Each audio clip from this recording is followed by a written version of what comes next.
right, we back in it. We're looking at we're looking at needing to do a lot of stuff today. We have a 25%. Yo, what up, Gravy? We have a 25% reduction in the cost of fabricating things today, which means that we need to go to work. So we have about 350, it looks like, plastanium. Don't have any more titanium. We got 170 more stravidium fibers. So we need to get ourselves about 1,000 more titanium, which I can do in about one trip. So we can get that done. But the big deal here is we're going to need to get a lot of spice melange.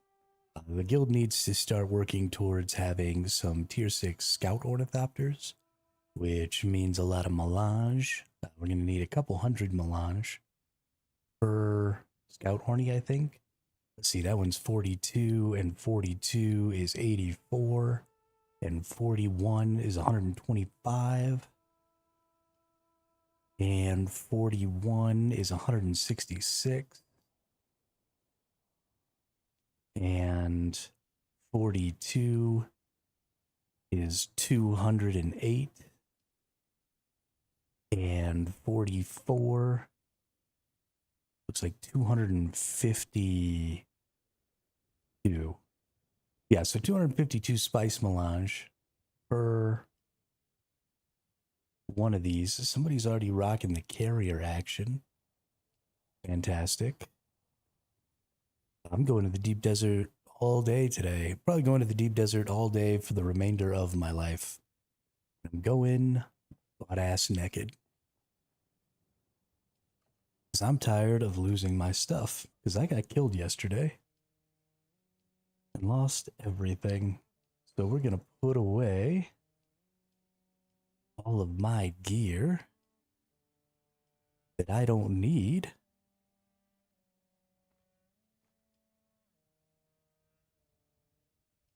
To go out into the deep desert with.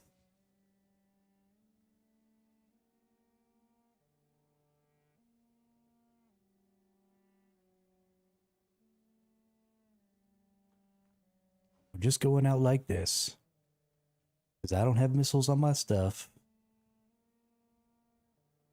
It started slowly and getting some more stuff to get it set up. It's right in the middle entrance up on a spire.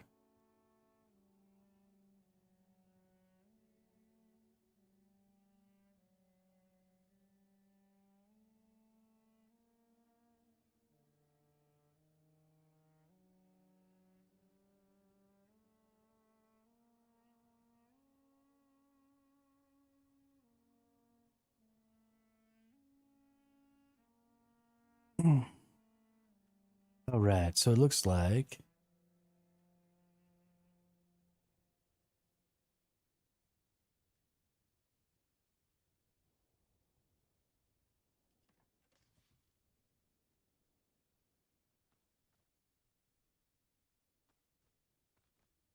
Matnez is setting us up a fob out in the deep desert.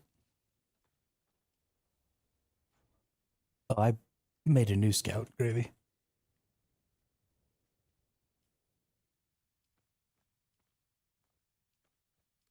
That's why we worked so hard to get ourselves so well situated in aluminum tier, and why we're here where I can farm tons and tons of aluminum is because we'll never fall below that tier, right? I can always just go out and get hundreds of aluminum ingots almost instantly because of our location and because of our infrastructure.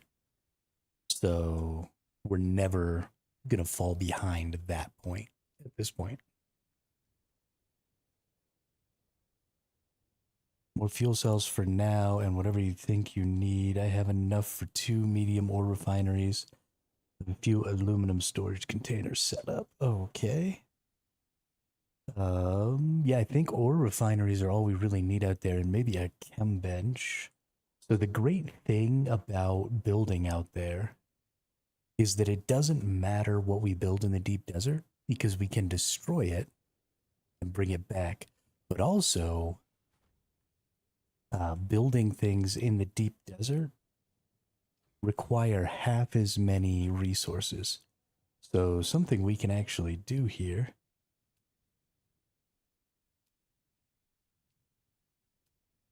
Let's go to refineries. Let's go to chem benches. Nope, not chem benches. We want a spice refinery, don't we? Because we want to make some melange out there. We also want, actually, we need some water too. I'm not trucking water out to the deep desert. So, let's take a look at a couple of things. Utilities, we're going to need some of these. We don't have steel, we don't have duraluminum.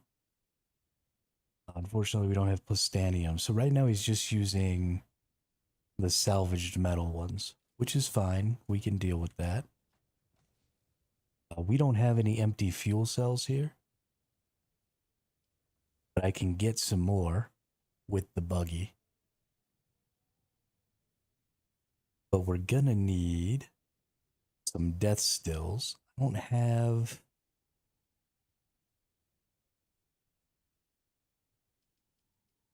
I don't have the stuff for the advanced, right? Those take duraluminum. But we do have everything for... Did I lose the leader? Yeah, I lost the leader, John.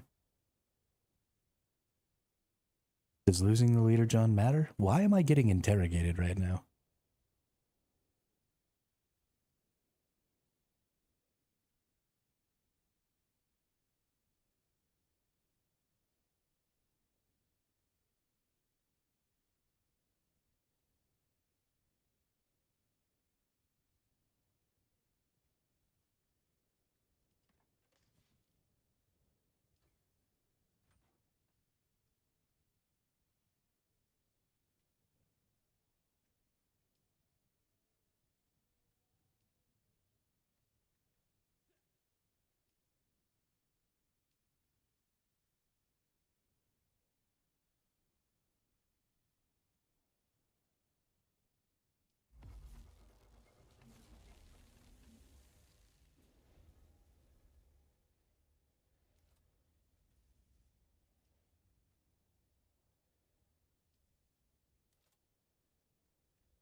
Hmm.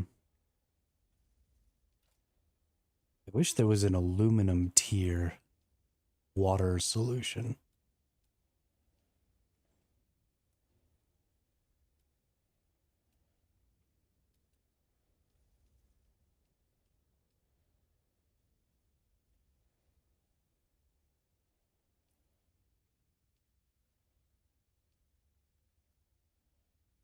There is unfortunately not an aluminum tier water solution.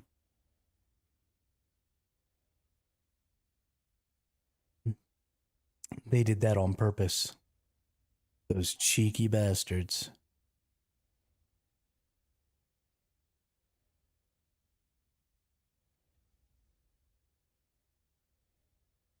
Cheeky, cheeky bastards. Alright, well, let's go get some fuel cells real quick.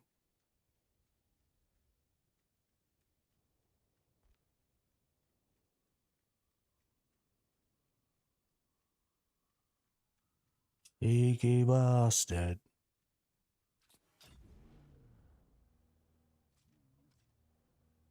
All of the resource nodes. Yeah, so check this out.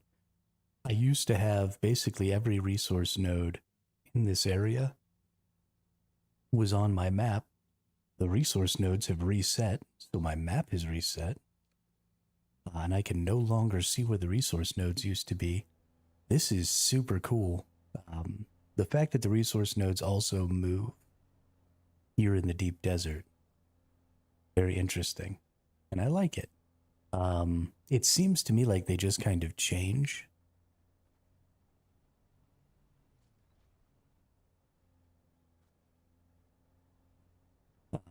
I think the resource node locations themselves are fixed, but what can appear there comes from like a pool and changes periodically.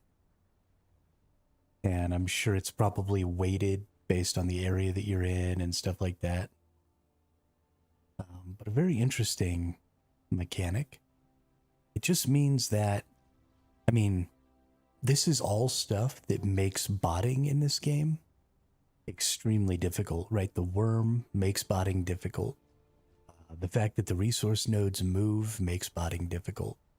All of this stuff is just really, really good anti-cheating tech. And I really, really like that.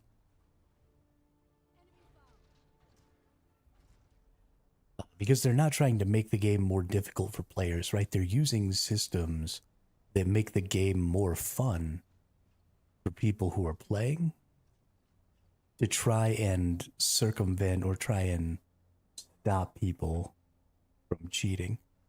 And that is not something that happens very often. Most of the time, when people are trying to stop people from cheating, they are also making the game objectively worse. And so I love to see a company trying to make their game better while preventing some cheating.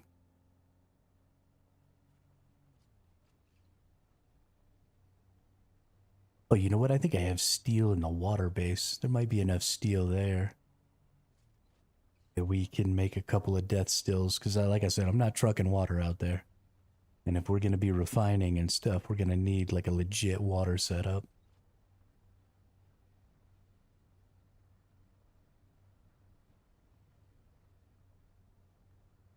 So this is the problem with a fob base, right? Is there's a lot of stuff that has to get taken out to that base. I ran into this issue when I was just making the water base. Is, we needed lots of steel, we needed lots of this, we needed lots of that. And so you can get that stuff out in the deep desert. But if you don't have enough to get yourself started, right? If you can't get the refineries up, if you can't get your water up, there's an AMA soon. Lots of questions about the PvP going to be there, I guess. Yeah, so I actually intend to read the AMA just like we did the last one. I intend to just go look at that on stream and just read the answers to the questions like we did last time. I thought that was really fun. I thought, we had a lot of people show up to watch. So we're going to be doing that again. I think it's a good idea.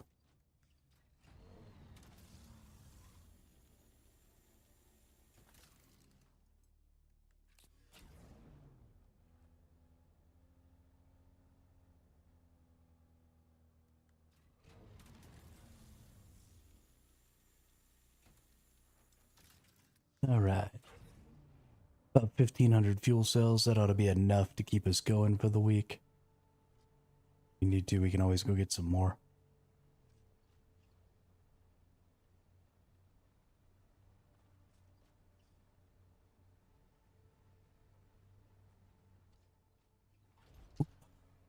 Going the wrong ass way. I get turned around here in the Odom really hard.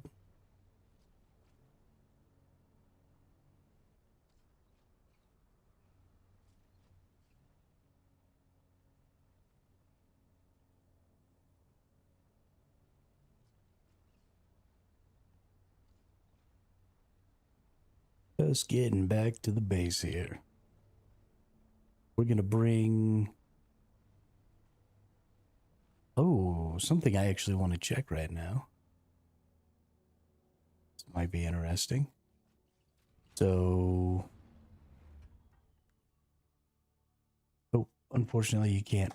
That's too bad. Would have been cool if you could,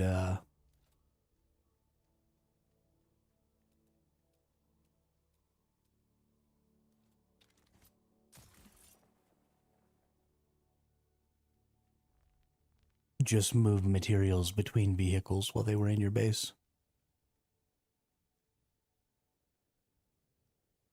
No, why would we dismantle the old one? Also, you don't necessarily want to build a Mark 6 assault. So in the current meta gravy in the deep desert, Assault ornithopters are just naturally slower than scout ornithopters. And I mean, ultimately, in any PvP game you've ever played, speed is kind of king. So we have to be careful.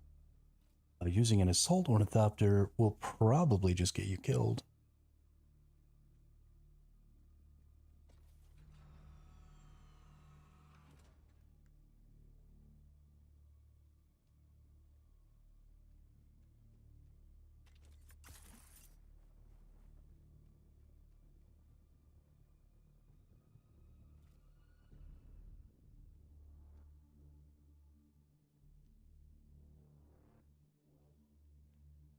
Until they make some pretty significant changes to modules and stuff like that. It's really just a scout ornithopter game.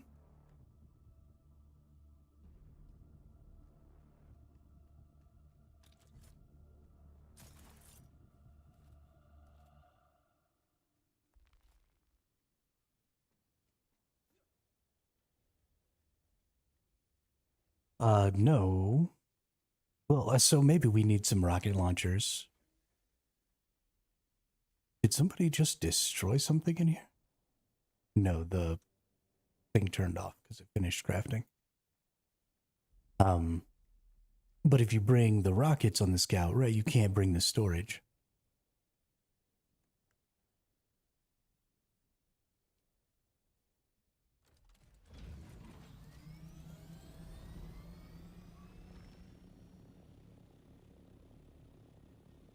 So either you have to go out in teams where, you know, somebody brings rockets and somebody brings storage and you're basically half as effective. Or you go out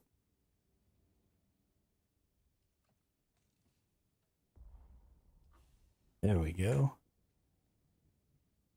Some of this steel out there so we can make some death stills.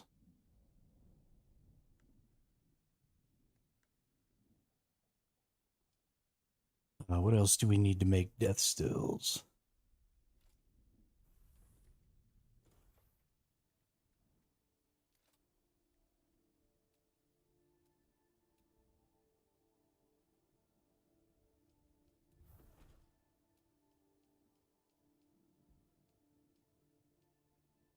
Complex machinery and silicone. All right.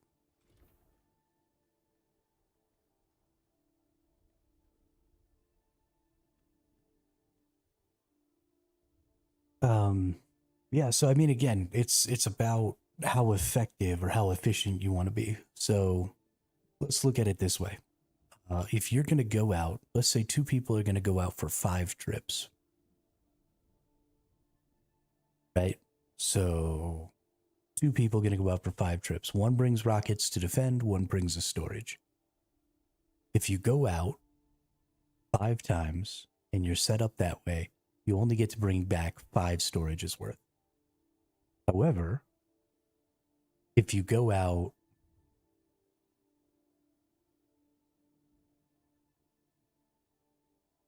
with 2 storages and you get attacked, the likelihood that both of you die is pretty limited unless you get attacked by lots of people.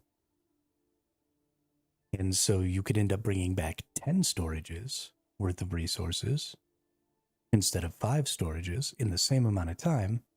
And if you get attacked, and even if you get attacked, 2 or 3 times, you may end up with more resources. Because you potentially can get away, and even if you don't both get away, probably one of you is going to. So you're probably going to come back with like 8 storages worth of resources.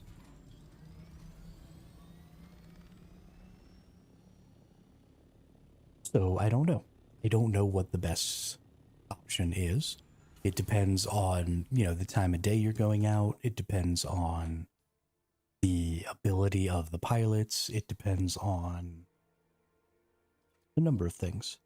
All right, so we've got death stills need steel ingots, complex machinery, silicon blocks. And let's look at these. Need some steel ingots, calibrated servos, and cobalt paste. All right. Well, let's just go ahead and get some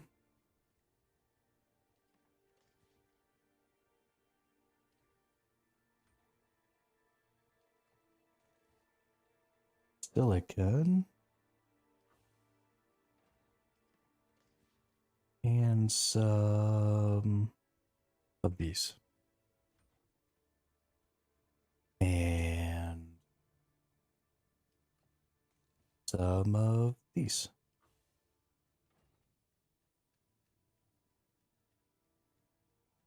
Yeah, I saw that Madness was on the voice call, but I'm more focused on my stream than I am on talking to Madness.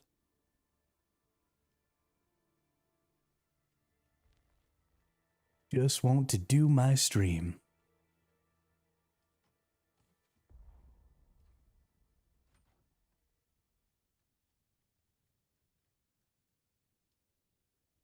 Low-grade lubricants. Fuel cells for that. Let's actually go ahead then. Bring back some fuel cells. Give me those. Give me low-grade lubricants. Draft amount 100. All right. Let's get some of that action.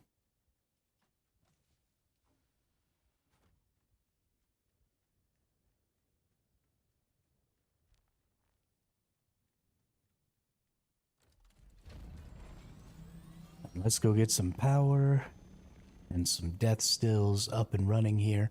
You need 4 power, 4 wind generators for 3 death stills. So if we can get, 8 wind generators out here with 6 death stills and actually keep them going, we can definitely get plenty going on.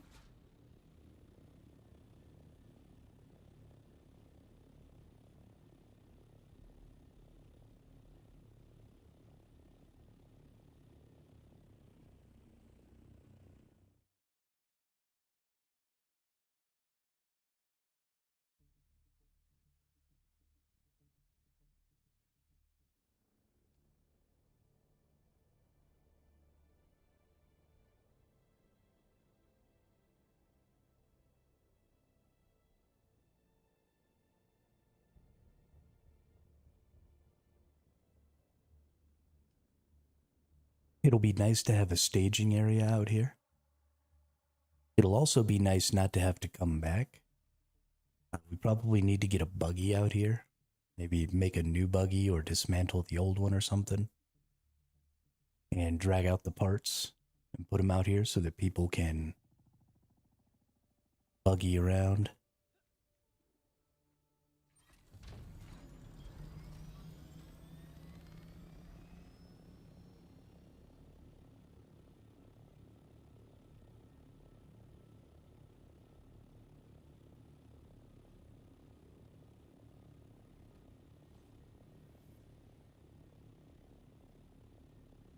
How much you want to bet?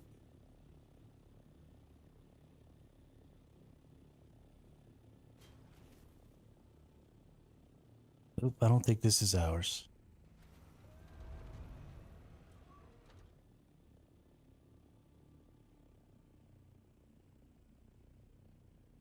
I feel like this is ours, but it might not be.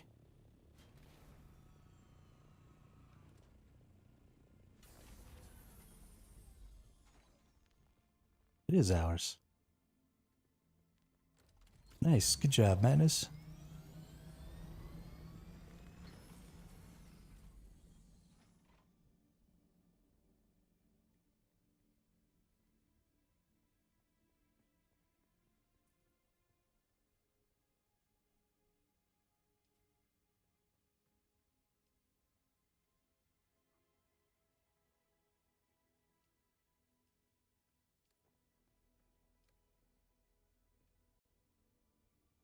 I went ahead and brought stuff to make wind turbines and some stuff like that as well, and some death stills. All right, good. Yeah, I brought 2 bodies real quick, and I have the advanced stuff. I was gonna do 2, but I don't know if this is really gonna be needed, or at least right now, since we have nothing to process. And then we have at least a bit of storage to where we can pop up a couple bodies in there and call it a day.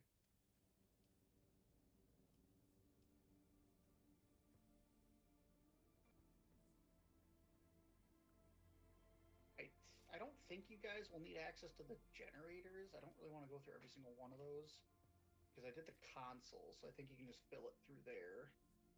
There should be access to the storage, those two, the death still. I think all the cisterns. Oh, I need these.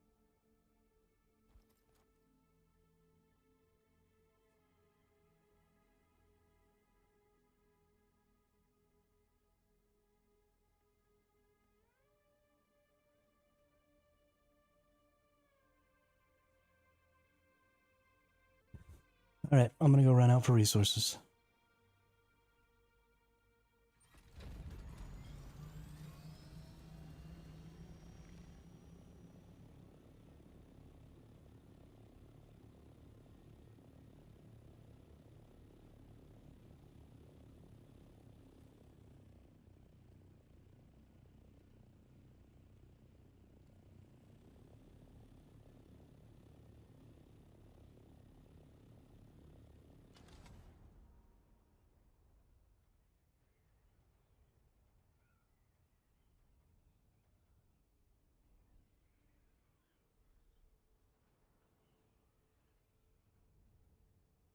All right.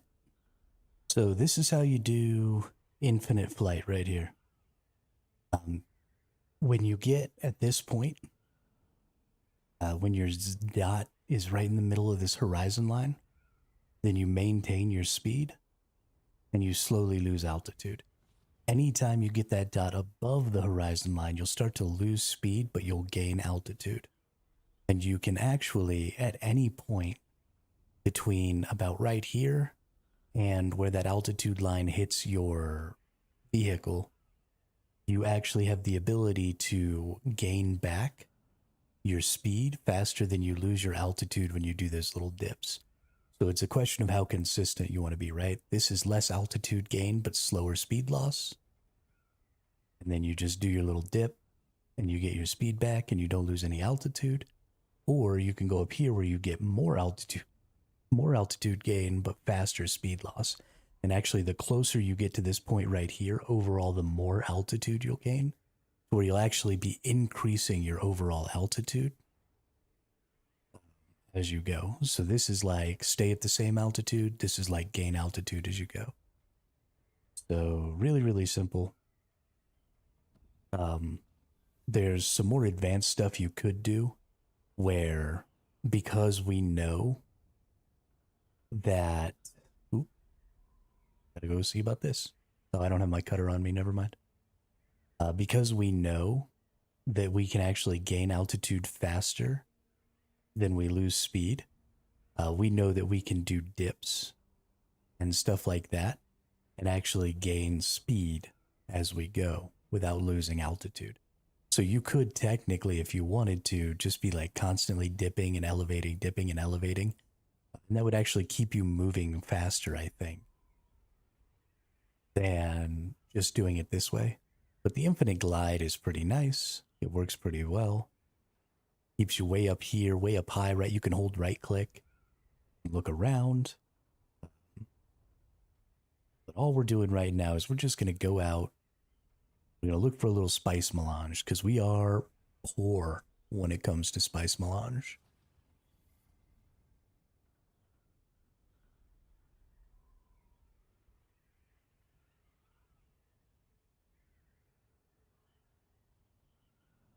We are super duper poor when it comes to spice melange. I guess something I should do, let me just go into my Discord real quick.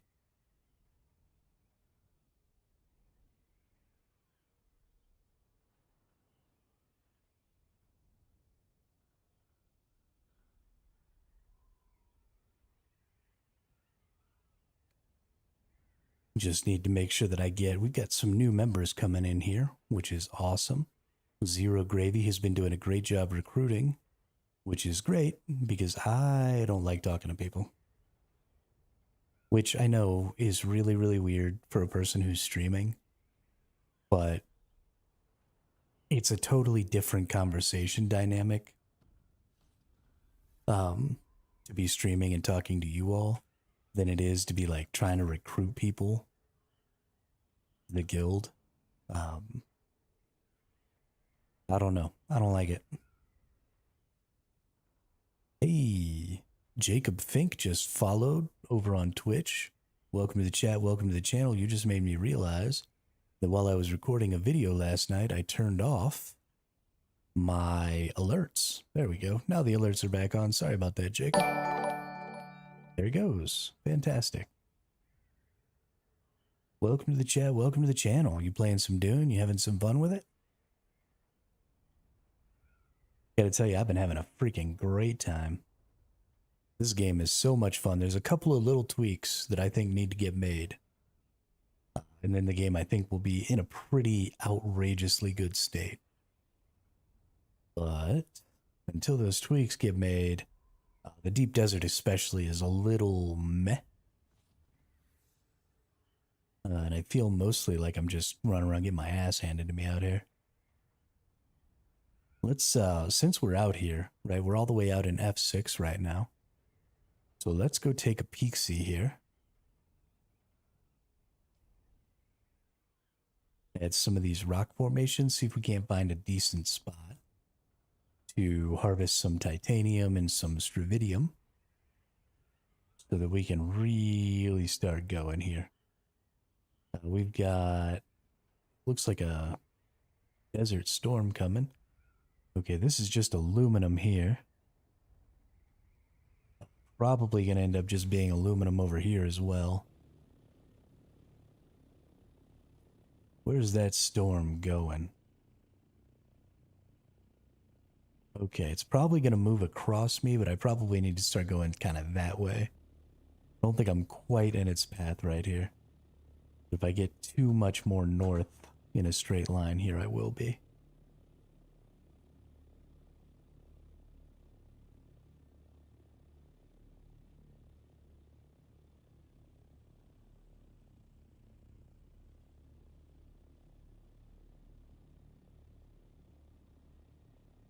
Why is my vehicle falling?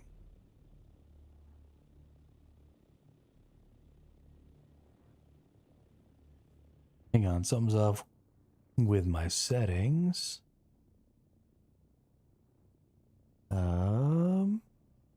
Vehicles, air vehicles, planar lock on. When I hold my forward, my vehicle shouldn't go down. There's something wrong with the planar lock right now. That's really, really annoying. It seems to be fine as long as I'm holding my elevate, right? It's not canceling out my elevation. But I don't like it. It's making me unhappy. That's not what I signed up for. It's not how I have my settings set up.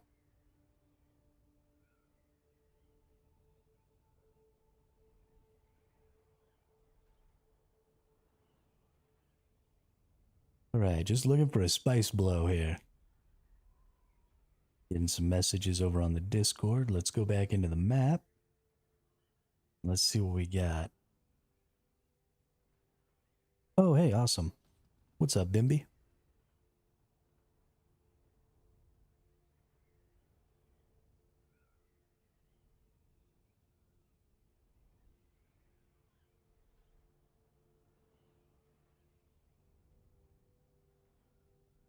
Okay, should be Bimby in the game. Let's go into here then. And let's go to social, to guilds. Hang on. Gotta fix this because it wanted to go into the freaking sky. Okay, social, guilds, invite player, social, guilds, invite player, Bimby. There's Bimby. Add Bimby. Yay, Bimby.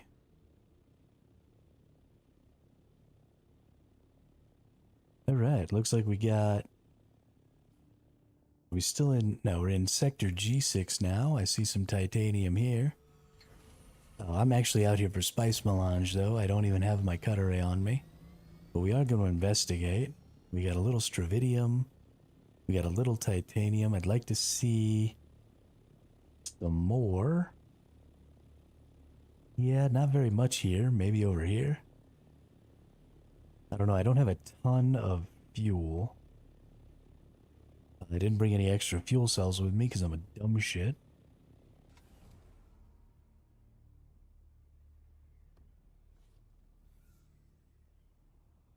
Yeah, it is a grid there, Jacob. So the worms out here. Let's take these questions one at a time.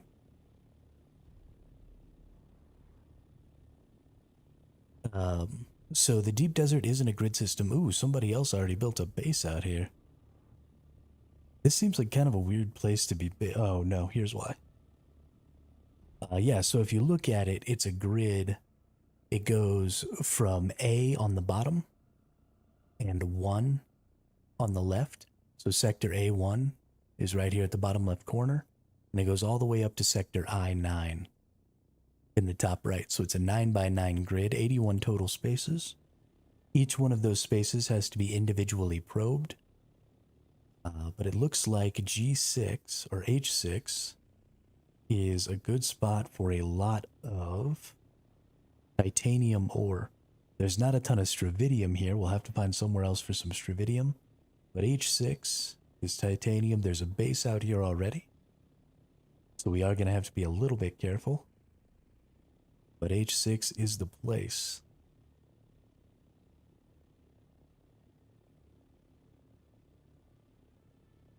Now the worms out here are pretty much just the same as the worms in the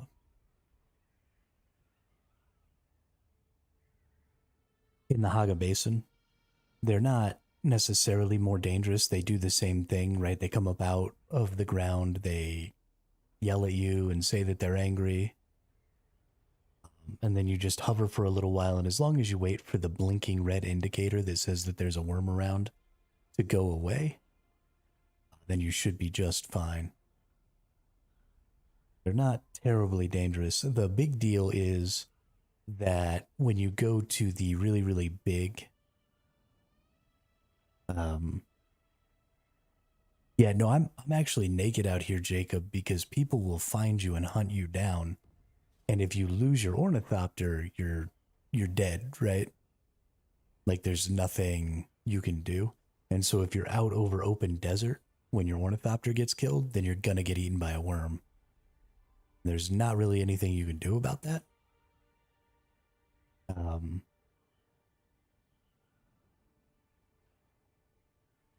So I come out here naked just in case. The only thing I'm really gonna lose is my ornithopter. Now, if I had like a shoulder-mounted rocket launcher or something like that, then I would happily come out here with my full kit and shoulder-mounted rocket launcher somebody's ornithopter down, because the shoulder-mounted rocket launcher does 850 something damage compared to a Mark 6 assault ornithopter's rockets only do 350 or 380 or something like that. So it's a little over 2 times. Yeah, H6 for titanium gravy. Be careful, there is a base out there, so there will probably be people around periodically.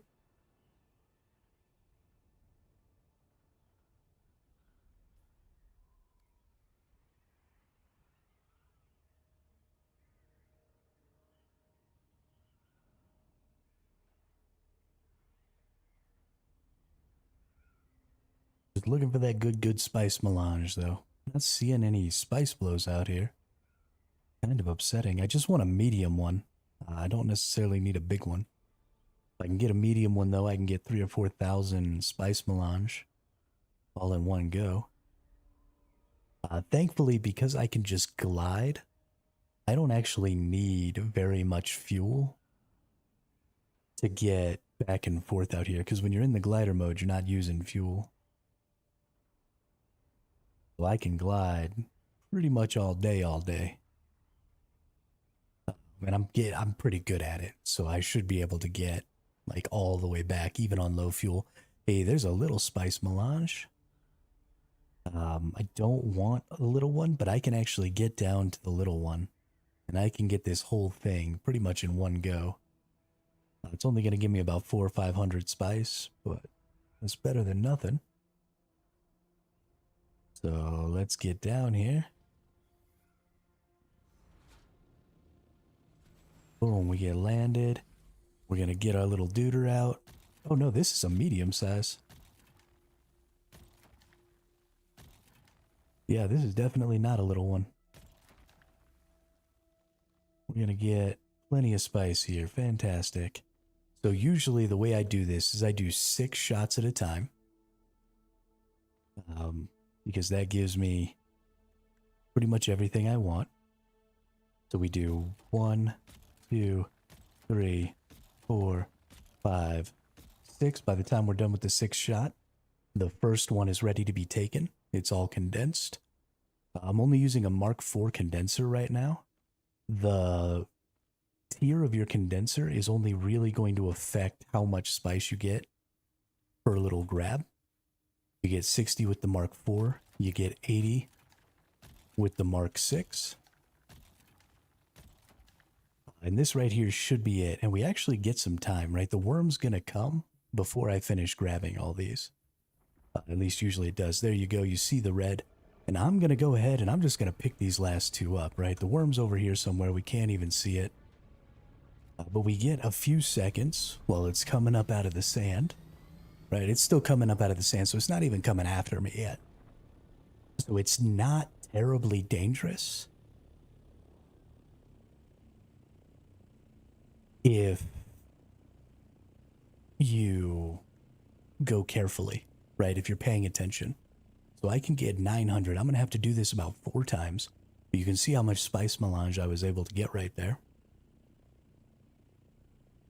And now we're waiting. You see the little blinky red light? That doesn't say where the worm is. It says where the worm breached. As soon as that blinky red light goes away, then we can go back down. We can do some more. And the next time we're just going to get another angry worm breach. And so then we're just 1, 2, 3, 4, 5, 6. And then we're gathering 1, 2, 3, 4, 5. So we're doing it again. Just 1, 2, 3, 4, 5, 6. And then we're gathering. We're always listening, right? I've got my game volume up. I'm listening. Because if I hear another ornithopter, my assumption is going to be that it's a butt face. I'm going to run like hell. I only have a tier 4 ornithopter on me. So we have some potential to get our butts kicked. But hopefully we'll be alright. We should get our worm. Yep, there's our worm. There's 4. Oh, we're getting some lag. There's 5. There's 6. And then we just fly away. We're good to go. Worm never came anywhere near me. It just finished its breach. Now it's on its way. We get up here nice and high. Sometimes, yeah, see, the worms can come up out of the sand sometimes. The programming is a little wonky. So you got to be careful, right? Get really high. Spend that extra fuel. Get up here a ways. You're going to be just fine. I've got some people talking on the Discord here.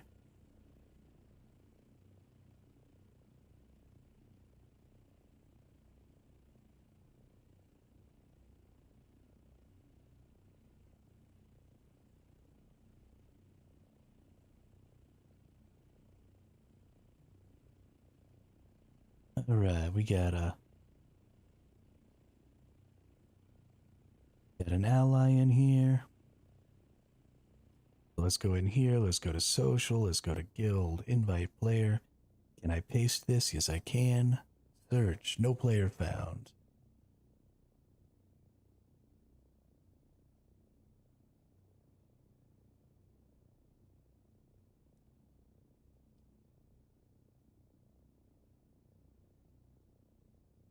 Okay. Yuck. Man, sunset. Player not found. I have a sinking feeling this person is not on our world. But I will double check here in just a little bit. I don't want to spend too much time on that screen. Let's see. Speaking of the worm, have you seen the clips of the worm leaping out of the sand? Take out airborne ornithopters. Yeah, so like I said, you got to be real careful. Because you can, in fact, get eaten in the air. That's why you always want to get up there nice and high, right? Always want to get up there nice and high. Better to waste a little extra fuel and be safe than try and conserve fuel and end up losing your entire ass ornithopter and all of your gear because you didn't want to quite go up so high in altitude. What a asinine reason to get killed. The worms are one of those things where if at any point you think you're about to get eaten, just run away. You can't fight it, right? You're not going to kill a worm. Can't do anything about it. So even if you're wrong and you're not about to get eaten, then you should still just run away.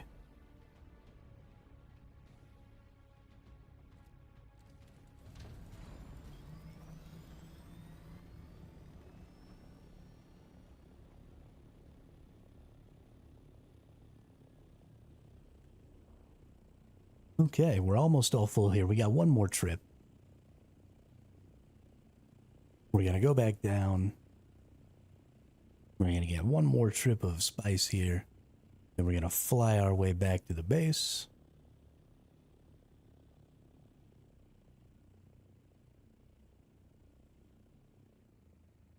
And get going on 40 more spice melange. Can you not find them if they are not online? Honestly, Gravy, I have no idea. It's just not something I'm going to look into while I'm out here butt naked in the sand with the worms.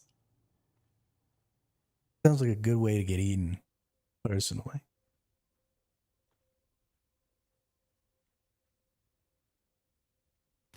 I'll get them added to the guild. Eventually, maybe. We'll see. I might be totally useless. You know what I mean?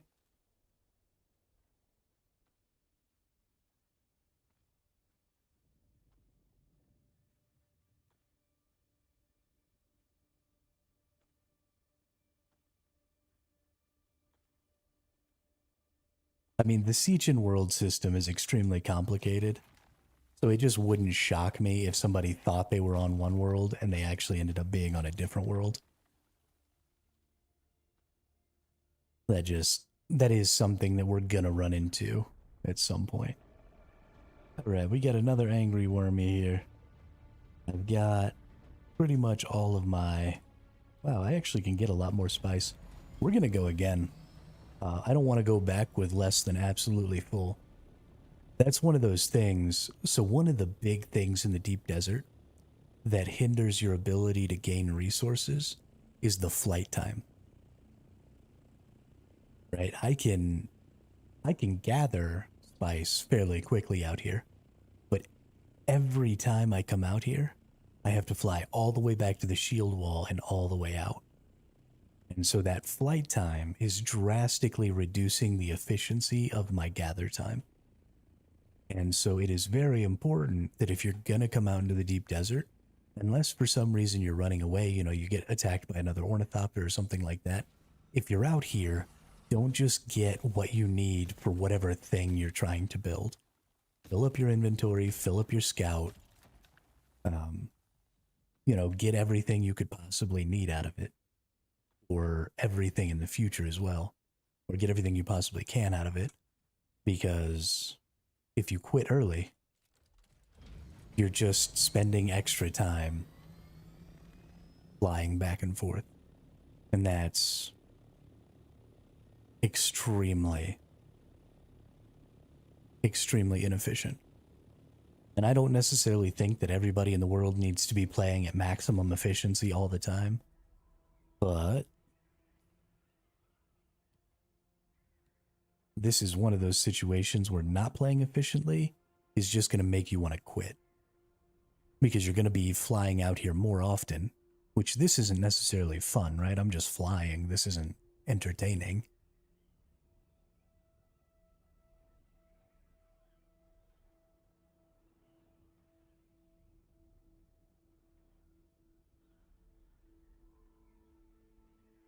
We're actually going to go ahead and gain a lot of altitude here.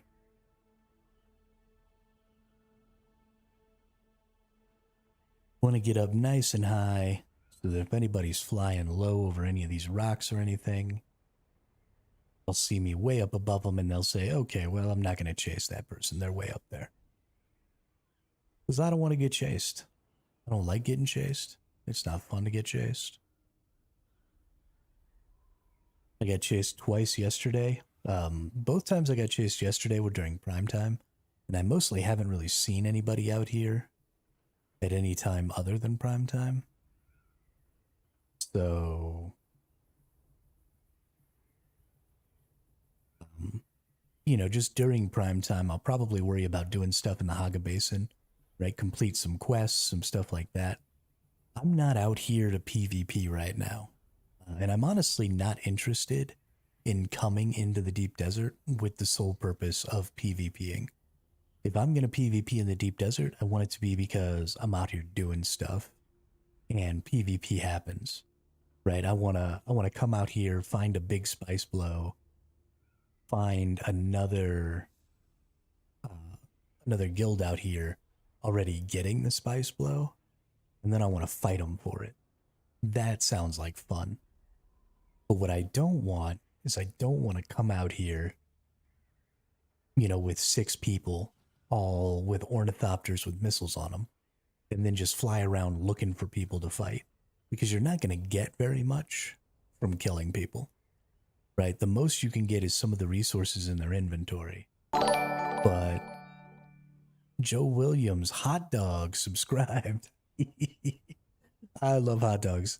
We're going to talk a little bit about hot dogs here in just a second. But Joe Williams, hot dog, subscribed over on YouTube. Welcome to the chat. Welcome to the channel. So I am a heathen, like an absolute heathen when it comes to food. I'll eat anything, right? I spent 6 years in the Navy. My palate is about as unrefined as it can get. But one of my favorite things to eat in the entire world is hot dogs rolled up in corn tortillas. I tell you what, you get a little oil in a pan, you warm you up a hot dog, you warm you up a tortilla in there, and then you warm you up a hot dog, little cheese, little ketchup, little whatever other kind of fixings you want to put on it, and you rock yourself a freaking hot dog taco. Talk about delicious.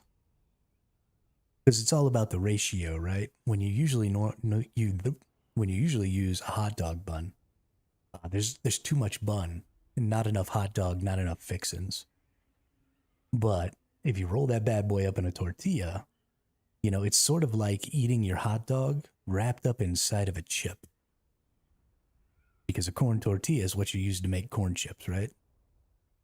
So, you ever feel like you need a hot dog experience to, you know, your relish or whatever it is you like to put on your hot dogs? Put that stuff in a corn tortilla. Thank me later.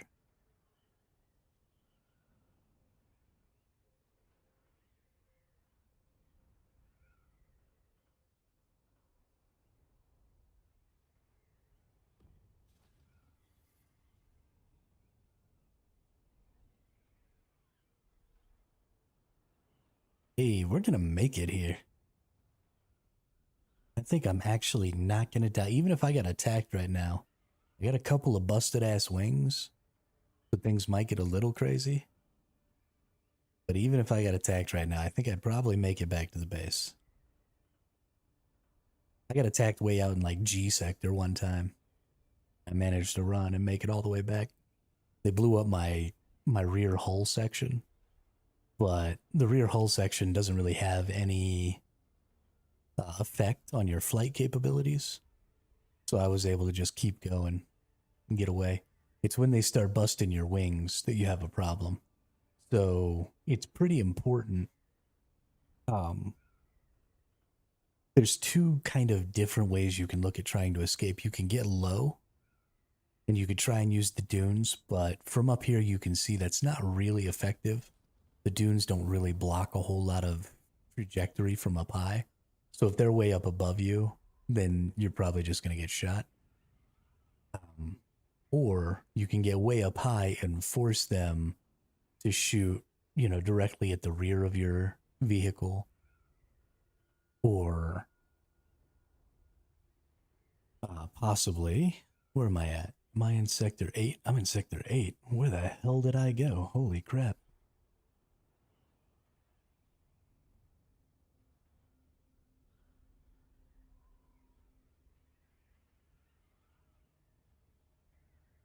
Birds flying high. You know how I feel. So these people, I don't think this is a good idea here, right? These folks put this as close to the edge of the shield wall as they could. I don't necessarily think that's where you want your fob to be out here. I actually think you want your fob to be as close to the exit as possible. Because a big part of what you're going to be doing out here is transferring materials. So that little bit of flight time that you save yourself coming back from the deep desert isn't, I think, nearly as important as the time you can save yourself when you're making trips to go back and forth from the deep desert to your Haga Basin base. So I definitely think it's important to get that base kind of like we've got it set up, right? It's really close to an exit. It's nice and high so I can go straight into vulture mode. I don't intend to do any gathering out here that doesn't incorporate an aircraft, right? Even if I was wanting to get some resources from kind of closer around in the Haga Bay or closer around in the PVE area, I would still probably use my carrier ornithopter in conjunction with my buggy because the ornithopter is just faster. So I don't see any value in being all the way down on the sand when I can get a lot of value out of being able to just instantly go into vulture mode and fly. That's my take on it, though. Obviously, this is the first time we've even had a fob out here, so I'm not a professional or anything, but I played a lot of video games. I'm a pretty efficient person.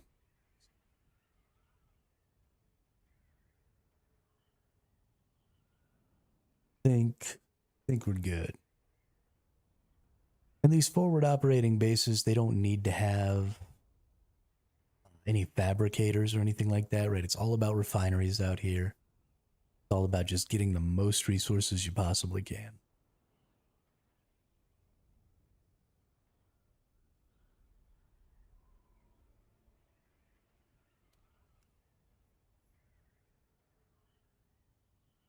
Sector A5. Oh, no, this is the sector I need to be in.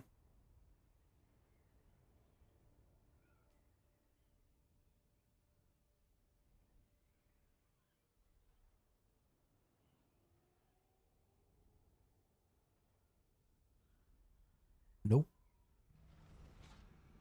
I passed our base. Okay. I think my head is all the way up my butthole right now. All the way up my butthole.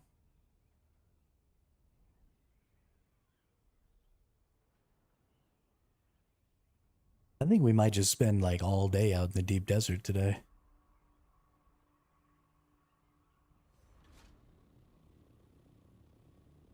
There we are.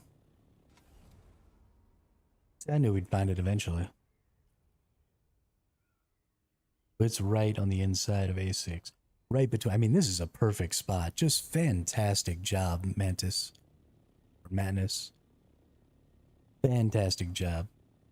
Right up here, up high. Can fly straight out in vulture mode. Just great work.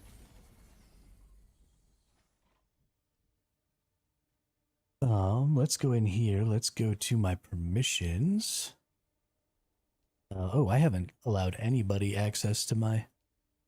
I'm just gonna give everybody access to my freaking jobber here. Just in case, you know? If anybody needs that bad boy.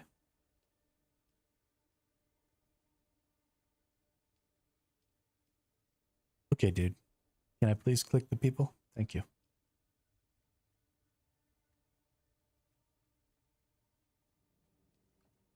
Let's go ahead and... Ooh, you got all the stuff out here. Goodness gracious, dude.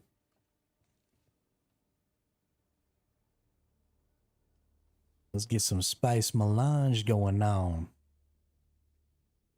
Watermelon. Oh, need water. Well, we got 43 spice melange to get working. It looks like we've got some death still action. We definitely have the resources to make more death stills. Probably should make more death stills. How are we looking on power here? Okay, so we need some more power. Do I have build permissions at all in here? Do not have build permissions. Okay, well, not really anything I can do about that then. The only thing I can really do is keep bringing back resources.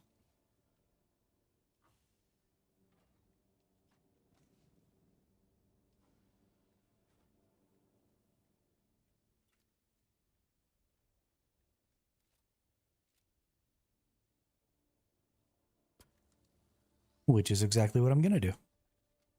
And go back into Discord here.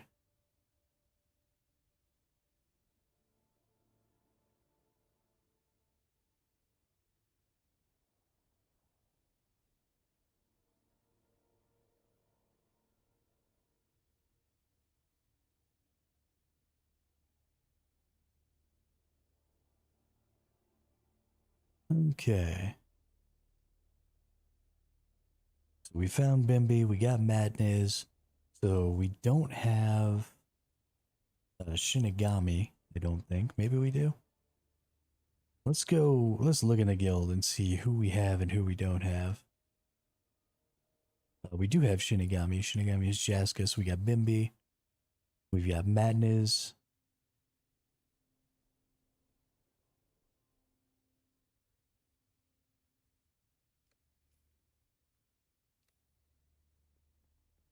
Yeah, I think that's anybody or everybody.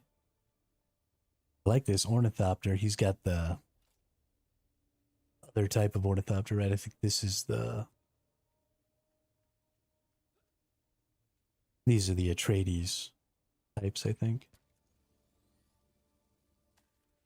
I like how the whole front end is kind of a visor. I like that a lot. I need to go work on my Atreides missions and stuff. I'll probably do that, like I said, during prime time. Just go work on some missions and stuff, because ain't no point running around getting myself killed out in the open desert.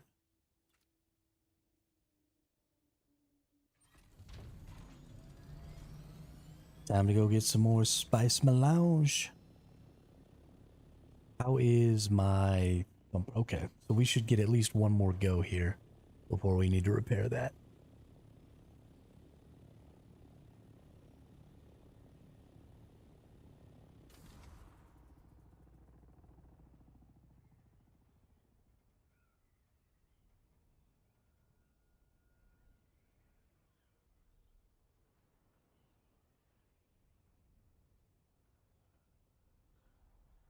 Somebody's following me. Who that is?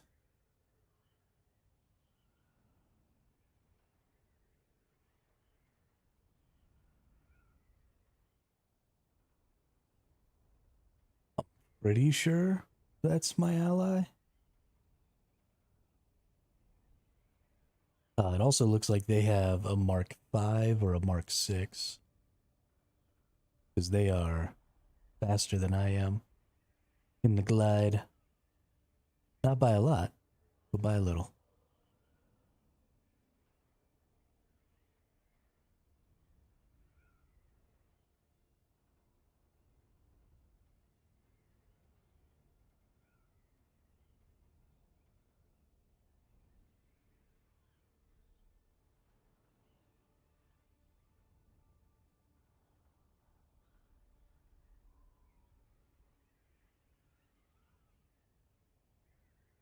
We're just going to go straight out again.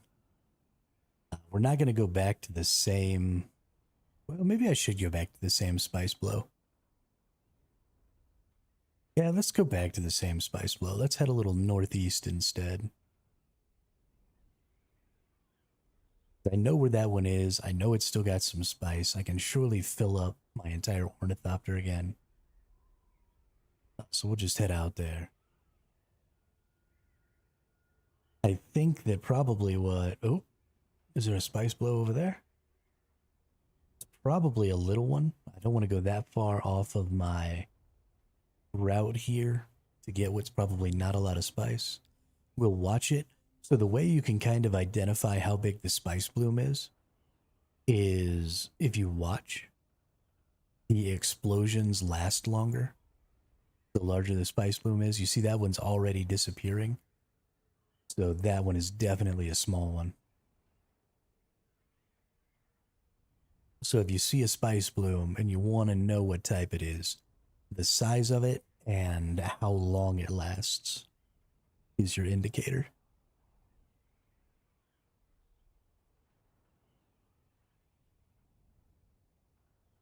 And honestly, if you catch a medium spice bloom right when it goes off, that's a great time to go ahead and harvest that spice, because nobody can see you in there, right? They got to get right up on you to see you.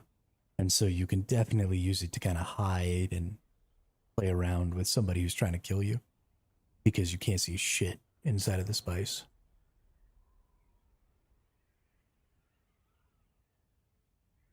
When you're out at a spice bloom like the one that I'm going to, where it's quite a bit more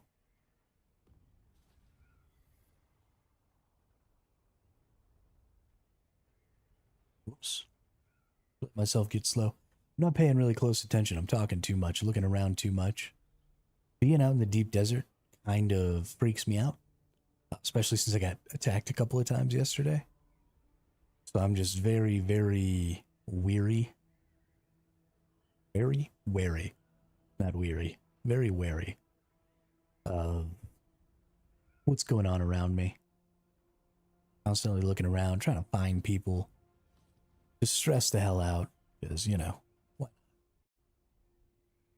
Let's see, we're in F8. We want to get all the way up to H9 or G9. H9, G9. There we go. Yeah, so once you seek a spice bloom, you actually do get that little indicator, which is super nice. So you can just go ahead and fly right there next time. That's what we're going to do. We're going to fly right there.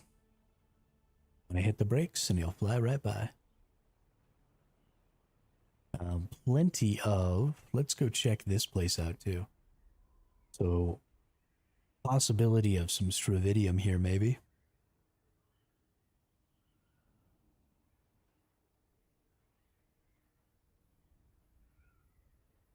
Once you get out to GH and I, you end up getting a lot more Stravidium and stuff. But at least even here in the F section, there's a chance. I don't see a lot of Stravidium in there. That's fine. Pull up. Pull up.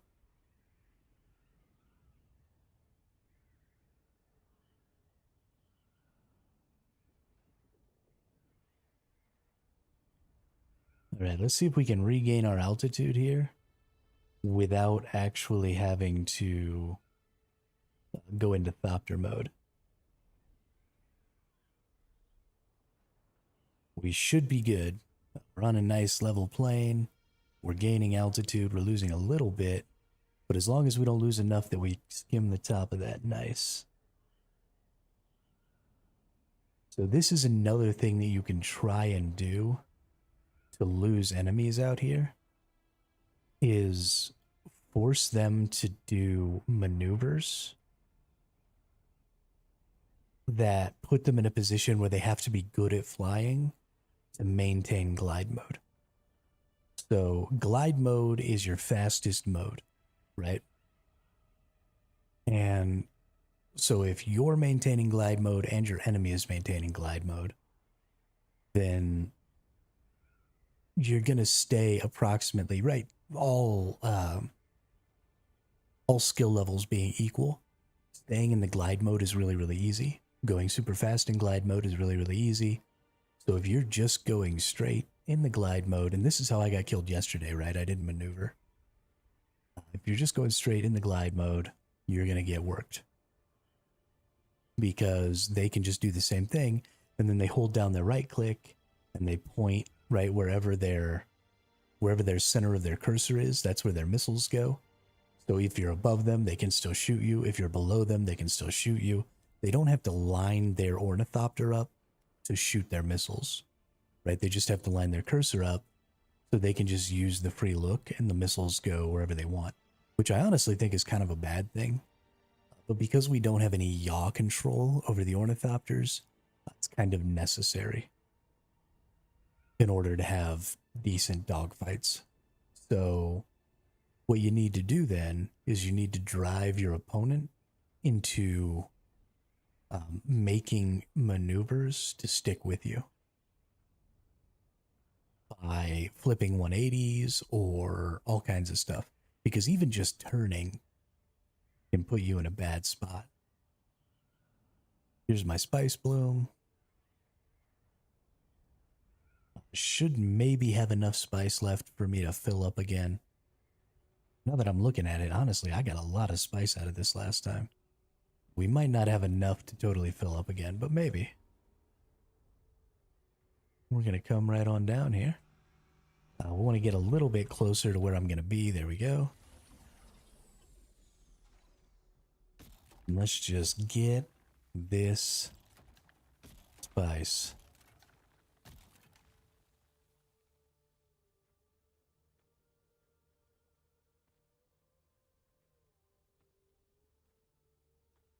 But you can see the time I'm going to take to go back and forth is honestly more than the time it takes to actually harvest all of this spice. So you want to make sure you come out here, right? Your battery pack needs to be full enough to fill up. Your compactor needs to have enough charge to get all the way filled up. Just don't want to be out here only doing half a load, you know? And I've done that a couple of times, right? I'm not saying that I'm perfect. I'm an idiot. I fuck it up all the time. But preparation is the key to success. There's my worm. Wormy boy. Drop off my resources, fly away.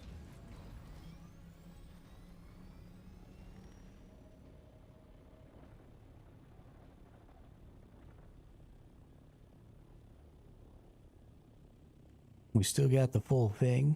There's our 1,000. Let's go in here. Let's drink some water so that we don't die. Nobody else out here at the Spice Bloom. This Spice Bloom is in the middle of flipping nowhere. And it's currently not exploding, which makes this an extremely safe Spice Bloom to be at, right? You'd have to come over here to see it. I got lucky. So hopefully that luck continues.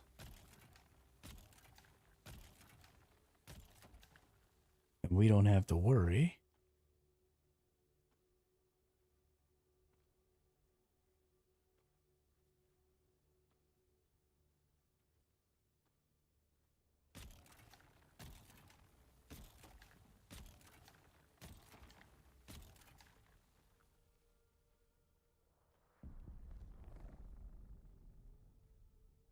Something exploded.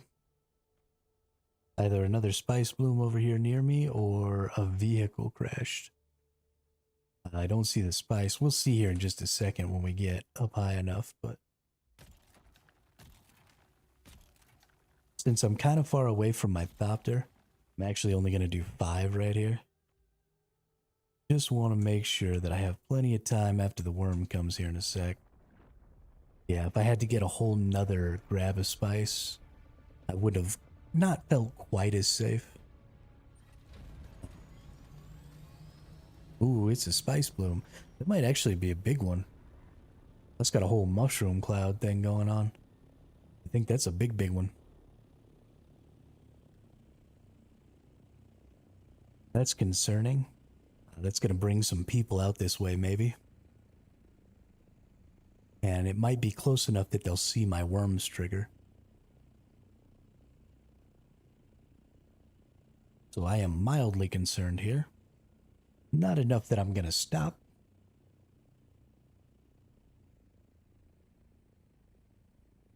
But enough that I'm going to pay a little more attention.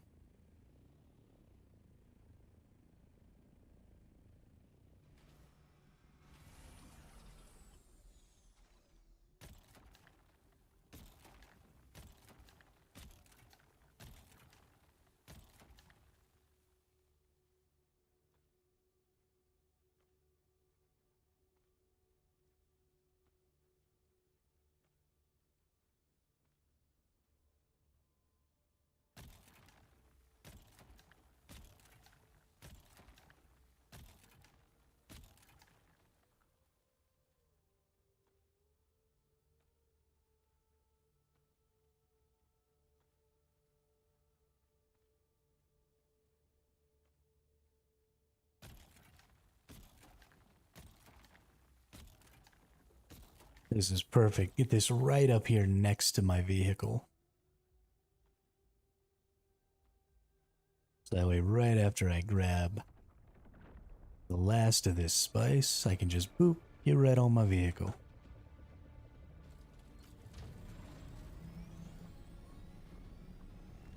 Yeah, you see, so that really little one went away almost instantly. This spice bloom over here is still actually blooming. So it's either one of these medium ones like I'm doing, or it's a biggin.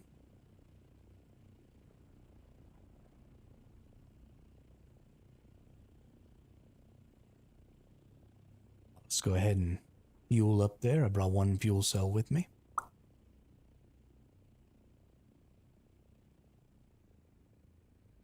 I think it's a medium one. I don't think it's a big one. I don't see a caldera over there.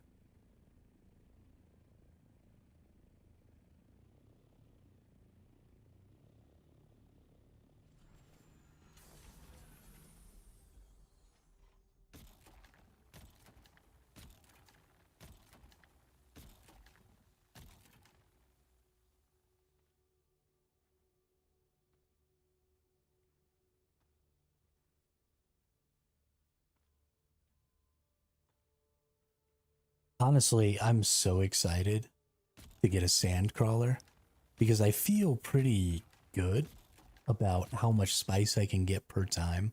Just doing it this way, right? Every time I go back, I'm bringing back like 40 spice melange, which is pretty decent. I mean, 10 trips out here and I could build a carrier ornithopter. So once we really get industrialized and we start coming out here with crawlers, I'm really excited to see just how much are we going to be able to get at a time. What are we going to be able to do, you know? There's the worm. All right, I was about to say, no worm. What's going on? He keeps coming up in exactly the same spot, too, which is interesting to me.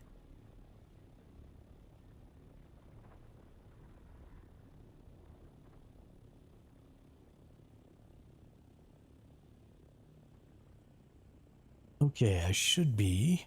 Yep, we're all the way full there. We're not quite full here. I should fill up on this next one. It looks like my worm sign went away, my little blinky red light. We're going to get right back down here. get all filled up again.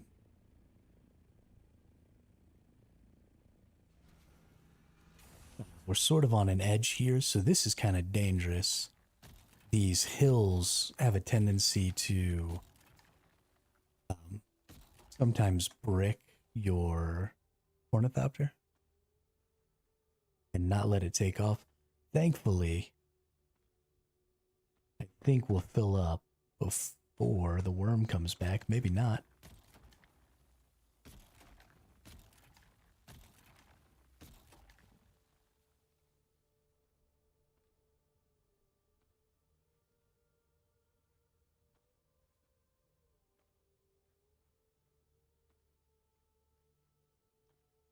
It actually looks like not.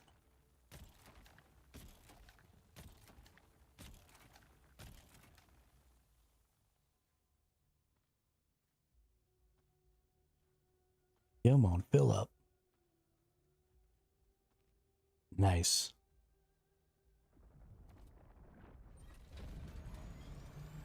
Cool, cool. Good job. That's another full inventory. I'm going to go ahead and fly all the way up. Yo, what's up, Drat?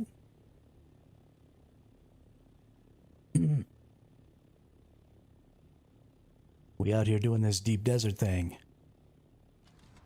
Getting us some of that spice melange. You had any luck trying to get into the same world as us?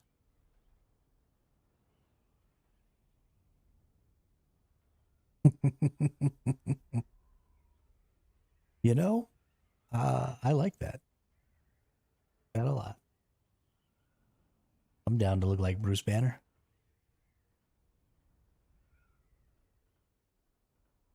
Toonie Banner. My character can be Bruce Banner and I'll be the Hulk.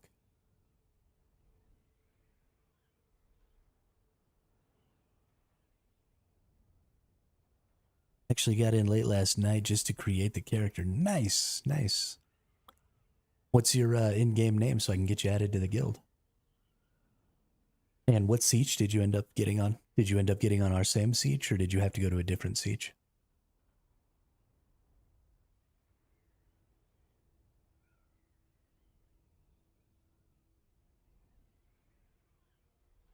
Nice, good job. Fantastic work. Yeah, just let me know, what level of support you would like. We're more than capable of just getting you out an ornithopter and a full set of aluminum gear. Just bringing you over to the main base if you'd like. And you can just bangarang through. You just bangarang through all the story and all the quests and you'll be level 80 in no time. Or if you'd prefer to, spend some time on the sand bike and spend some time going through it, the world is really beautiful. And once you get your first ornithopter, the way you play the game really changes. For those first, 30 or 40 hours being on the bike, being on the buggy, actively driving around in the world seems really, really grand at first. So you might want to take your time and go through that portion of the game and just experience that. But I'll leave that up to you. Just let me know.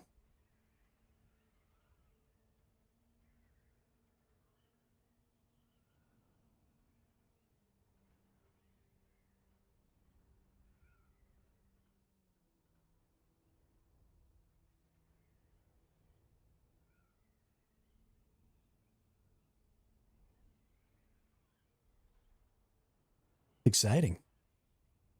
We're getting lots of new people. Gravy's been doing a great job of recruiting. He's brought us another 4 or 5 folks, which is fantastic. Plus,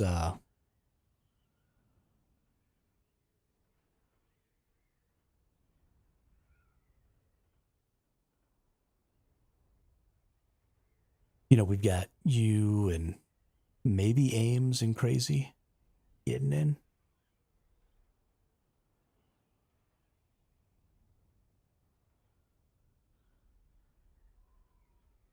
So yeah, things are looking up. We're going to be up to 10 or 12 people here real soon.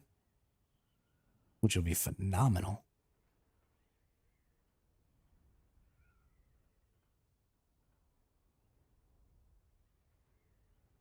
Yeah, I mean, don't worry about catching up too quick if you don't feel like it, Drat.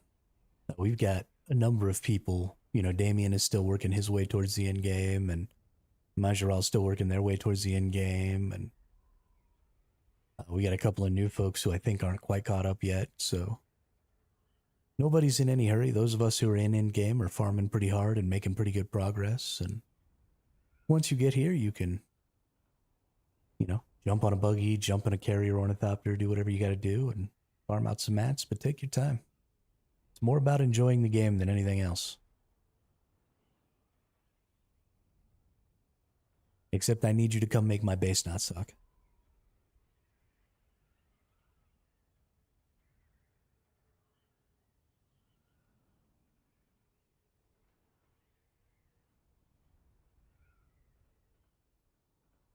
Because good golly, it's atrocious.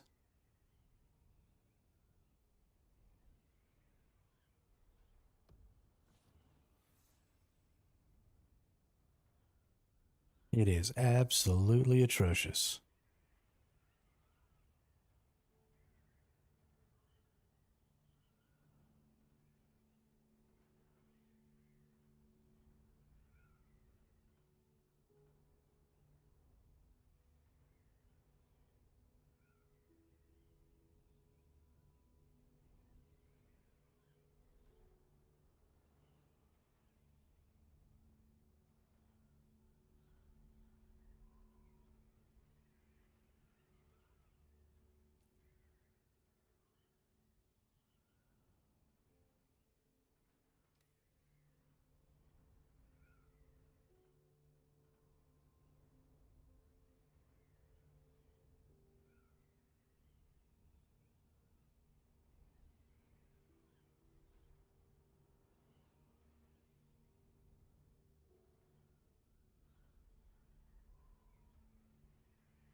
Zoom.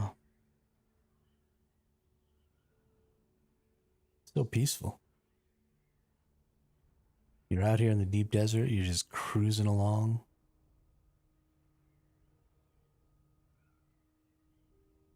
Thinking to yourself, it's so safe out here. And bam, you start getting bombarded by missiles. Some nerds trying to kill you.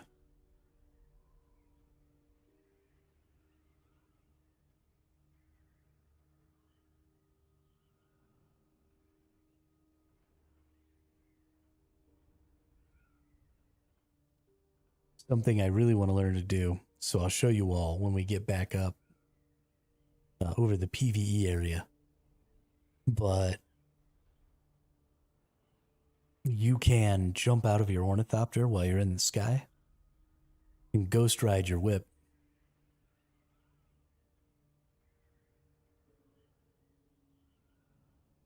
And it's hilarious. And I want to do it. And I want to do it to shoot down people. It might be a really dangerous idea. You might just end up dead. But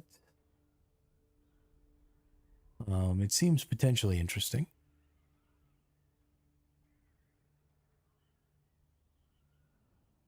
I want to make a rocket launcher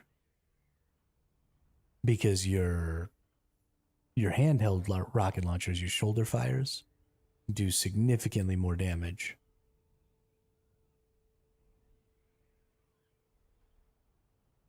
than the vehicle rocket launchers do. Is that it over there? I feel like it might be over here. Yep.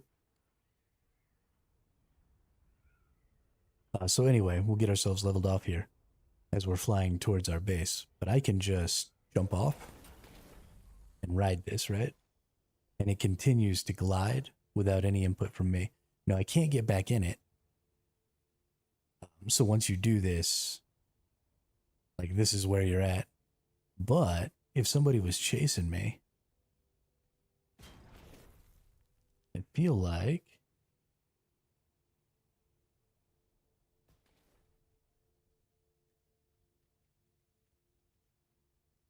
Hi, Dexter.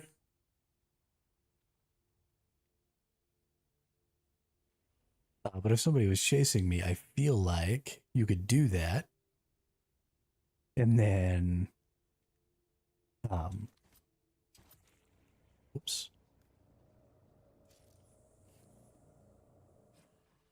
And then shoot them with the shoulder fired rocket launcher.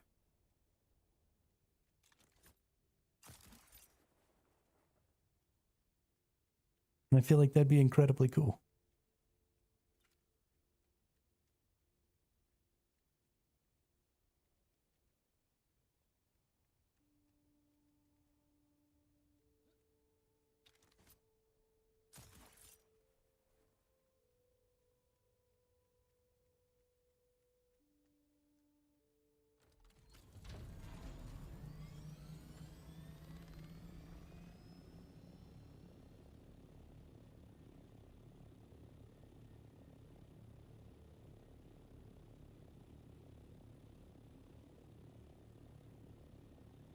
Yeah, so you can get in from the top drat. You just can't do it while you're flying because something goes funky. But yeah, if they ever fix it where it's not all ridiculous while it's moving, because I can jump on top of it, and from up here I can go ahead and get in. So it's not that you can't enter from the top, it's that specifically while it's gliding like that, your character's position is being ridiculous. So probably I just need to practice and see if maybe there's a specific location, right? Can I come all the way to the tip and crouch? And will that work? Or do I need to like go all the way back here and crouch? And will that work? It looks like this won't work. So this is probably what's happening because I can't enter from the backside because it's not updating my character location often enough. It thinks that I'm on the backside. So I probably just have to get as far forward as I possibly can. And maybe if I get far forward enough, it'll register. So I'll have to try that. We'll actually do that right now.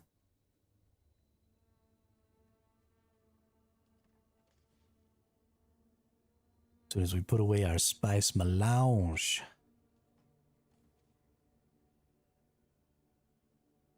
Look at all that. 5, 6, 7, a little over 8,000 spice melange. Maybe 9,000 spice melange? Or 9,000 spice. That'd be like 90 melange. Getting it today. Getting it. Yeah, so let's give this a try. We're gonna run into that wall right over there. Because I don't want to accidentally actually go out into the deep desert. That'd be bad.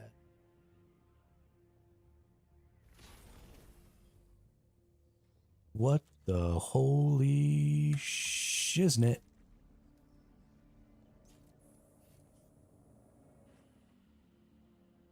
It ejector seated me. Why am I getting worm signs over here?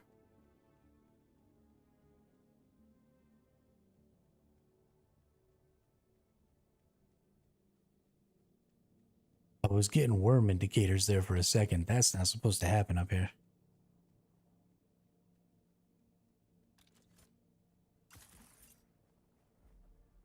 Come back. Yeah, see, I'm getting worm sign. I don't like it.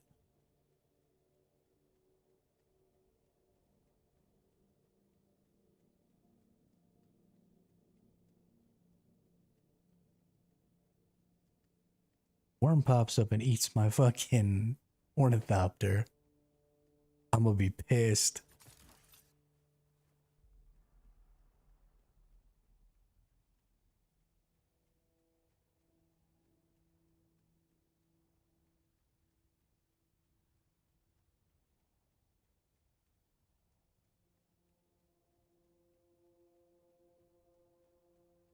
Maybe it's because I'm close to the deep desert and I'm using my sugar wire claw.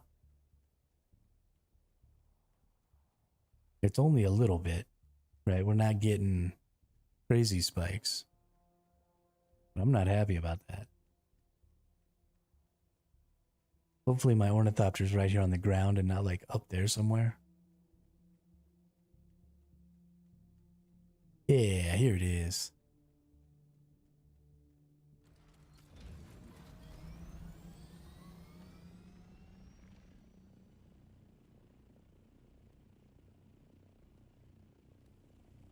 Yeah, that was interesting.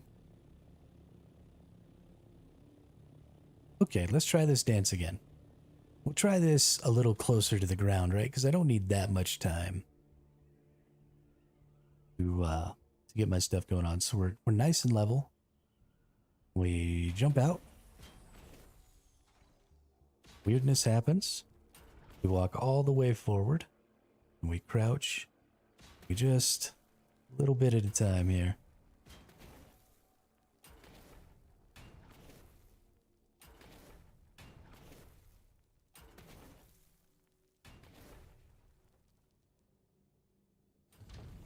Well, I was able to get in once it started going down. It hit the wall or whatever, and so it stopped moving.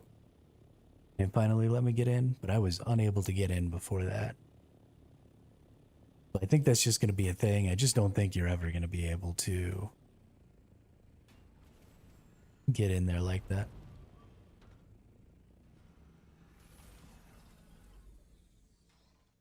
Which is honestly quite sad.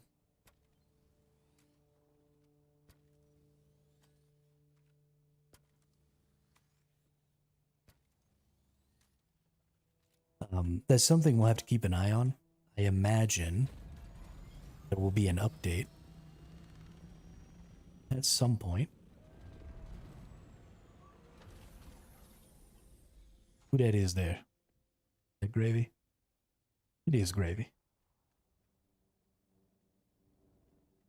Oh, somebody's got like some red and stuff on theirs.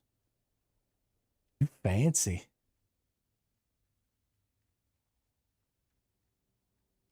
Yeah, the only thing we like need is the medium chemical refinery.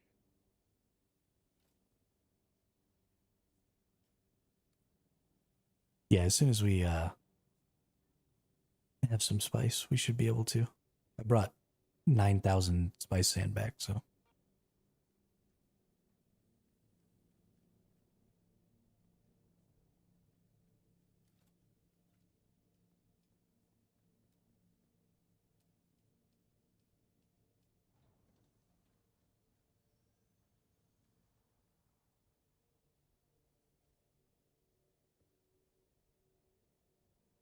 Yeah, actually, we have all those resources in the base. I need to go back anyway to repair my condenser, so I'll be right back with all the resources.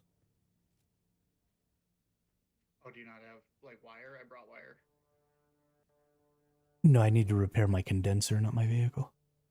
Oh, gotcha.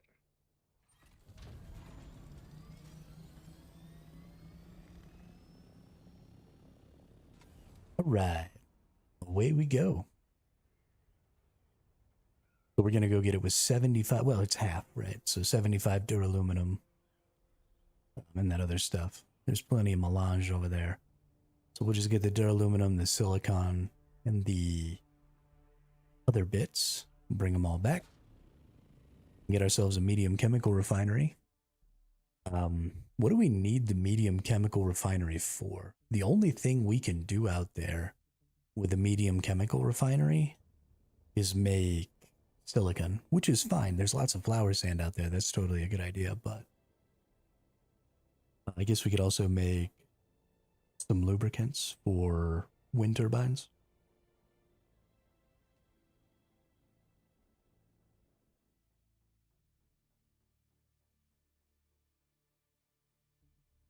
There's also a lot of all those other resources out there, right? You can get tons of particle capacitors, you can get tons of servos, you can get tons of weapon parts and stuff like that. You can get, basically everything out in the deep desert. So once we get ourselves a little bit established out there, we shouldn't need to come back to get more resources. The only thing that you're probably ever really going to need to consistently bring with you out into the deep desert is duraluminum, because I have never seen jasmium in the deep desert before.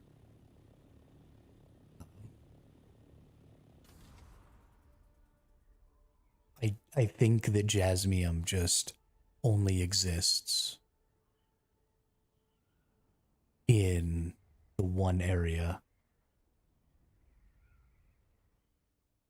of the Haga Basin, which is kind of fucking silly.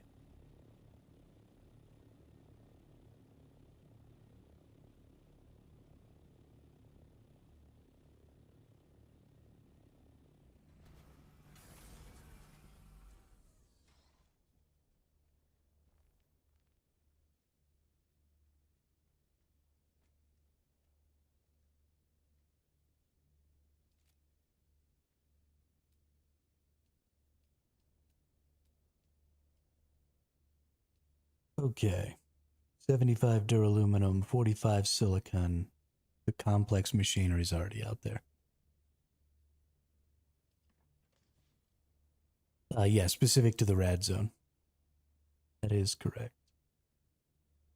Let's bring some of these out here. What am I doing? Put this crap back in here like a smart person. And use the storage. Let's put all this in here.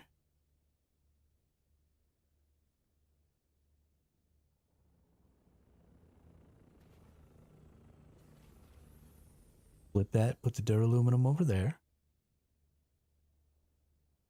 We definitely have enough silicon, but you know what? Honestly, let's just bring half the silicon again.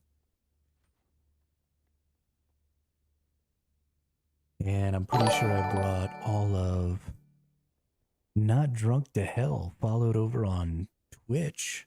Appreciate it. Welcome to the chat. Welcome to the channel. I brought all of my machinery over there already. Can you use a Mark 4 to mine titanium and stuff? No, it actually tells you if you hover over. No, it actually tells you if you hover over the cutter. It tells you in its description what it can get. You have to have at least a Mark 5. Okay, got it.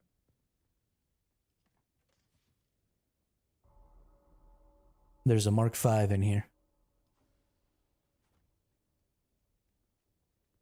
There's a Mark 5 in that storage chest over there.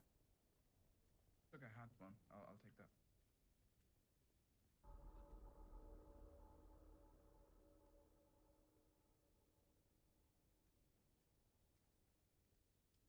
Okay. Prepare the compactor.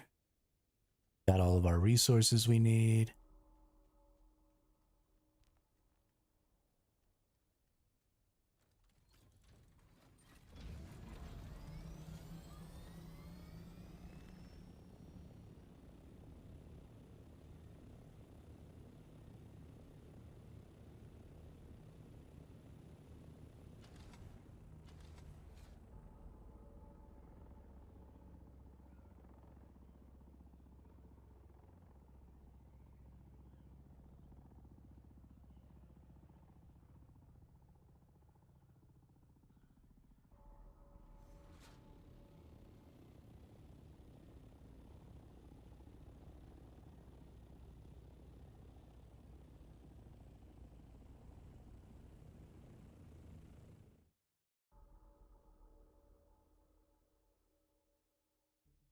I still think that jumping off of your ornithopter and shooting people with rocket launchers is totally worth.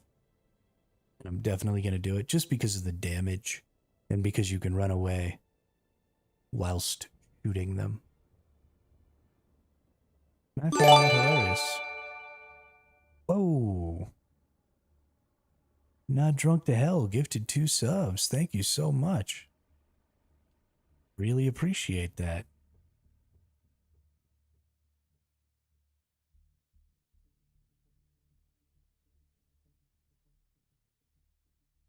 That was a super loud sound in my ear. Scared the crap out of me a little.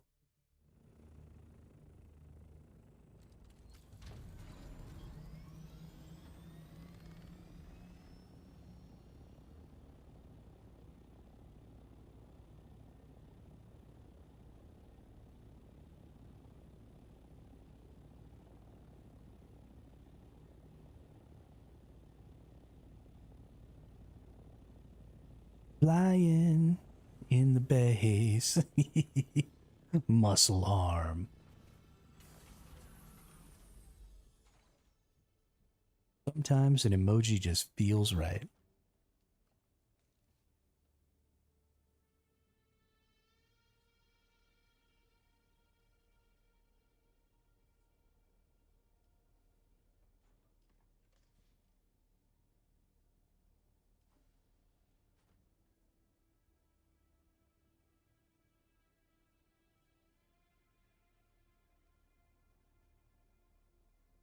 All right, where's homeboy? I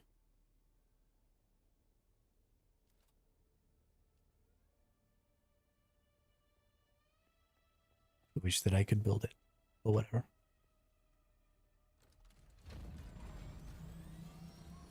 Time to go back out into the deep. Now, we did see there was the spice field that we went to, and then there was another spice field like right over here. So we're going to go like right over here. 19,000 meters.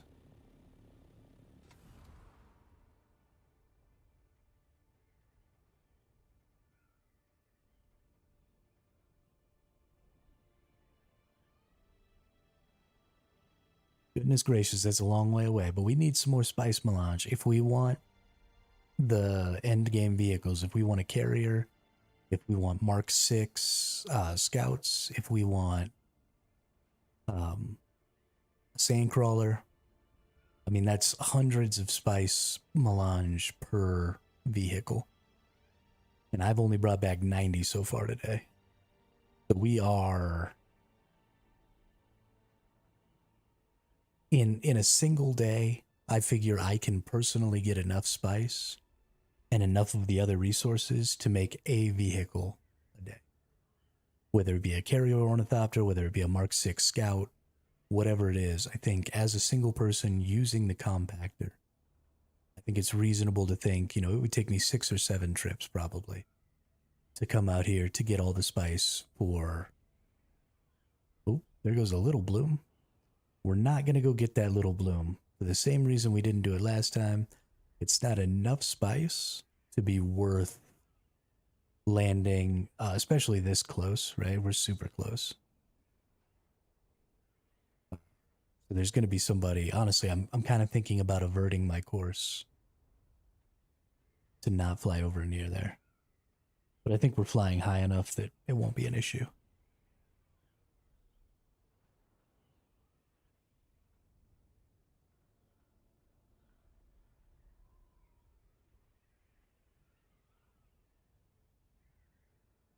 Now that we're all the way up here, we'll bring this down to a little bit more of a level position.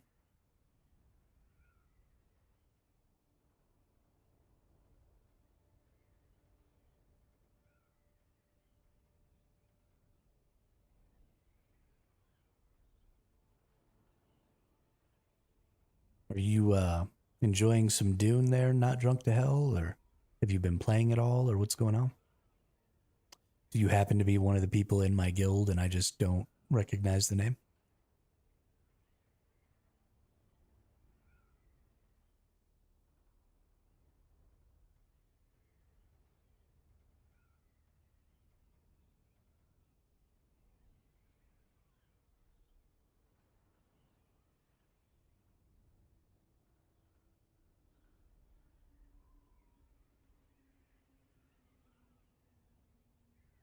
Because I personally can't get enough of this game.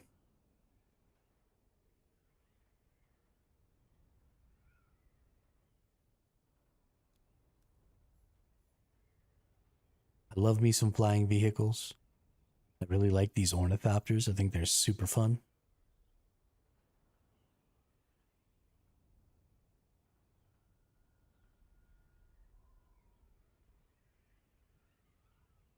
I really can't wait to start doing some larger group stuff.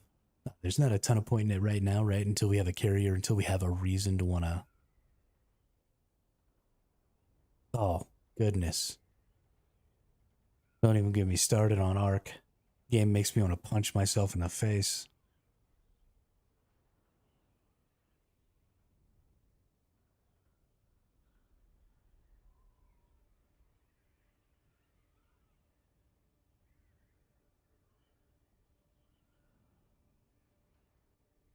There are some things about Ark that I find no other game has, though. And primarily, it's the mount system in Ark was just like decades ahead of everybody else. And this game actually has the potential, I think, to have an even better mount system than Ark did because they're using modules. And so you can change the mount that you're using based on the modules you add. And I think that opens up just a whole can of worms. Hey, I appreciate that, not drunk. Appreciate that a lot. But you know, right now we've got so few modules, and so it's not really all that interesting. But they've already set it up. If you look at the bottom of my screen here, there's those 3 little pips or whatever for where your skills go. And you can have a scanner and a thruster on the Scout Ornithopter. So you can fly really fast and scan things. And they set it up, right? One of them is button C, one of them is button X, or one of them is button Q, one of them is button C. But it's all the same buttons. It's Q, X, and C. And then there's 6 pieces to most of the vehicles, right? You get your chassis, you get 2 pieces of hull, you get your PSU, you get your engine, and you get your traversal unit, which is your wings or your treads or whatever. The only one that has 5 pieces is the sandbike. And so they've already got it set up. Hey, that's going to fall out of the sky. That's going to hit me. Not quite. Oh, it's going the other way. Okay. It looked like it was coming right at me there for a second. I did see a video of somebody getting hit by one of those, and it actually destroyed their ornithopter. Definitely got to be careful. I don't have my cut array on me, so...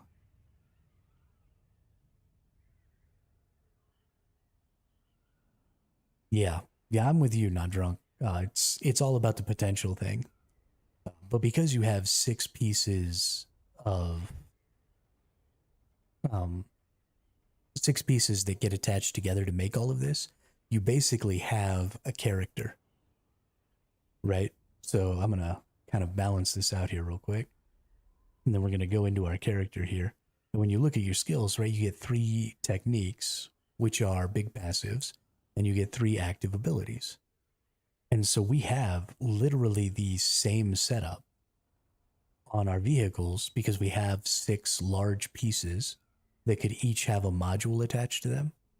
So you could create technique modules and ability modules and set it up so that you could only have 3 ability modules and 3 technique modules, and there would be ability modules and technique modules for each part, so you'd be mixing and matching.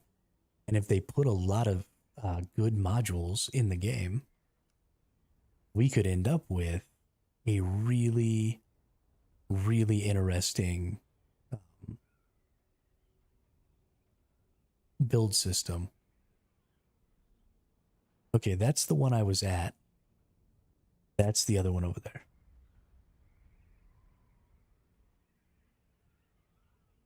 Because vehicle PvP is going to be a huge part of this game.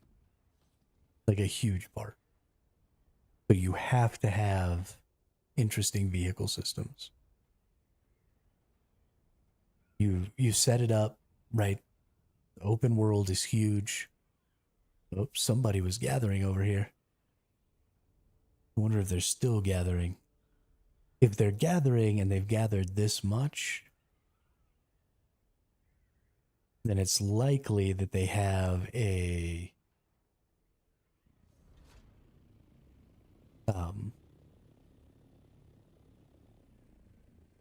they probably don't have rockets.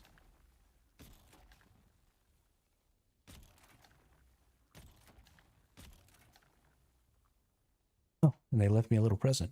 Wow, they like just left.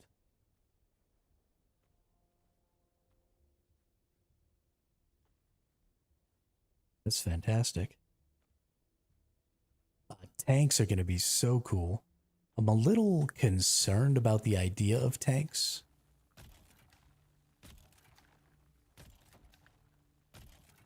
You know, because the deep desert just doesn't really have any place for them. I mean, I guess you could bring a tank, drop it on the sand with a carrier, let the tank go ham, and then when the worm comes, you know, you pick it up. But that seems cumbersome and maybe not fun.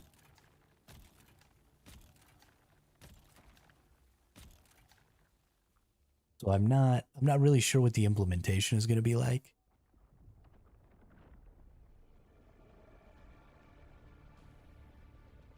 We pissed off the worm, and I forgot to load into this. Whoopsie.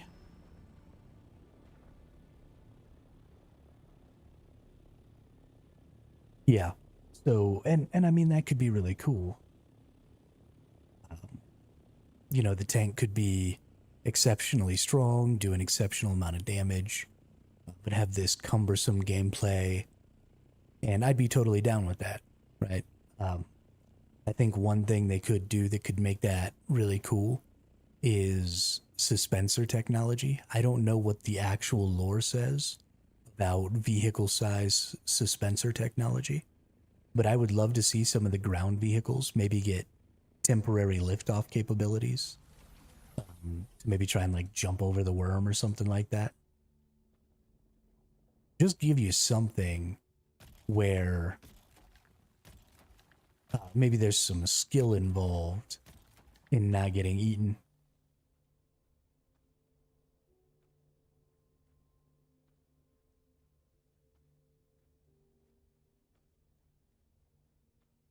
But we'll have to see.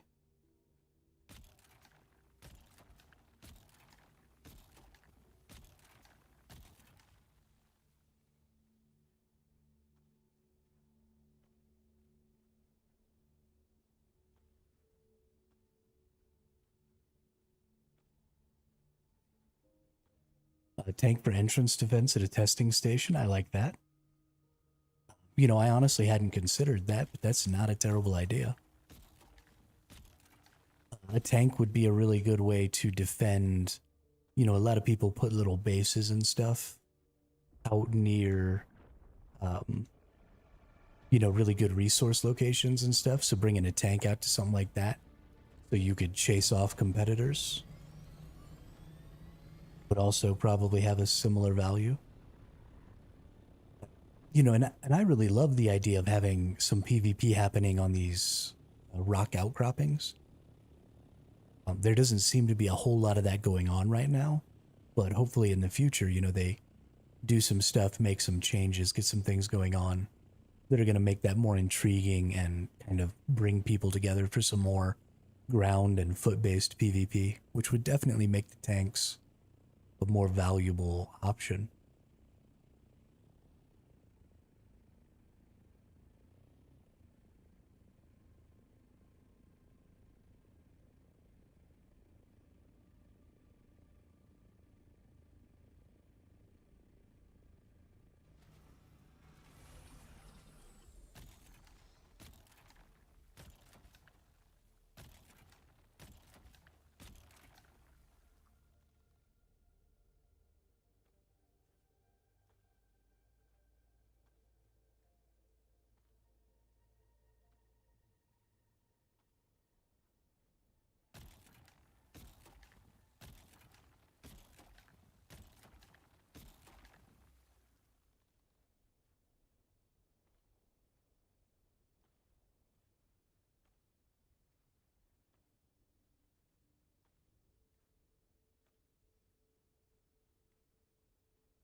Yeah, I actually haven't done any of the deep desert ones yet.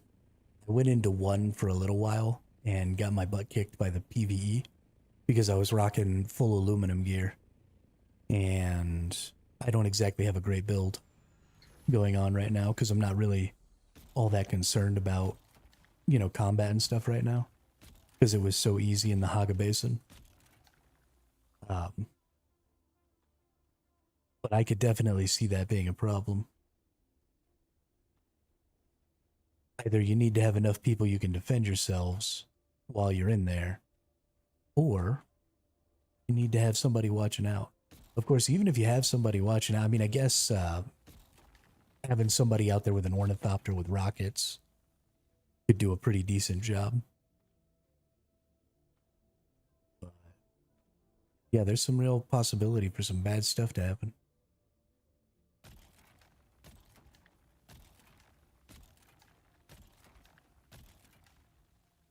That bird scared the crap out of me. I thought it was an ornithopter.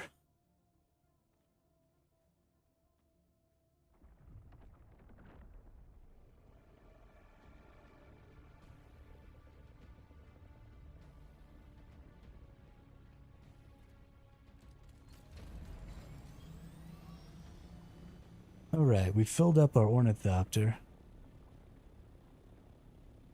Yeah, a lot of the bigger guilds are getting there, a little faster than the rest of us, which is fine. They usually use some sort of a funnel system, and so you've got a bunch of, more casual players and stuff kind of funneling resources into the more extreme PvPers, and so those people just make more progress than the rest of us. But we'll be catching up here pretty soon.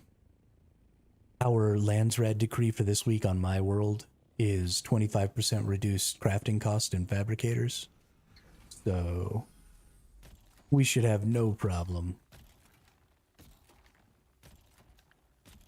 getting ourselves into Plastanium tier this week.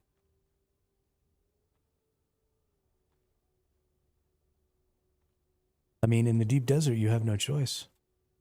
You gotta be looking over your shoulder. And it's one of the things that I like personally about games like this. I don't necessarily like dying, and I don't necessarily engage in a lot of PvP. Usually my engagement in PvP is running away. But I like the tension of knowing that there could be somebody who pops out of the horizon whose goal is to kill me. And for that person to be a real person and not just an NPC, because, real people are just better, right? They're more difficult to fight. They're more skilled. NPCs usually just can't quite cut the mustard. But I've been chased down a couple of times out here. Yesterday, I got chased twice. And I got away once because the person was using the same scout ornithopter I was. I have a Mark IV. And then the second time I got killed, the person was using a higher tier scout orny than me. And they actually managed to chase me down and get me.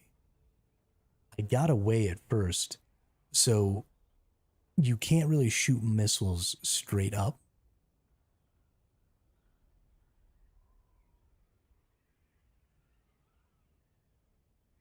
So when the person found me, I was able to get above them and just start climbing elevation.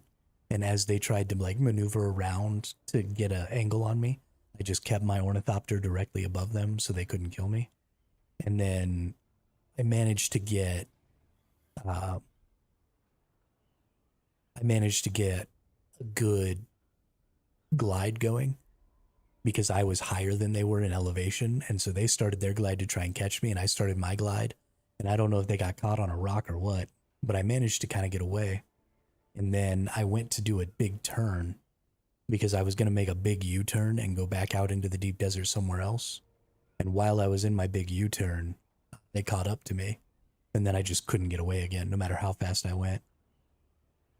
And so I think they just had a higher tier vehicle than me.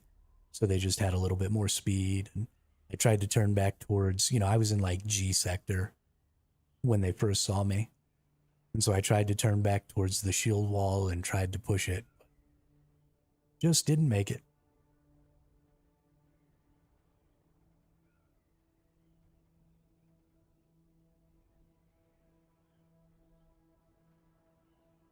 And they killed me out in the middle of the dunes. So not only did I die, I got eaten by a worm. So I lost everything. It was hella sad. One thing I did notice, though, is they did a really good job in this game of changing the way the controls on your vehicle work based on what parts have been damaged. Like, if you lose one of your left wings, you don't just instantly crash. You just start tilting really hard to the left.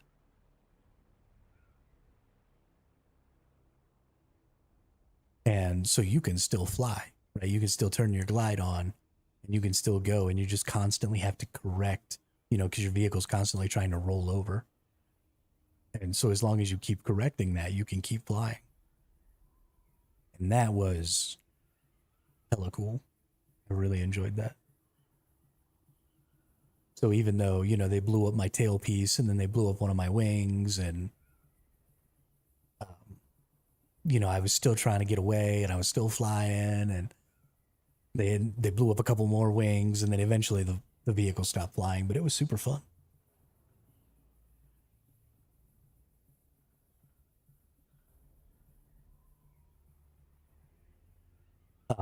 This game has a system that's a little bit like Albion Online.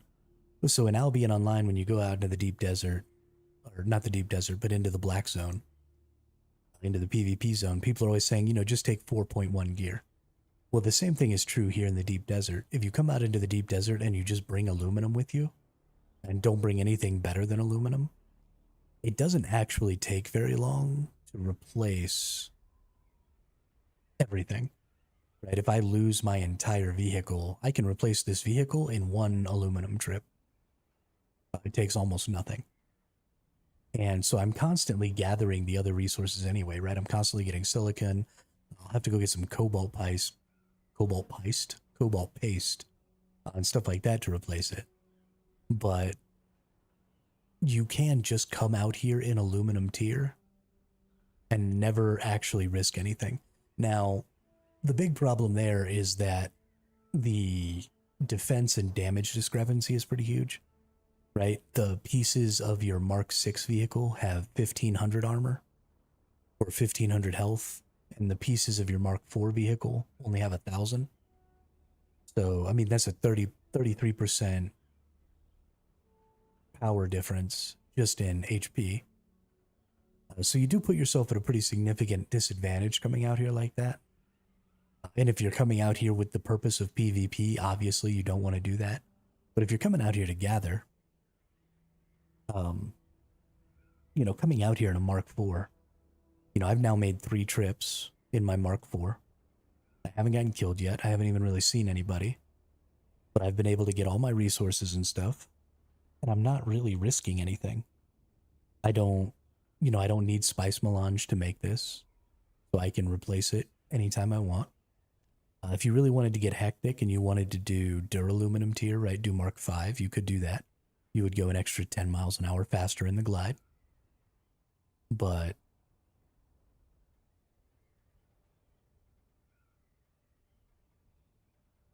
I think it's perfectly fine to just be out here in some Mark IV.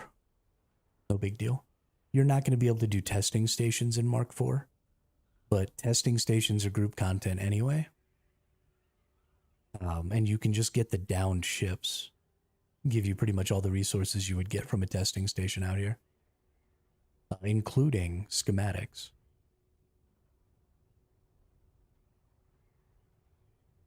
You can get schematics from the downed ships, so definitely get those.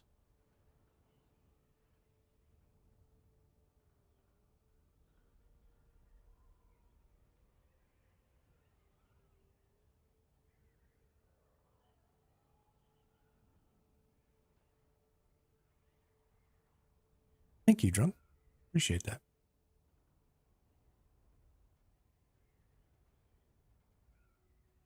I try not to let the fact that I'm primarily a PvE player and that I'm primarily solo make me want everything to be catered towards me. I do think you have to cater towards the casual and the solo crowd because they're a big part of the population. But I don't necessarily think everything needs to be soloable and everything needs to be, PvE oriented.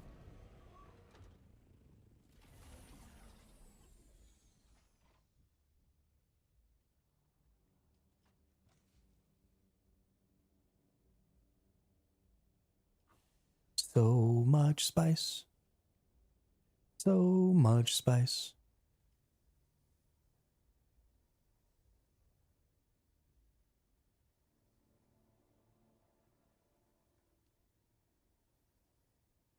Yeah, more spice melange. We need so much more water. We're so water poor, it's not even funny right now.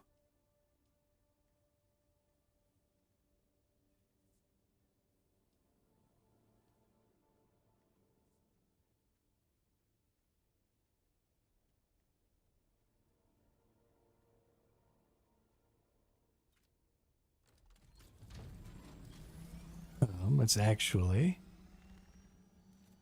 jump up here. How are we looking on this condenser?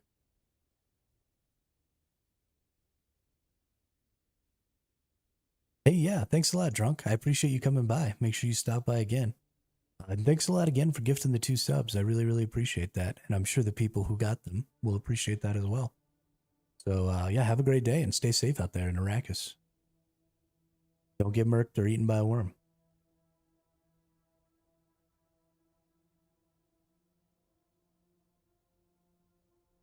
Da, da, da.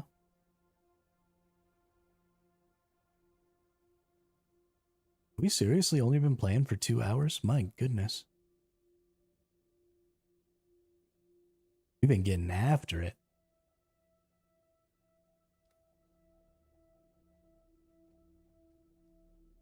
I need to probably remake my compactor at this point. It's so low on maximum durability that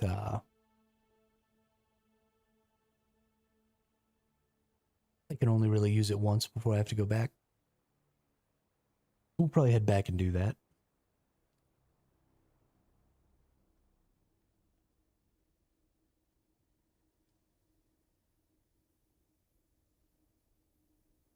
We still got another 47 melange.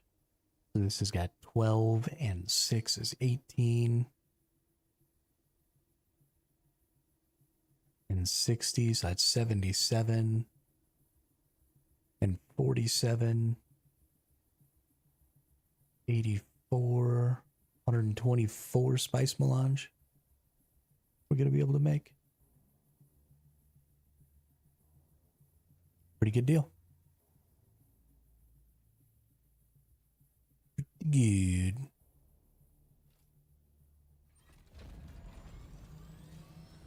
But yeah, let's go make a new compactor. That's 3 trips out there. I get about 42-ish each time.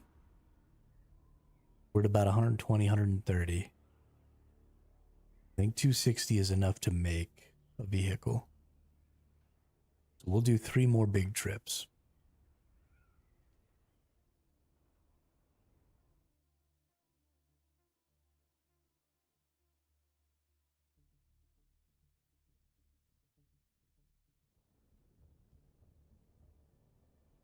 Three more big trips. And then we'll do some more Stravidium and stuff like that. I'm not messing around today, or really for the rest of the week. We have got to get the resources to move into Plastanium this week.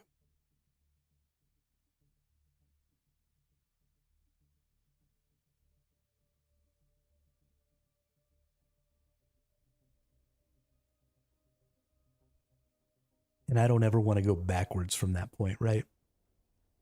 I want to get into the Plastanium tier. I want to get Mark 6 ornithopters. I want to do all that stuff. But then I want to have enough extra resources that dying doesn't send me back to aluminum tier. So that's a really important goal here, I think, for this week, is just to make sure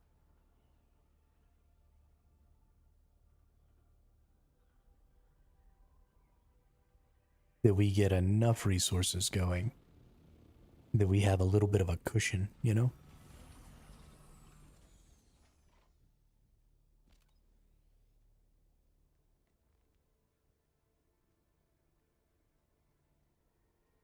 We're going to go ahead and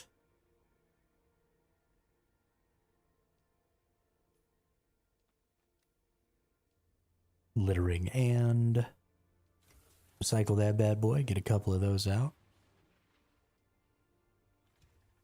I had a Mark 5 compactor. It was unique. Unfortunately, can't do that. And the other thing here is I would maybe like to have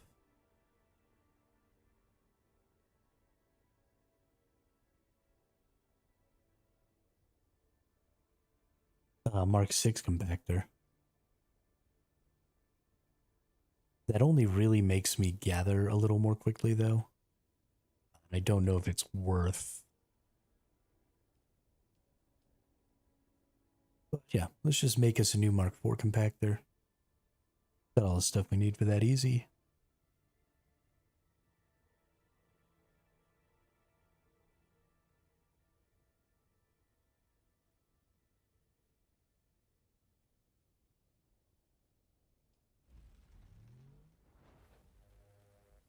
Why are we making regular leader, John? What are we doing?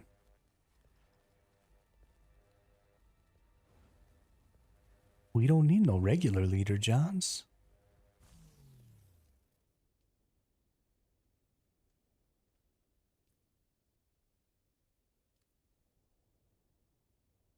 Going at it tonight.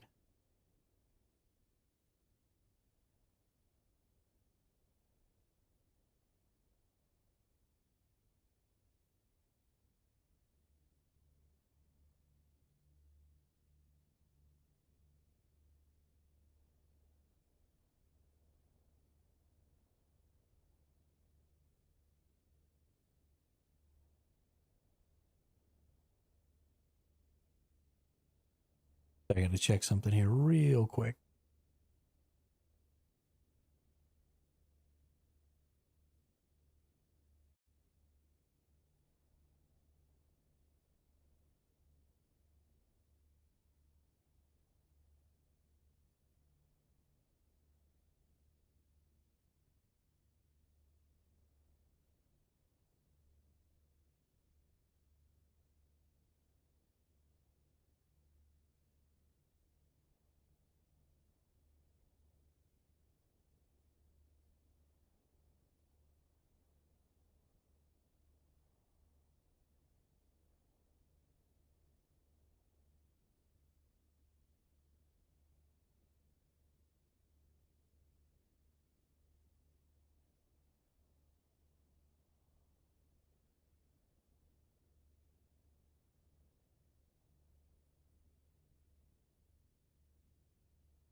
Okay, sorry about that.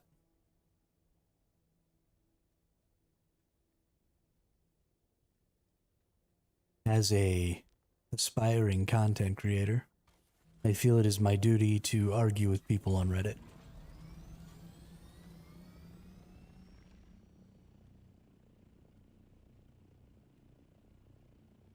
I take that duty very seriously.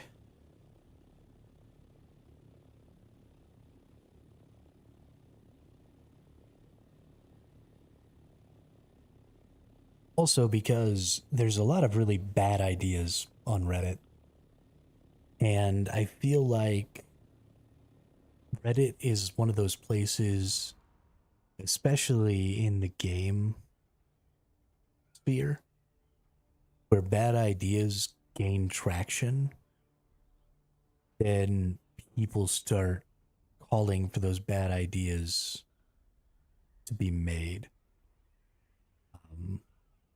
And I don't want to see that happen to Dune. Like, there's a lot of people talking about wanting to make the factions enforced so you can't hurt members of your own faction.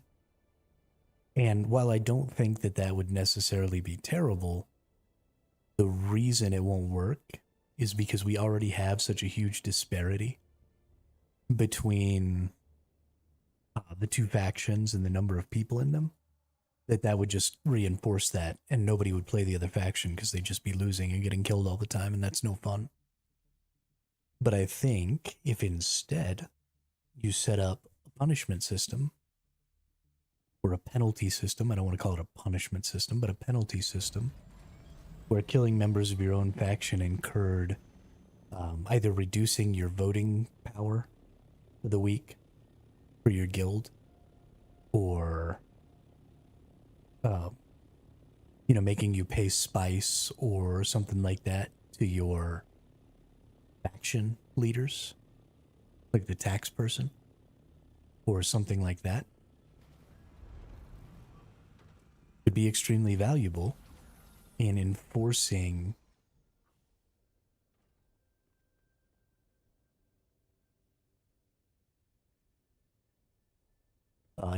that system without actually enforcing that system, right?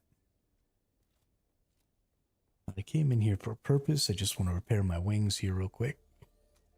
We got a couple of almost dead ones, so they got to get repaired pretty often. And then I want to grab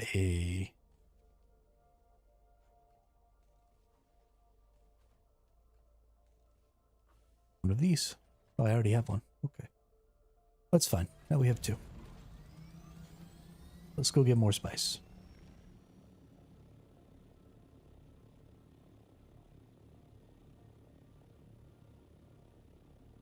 Let's go the other way this time. I've pretty much played out all the spice over on this side. So let's go this other way and see what's up. What is that base down there doing?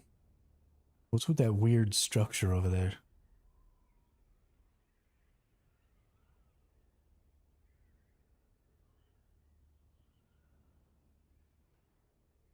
They got like a spaceship attached to their base.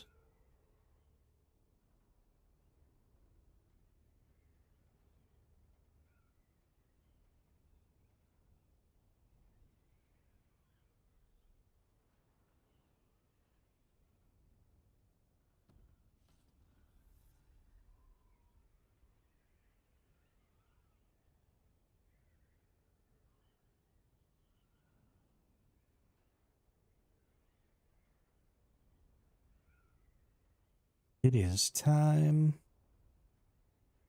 to get more spice. I want to make 3 more trips.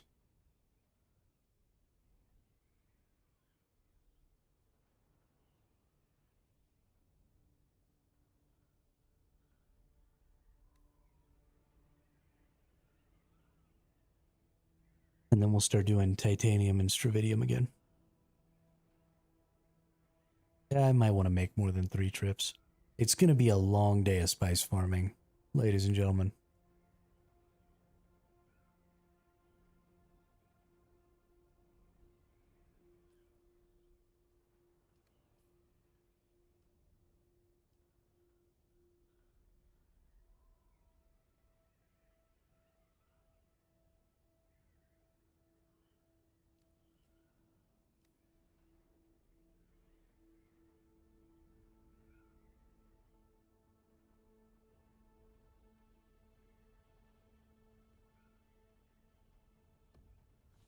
Oh, talking to myself again.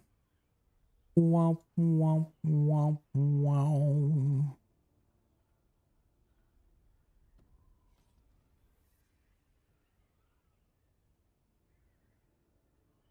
Entering sector C4. Probably need to turn a little this way. I think I might be going a little too hard west.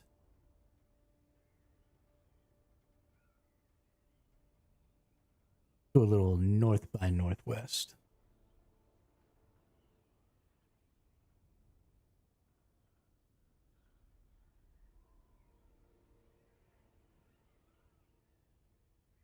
Oh, we got a dust storm kicking up.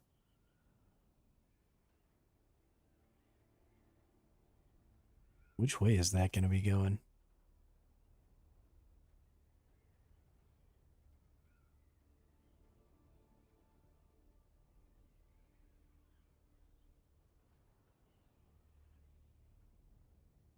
I think it might be coming across here. Right in front of me.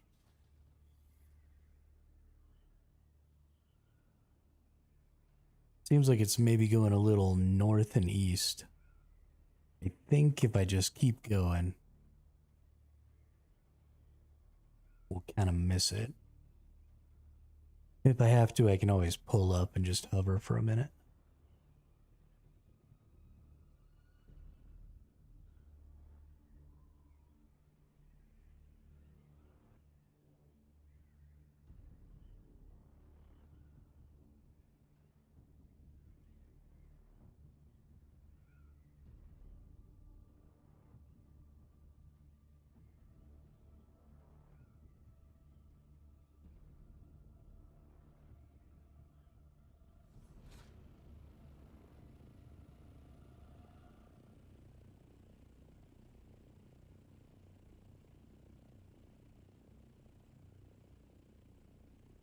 Ooh, we came right up to the edge of it, didn't we?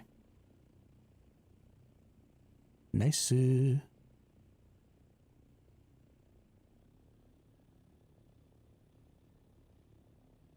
Let it pass us by a little here.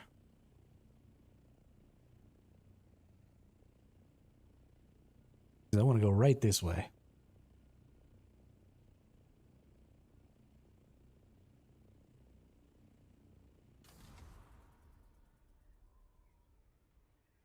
Walk this way. Talk this way.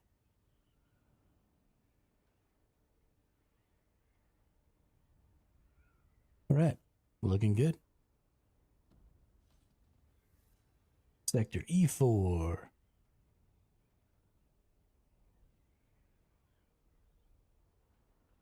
Oh, look at that. Spice blow right there for me. Ah, it's just a little one. Maybe. We'll see. We'll keep going this way and we'll see what happens there. Pretty sure it's just a little one, though. Yeah, not going to worry about it. Actually, you know what? We're far enough away, and that's a free...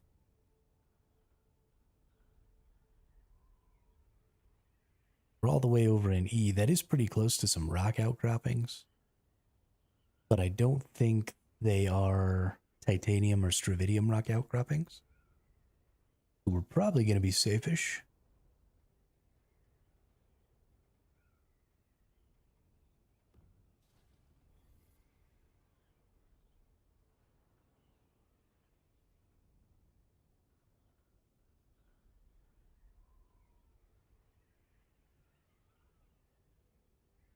I should be able to get the entire spice blow in one landing, though. Oh, and there's another one right there. Nice. We'll get both of these.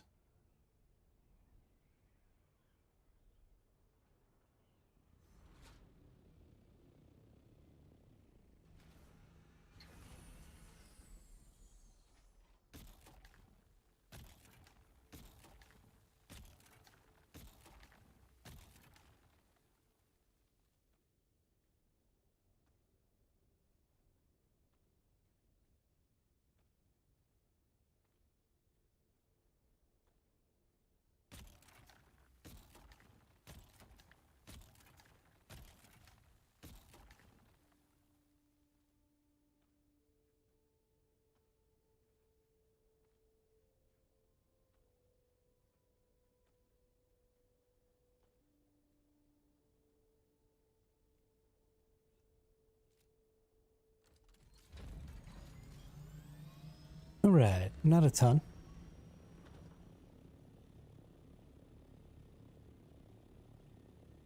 But it's easy, mostly safe.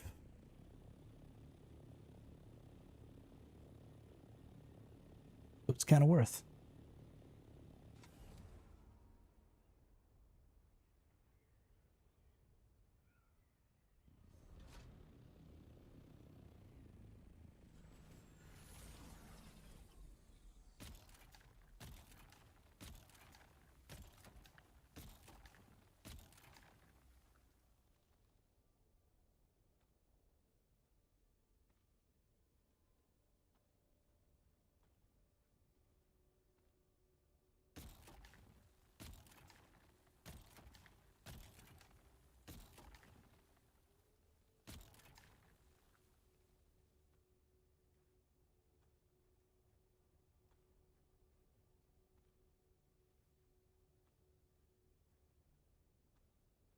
Nice.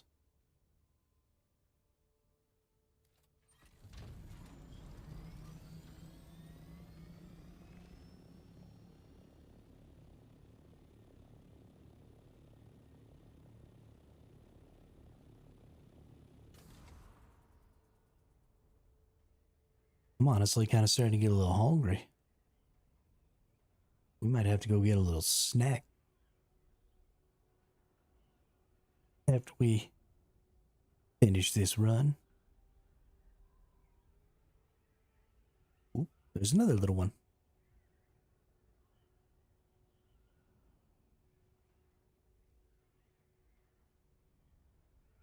Free spice for me. This one might be...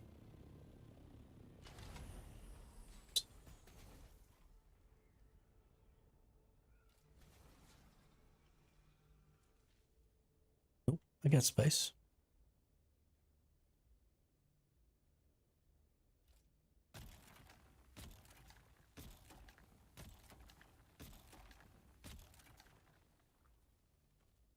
This one just seemed a little duller in color.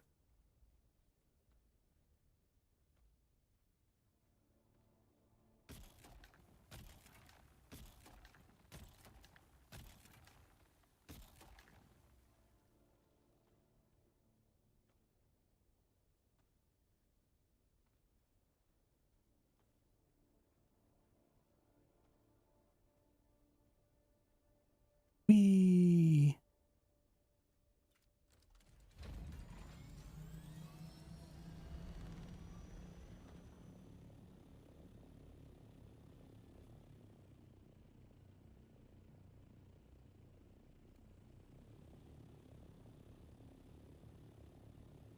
All right, away we go. Come on, give me a big spice. I've done 3 little spices. And 3 little spices only equaled 1,000, so I'd have to get another, like, 9 little spices to fill up. So that's not really valuable to me. I'd rather get a medium spice.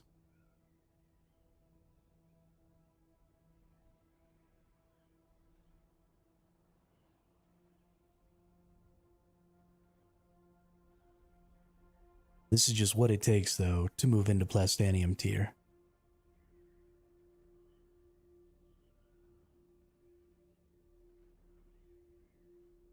And the only real advantage that the bigger guilds have is just being able to do this first part concurrently. So, you know, if there were like 20 of us, then everybody goes out for one trip. Everybody comes back full of spice one time. And then we make a carrier, we make a couple of Mark 6 scouts, we make a spice crawler, and then we're good. We have the infrastructure to farm spice on a huge scale. We don't have 20 people, we have like 5 people in the end game right now. So that's, you know, 4 trips per person to get to that same. I think there's spice over here. Might even be a medium spice.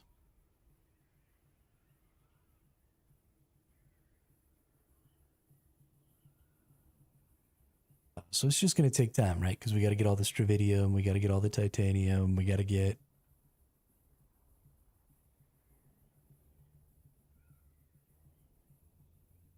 Got to get the things, got to do the things.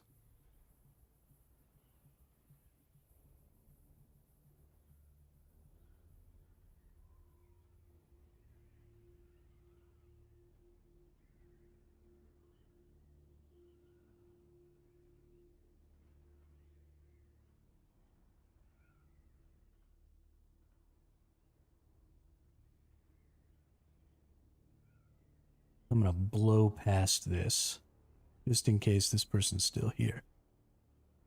Doesn't look like they are. Doesn't look like they gathered very much either. Which is fine with me.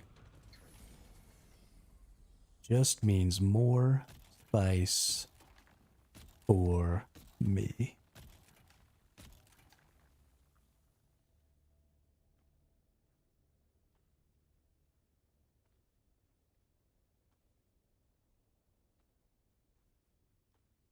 I wonder if this person got eaten.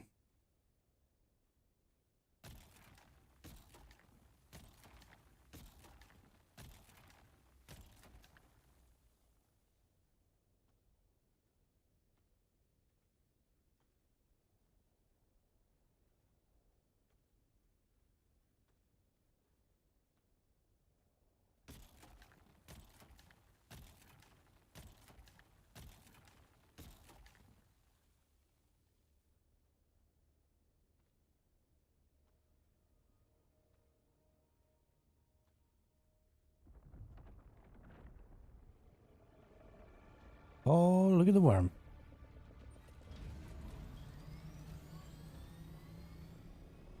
Say it a worm. Worm. Wormity worm.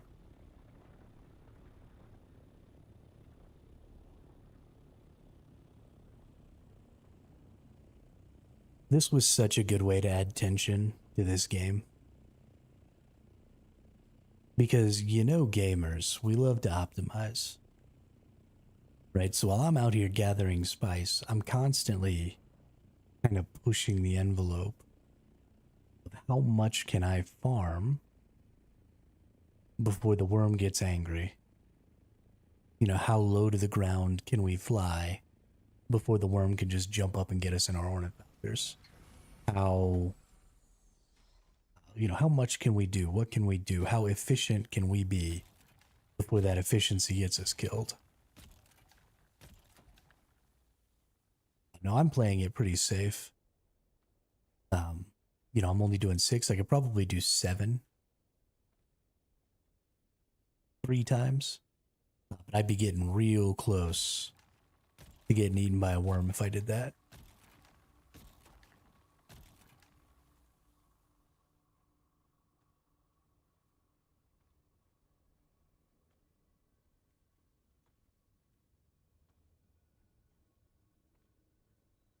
The other thing is, one of these days, they might throw us for a little loop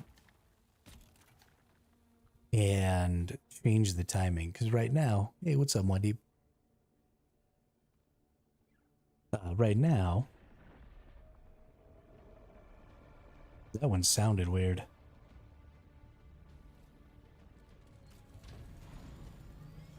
I thought I heard some metal crashing or something there.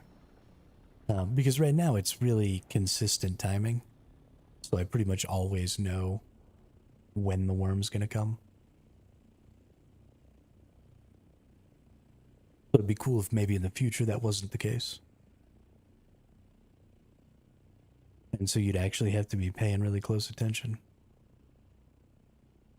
I don't know how they would do that, right? Because it's supposed to be based on how much noise you're making. So it seems reasonable. But even if they put just a small range in there, you know, like right now it seems like there's a very specific amount of noise over a very specific amount of time that you have to make. But if they just allowed that to be a range instead of what seems like a hard number, then we could get a little variance. And even if it was just a couple of seconds, right? 30 seconds worth of variance. Heck, 10 seconds worth of variance.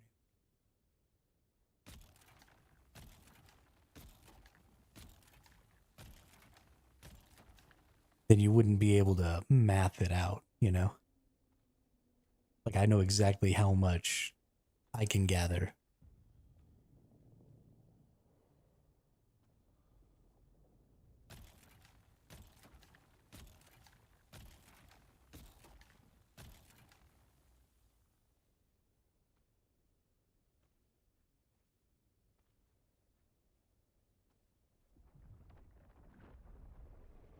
Even though I fucked that up, right? I can still go deposit, come back over here, grab my last one. And I'm not really in any danger.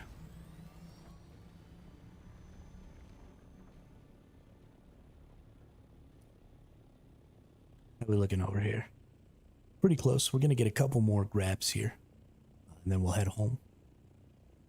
Like I said, I don't want to go back unless I'm full. That's a waste of a trip. But we do, however, drink some flippin' water.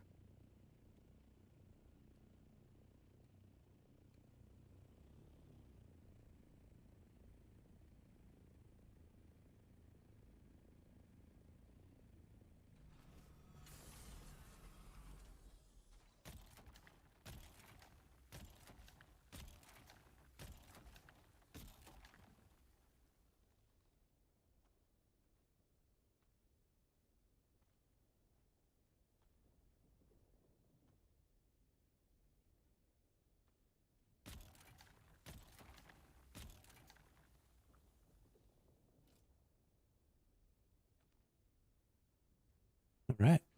That's all she wrote. So here's an interesting thought and kind of a dick move.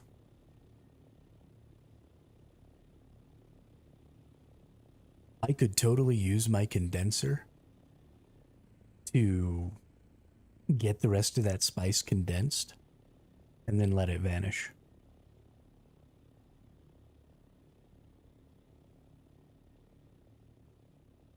So that nobody else could get it.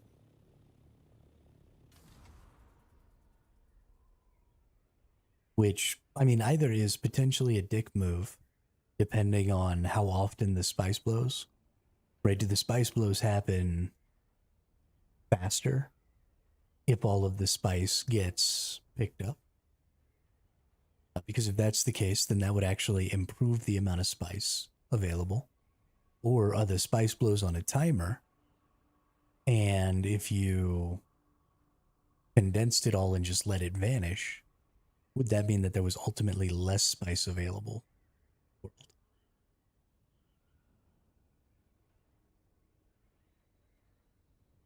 Because you could be a big old butthead and just get rid of all those spice blows. I don't think I'll ever do it, but it's definitely a thing you can do.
One thing all this flying does is sure makes you tired. My brain is foggy. I guess that's kind of part of it, right? Kind of lulls you into this sense of security, and then all of a sudden, bam, somebody's shooting rockets at you.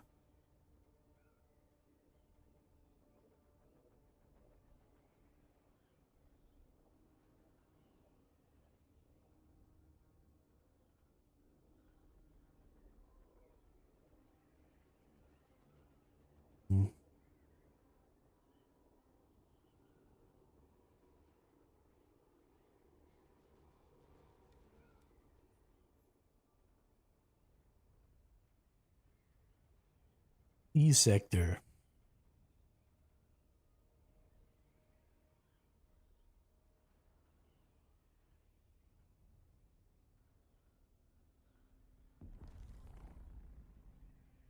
Oop. Was that another baby blow? I think it was. It's the little guy.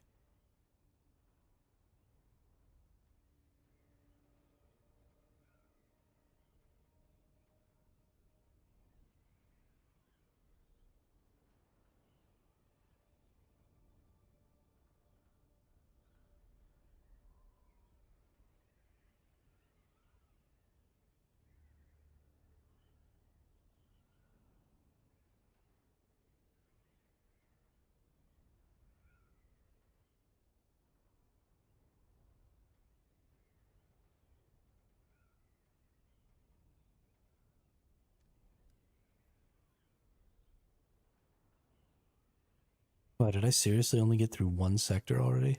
Goodness. I want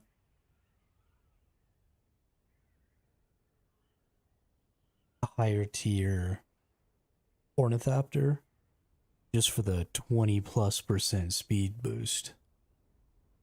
Well, I guess 10 plus. It's about a 15% speed boost to go from 160 to 180.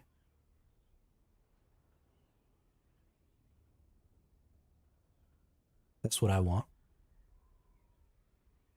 I don't even need the whole thing, right? You only really need the engine and the wings. Heck, just the wings, really.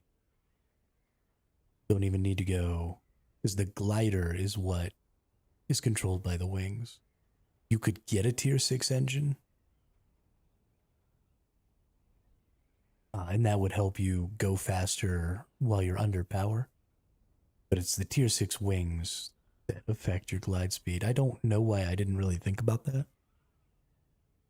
But I guess, yeah, I don't actually need a full tier 6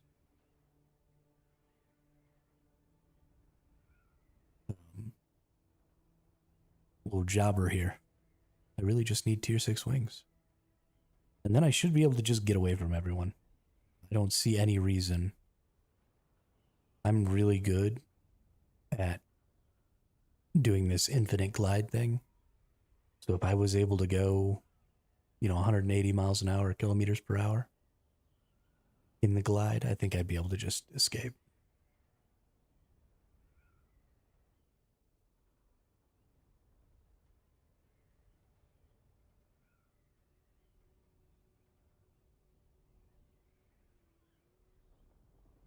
And I'd be totally down with that.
Little boxes on the hillside. Little boxes made of ticky-tacky. Little boxes on the hillside. Little boxes all the same.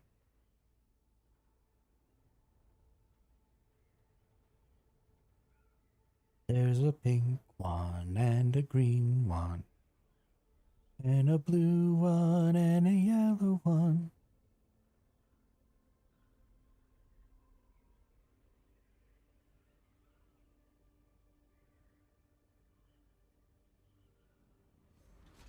Zoom.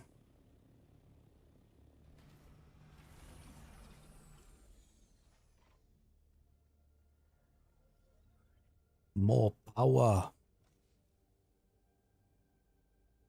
Oop, that one's full.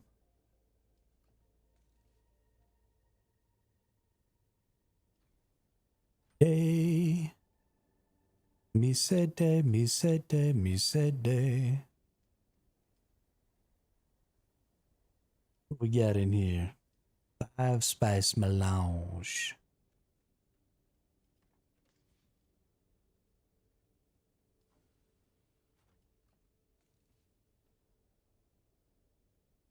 Oop, somebody else has Mindex rattle also.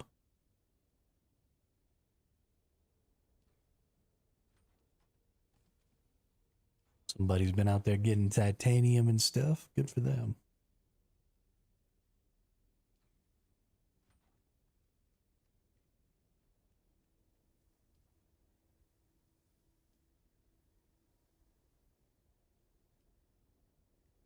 We are out of water.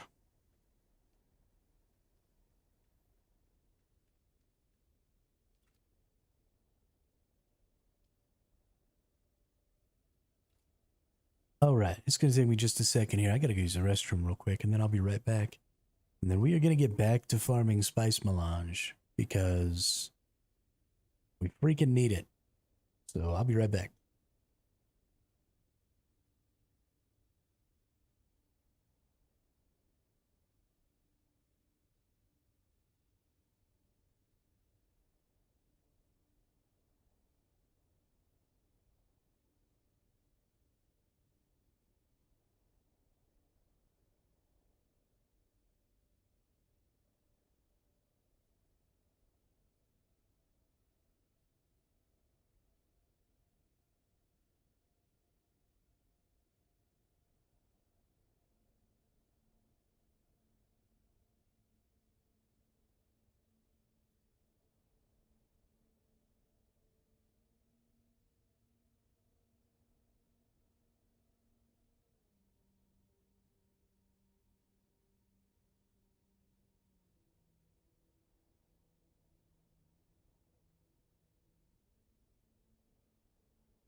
All right, we back.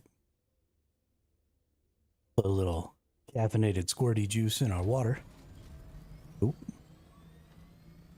I forgot that every time I come back, I gotta repair. This is honestly pretty dangerous. I probably should replace my wings, but now that I realize that we only need Mark 6 wings, we don't need a whole Mark 6 ornithopter, I'm gonna wait to replace the wings until I can replace them with Mark 6s.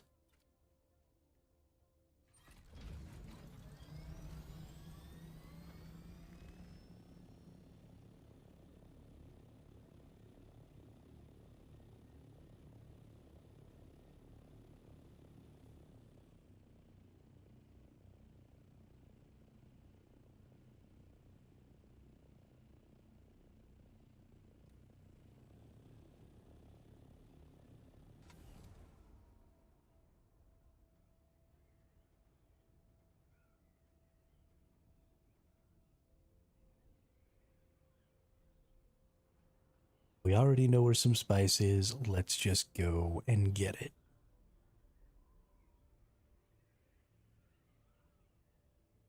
Doom. Doom.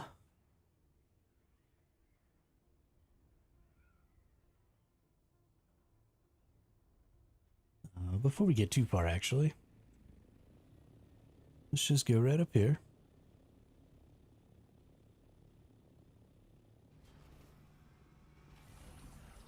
And let's go check our Discord and make sure.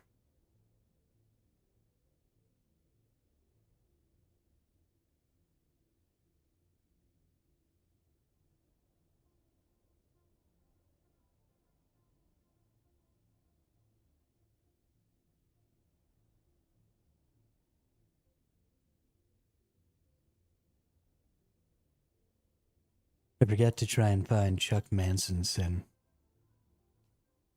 more. So let's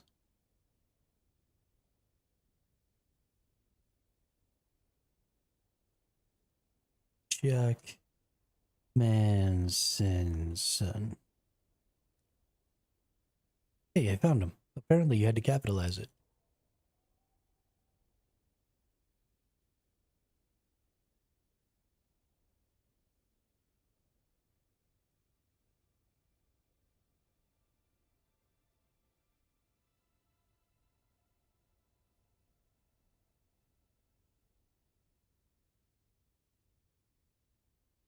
Or they are no longer online. Whoops. So that'll give us 1, 2, 3, 4, 5, 6, 7, 8, 9. Yeah, 9 plus Drat is 10. Plus hopefully Ames and Crazy Flip. So that'll be 12. Yo, we can have some big time operations with 12 people. We could get. So let's see. Let's start thinking about what it takes to do big spice operations. To go into one of the spice calderas and actually get some spice. Oh. It's a worm. It's a friggin' worm. So number one, you need a carrier and a spice crawler. Number two, you need thumpers. Now, I think that you can just bring one carrier and one spice crawler, and they each need to have just one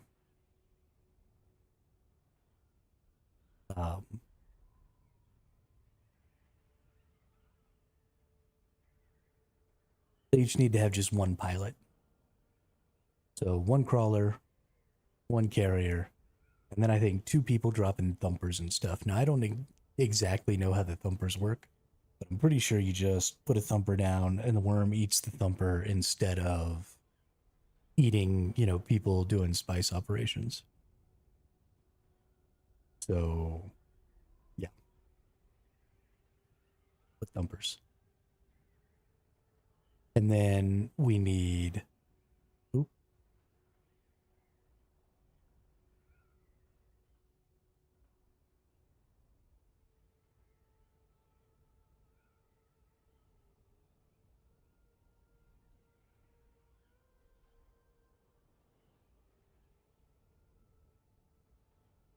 And then we need scouts and defense. Now, here's where things get interesting conceptually. The assault ornithopters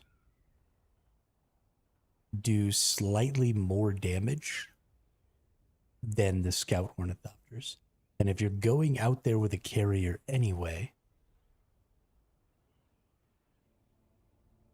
there's not a lot of point in having the speed of the scouts. Because you're not necessarily going to be running away, you're going to be protecting your carrier. So I think that we probably need, if we're going to take a carrier and a sandcrawler out, I think we need at least 8 people. I think you need 4 assaults fully equipped with rockets and a thruster if you can have rockets and thrusters. I'm not 100% sure, I need to check. If you can, then you want rockets and thrusters. Then you want 2 people on sand bikes with thumpers, but you also want those people on sand bikes to have shoulder-mounted rocket launchers, because they will get ignored because people haven't really interacted with ground-based troops that can kill you yet. And so the people on the sand bikes are actually going to fly in the transports with the assault hornies. So a couple of the assault ornithopter people will have to be kind of on standby, so that if any of the people on the scout or on the sand bikes are going to get attacked, they can go pick them up, because the carrier is all about the sandcrawler. And then from there, you really just scale up with people on sandcrawlers and carriers. So I think you need 4 assaults, you need 2 sand bikes, and then every 2 additional people you have beyond 6, you get a carrier and a sandcrawler. So if you have 8, you have 1 carrier and sandcrawler. If you have 10, you have 2 carriers and sandcrawlers. If you have 12, you have 3 carriers and sandcrawlers. And you run with the same number of assaults, because the value of speeding up your gathering operations, I think, is greater than the value of increasing your defensive options.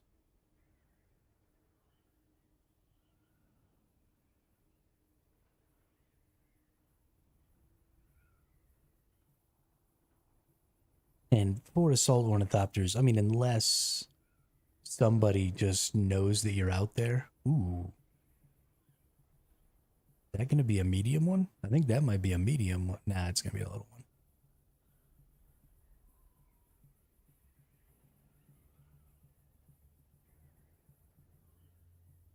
Because unless somebody knows beforehand that you're out there gathering, I don't think you're going to run into too much resistance. Right? You really only need the 4 scouts so that you can have them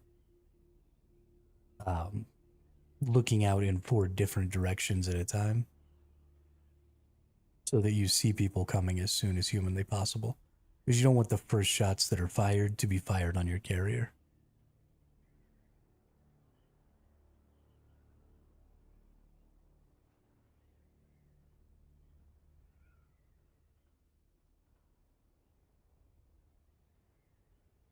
But I think that's good. I think that's a good plan. So I do want to build good assault thopters, but I think we can mostly build those in tier 5, right? The PSU can be tier 5. The engine probably wants to be tier 6. The wings want to be tier 6. The missile launcher wants to be tier 6. And if you can also have a thruster, which I'm not 100% sure on, then the thruster wants to be tier 6. But the hull can be tier 5. PSU can be tier 5. So that's 1, 2, 3, 4 tier 5 pieces. And then everything else tier 6. So that will mean a little duraluminum, but that's much easier to come by than spice melange and plastanium. So that'll save us a little bit there. Then we want a carrier. The whole carrier has to be made in tier 6, obviously. Then we need a sand crawler. And I think the sand bikes probably want to be pretty high tier 2, right? You want boosters on them.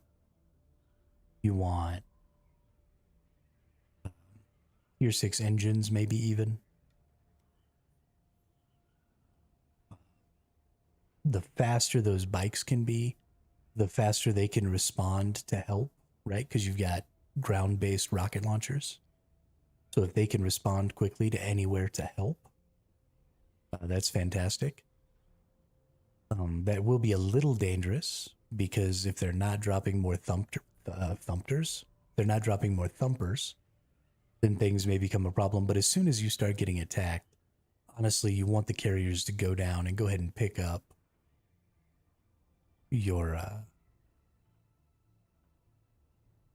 crawlers anyway, just in case, right? Just get them out of there, because if you get attacked, there is potential to get attacked more, right? While you're being attacked, the assumption has to be that they're bringing in reinforcements. Because if you don't make that assumption and they do bring in reinforcements, then you're in the worst position you can possibly be in. So you assume they're bringing in reinforcements.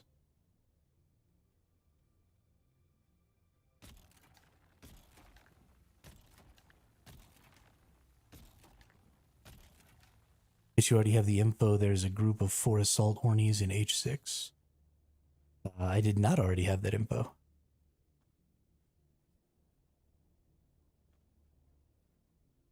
Did y'all manage to escape?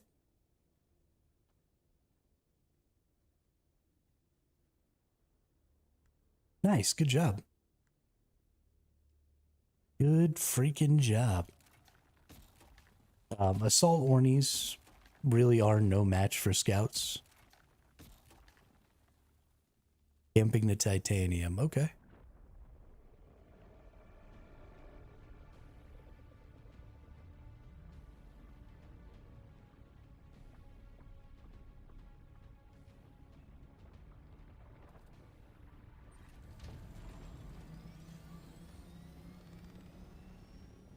Well, that's not going to be the only place where there's titanium and stravidium. So they can camp that one spot all they want, and they also can't camp it all day, so... Fuck 'em. I'm over here in H3, so they ain't coming over here.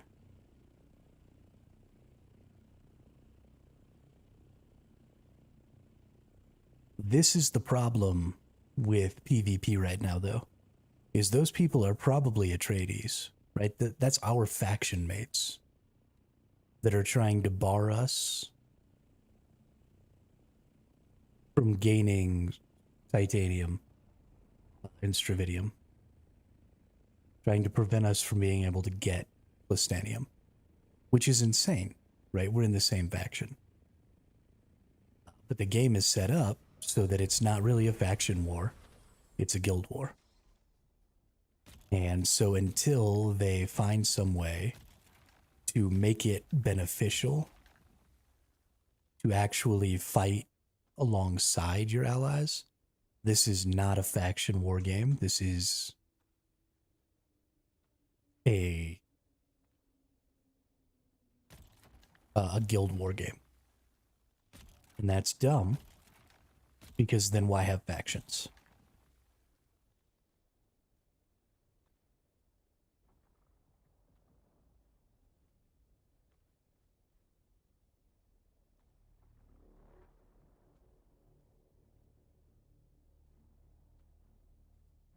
Getting some weird audio.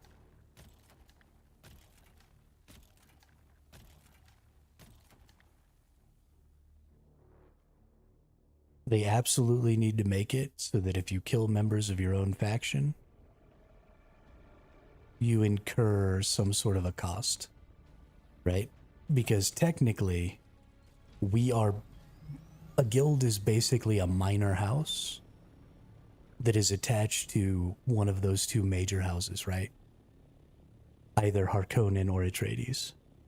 And so, in a legitimate hierarchy like that, if one of the minor houses attacked another of the minor houses, then the main house would lose part of their power, right? If you were to kill the soldiers of another minor house attached to your major house, then you have fewer soldiers to call upon if you have to go fight against one of the other major houses.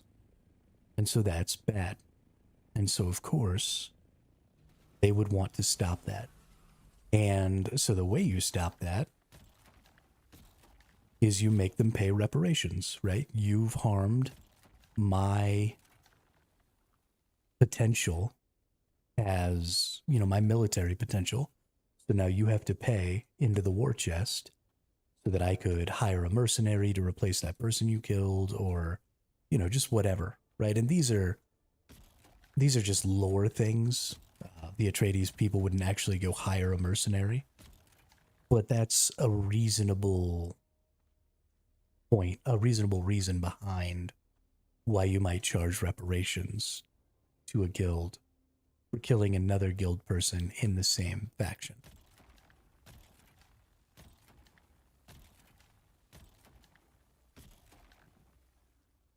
And, you make that spice melange, or you make that,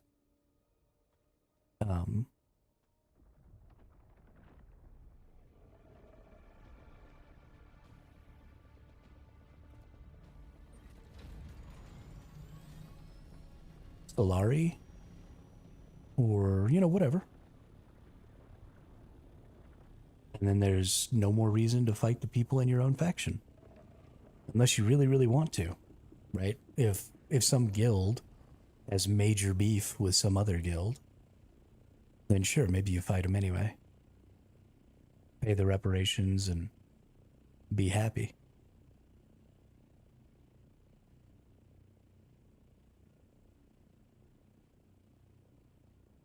I think it's a very elegant solution, though. I think it would work really well.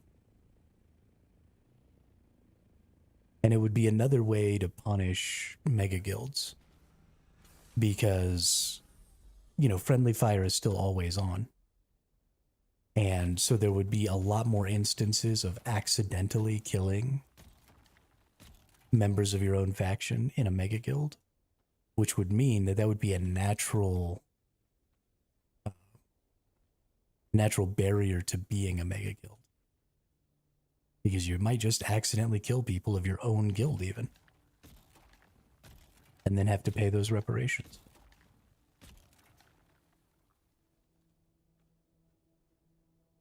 It seems, honestly, it seems to me like the only real viable solution.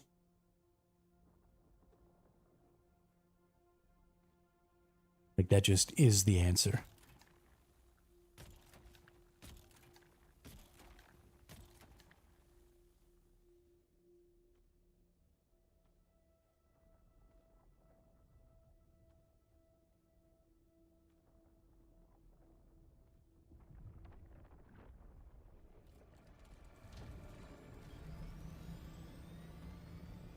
Gosh, those worms are so cool when they come out of the ground. I love, love, love it. I should be looking east, right? I'm in H3. There's apparently a bunch of assault ornies in H6. They're way over there.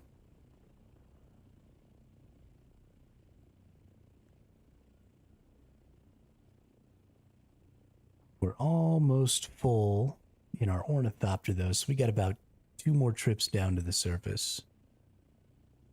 We ought to be donezo here.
Just a very little more. One more trip and we'll be all right.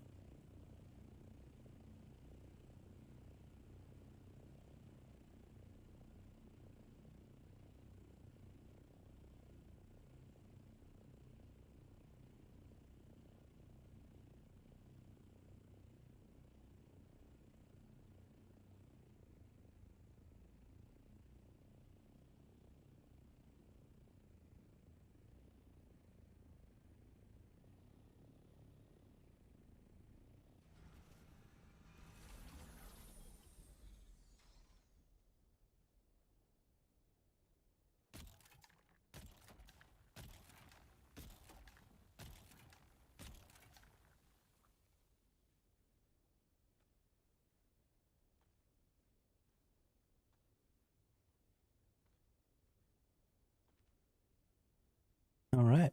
All full. Time to bail.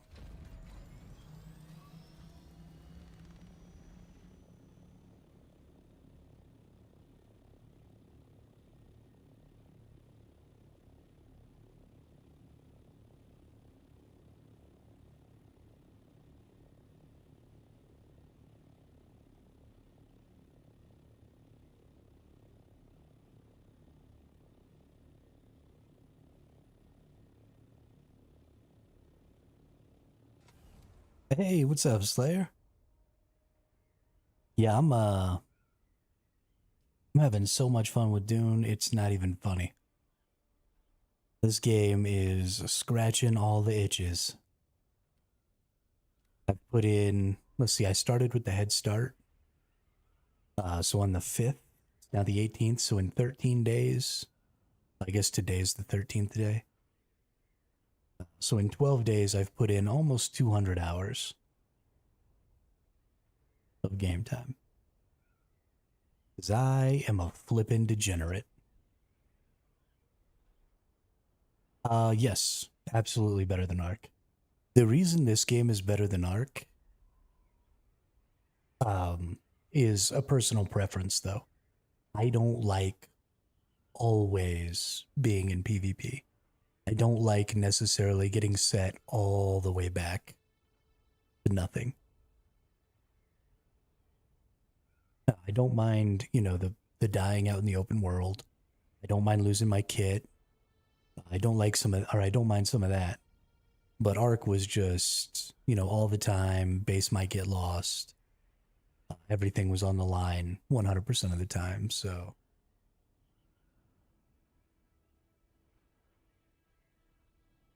Yeah, the cheaters are definitely a problem on Ark. I think probably we're going to have the same problem on Dune. I don't really think there's any way around it. If you have a PvP game or a game that's competitive in any way, people are going to cheat. Sector weather alert. A large sandstorm is approaching.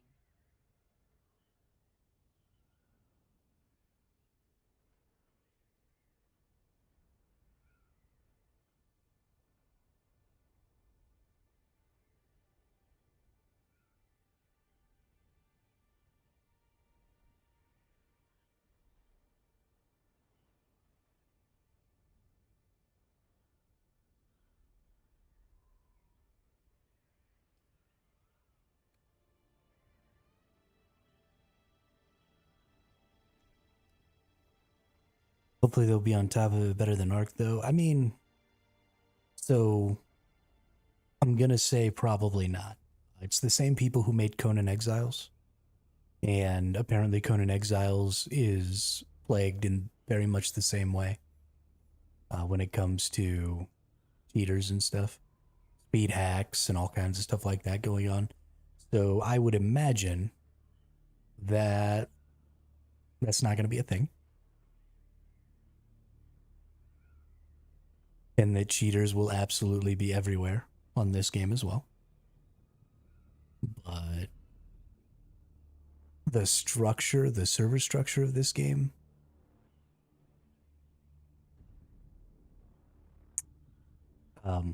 because there's so many servers, hopefully you'll be able to escape some of the cheaters. It's not like Ark where you can go to every server. In this game, you choose. They call it a world, which is one instance of the open deep desert, and then 20 instances of Haga Basin, and then one instance of each of the social hubs, Arakeen and Harko Village. So there's only really ever going to be about 2,000 people. I think is kind of the peak. 2,000 players on any given quote unquote server or world. So, at least in that case, in order to have a huge problem with cheaters, those cheaters would have to spread out quite a bit. So, I don't know. We'll see. Maybe it's a little bit less of a problem. Maybe it's possible to get away from them by, making a character on a server that just doesn't have any cheaters. We'll see. Definitely, there is an unofficial side of the game. You can buy your own Haga Basin. So Haga Basin is the PvE area of the game, and you can buy a private server so that only you have access to your Haga Basin. But honestly, that's actually going to be a little bit of a problem because in Ark, you had control over the entire cluster, but in Dune, the Haga Basin that you purchase gets attached to a world with a bunch of other Haga Basins and an instance of the deep desert and all that stuff that you don't have control over. So there could be cheaters even in your unofficial world because you don't have the ability to kick them because you don't have control over all of the different Haga Basins. So if you just end up in a world where there's somebody who doesn't care and doesn't moderate their siege, then you could end up in a pretty bad way.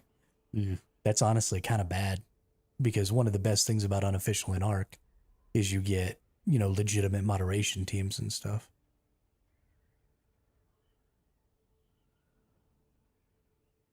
That's an uh-oh.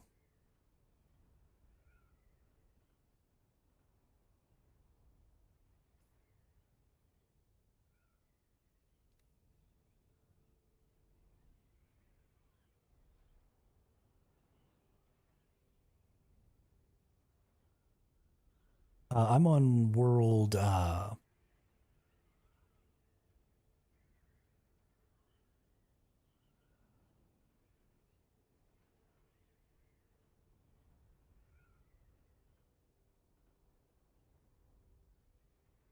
I don't even remember the name.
Trap myself inside of my own ornithopter.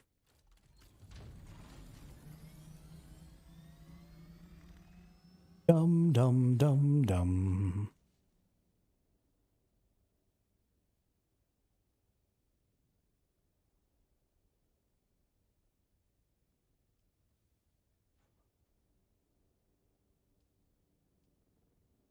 Is there a body anywhere?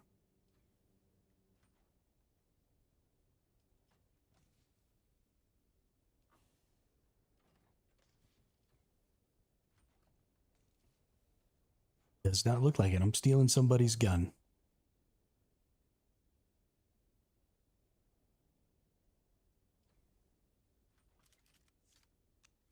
Let's go get a body.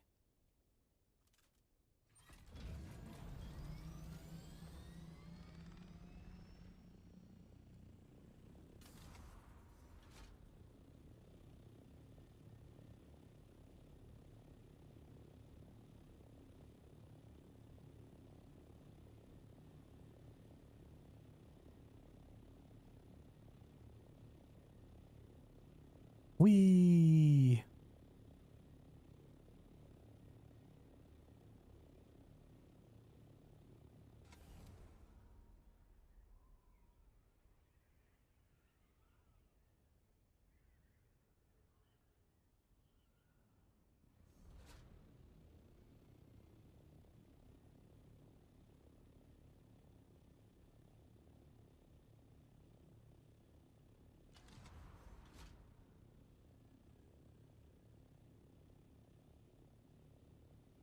Hopefully I can kill somebody in here with no armor on. Or maybe somebody else has already killed people and I can just swoop in and steal a body.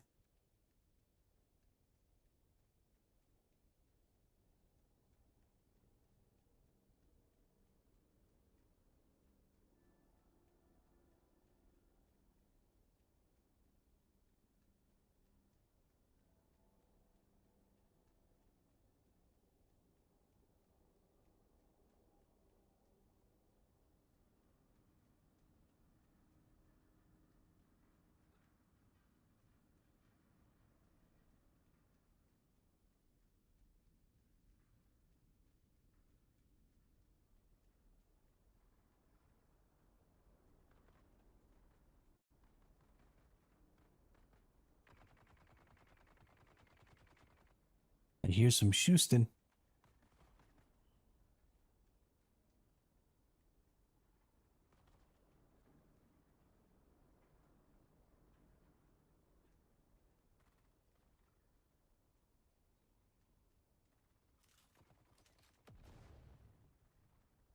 Oh, here we go.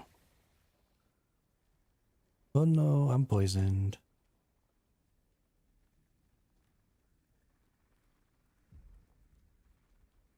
Hey. Oh, do I have to actually kill the person to get the body?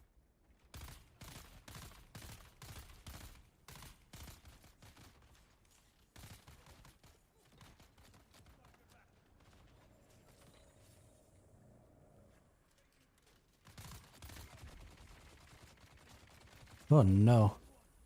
Oh no. Where's my checkpoint?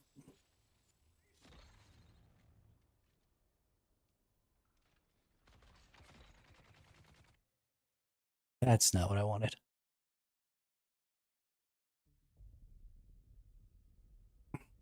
Whoops.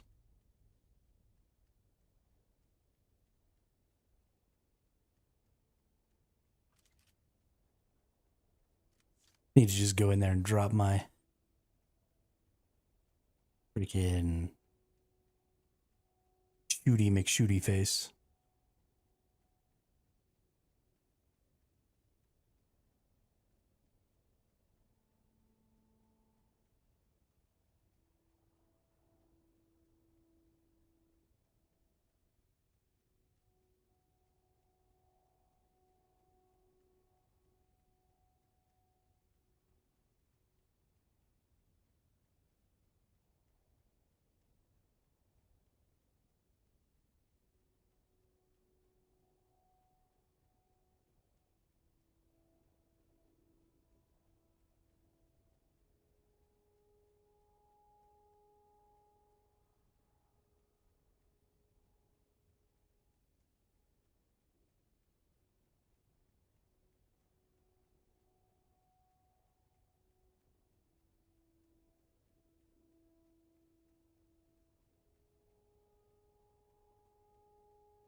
This is the part that gives the arc vibes right here.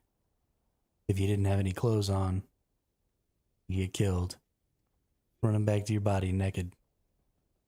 And get your stuff.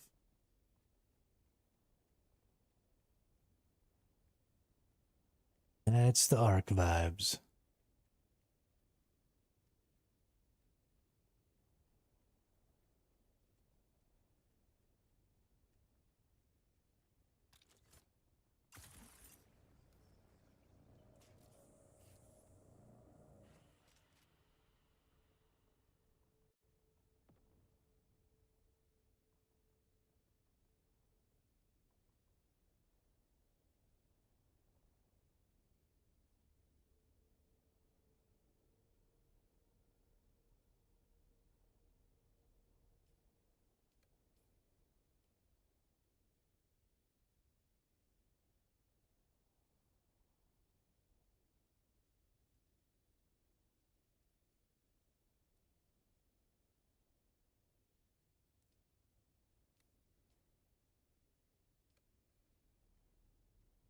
That's right, on the next episode of Naked and Afraid. Every episode of my streams is Naked and Afraid. Oh, is Hermit playing a survival game? Oh, he's naked. Because he died, and he's trying to get back to his stuff. 100% of the time, every time.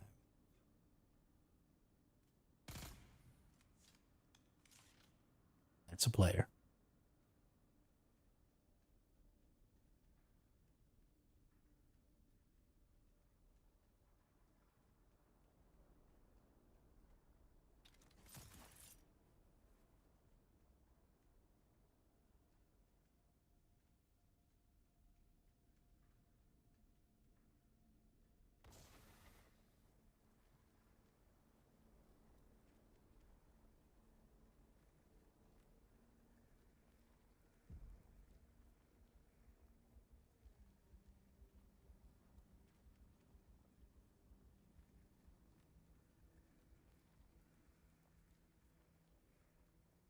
It's fine. I'm just poisoned. No big deal.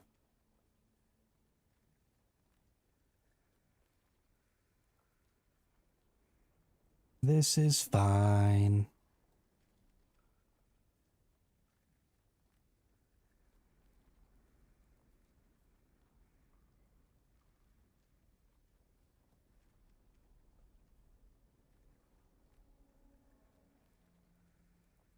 Well, you probably could keep Bruce Banner down. But the Hulk will get you. I think that somebody might have killed all the enemies in here. I might not be able to get a corpse.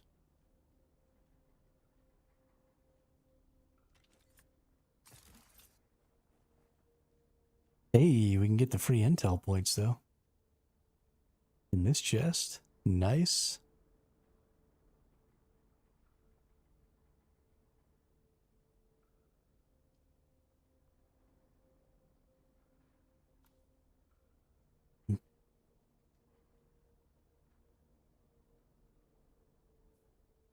Whoops.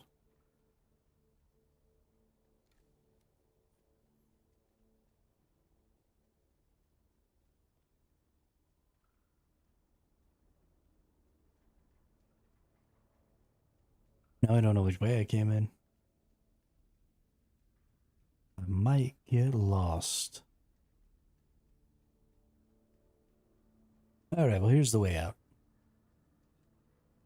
I guess even if I didn't get a corpse,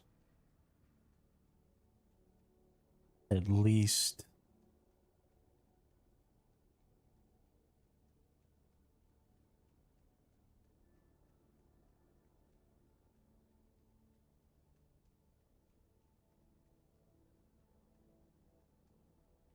I get a schematic.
All right.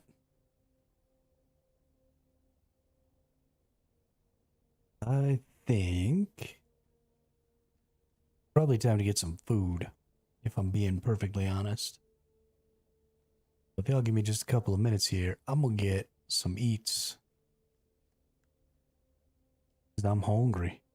And then we'll be right back to it.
Drat_erratic says nom nom nom Dino dance.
You know, Drat, I got to admit, I didn't realize how much I missed your little text to speech messages until just now.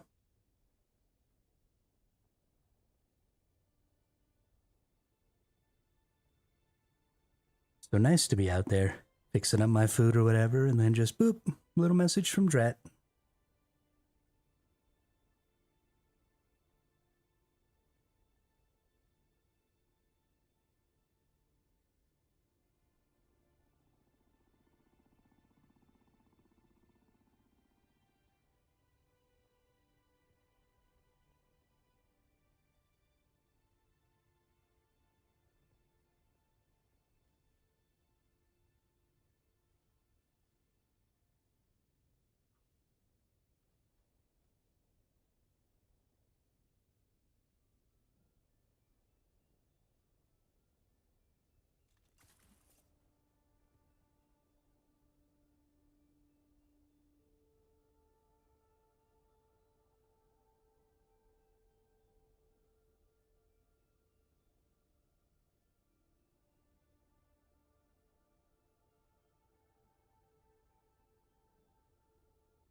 Delicious.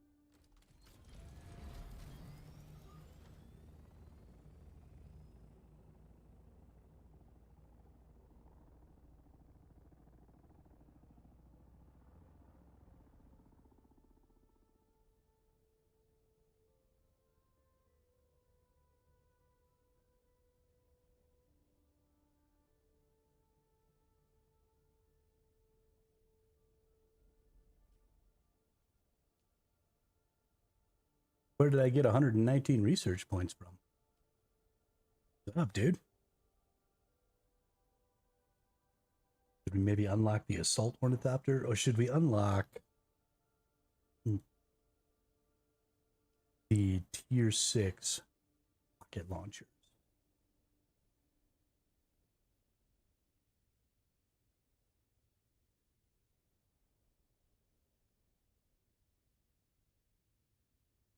So both of these say they attach to the cabin, so I don't think you can use both of them.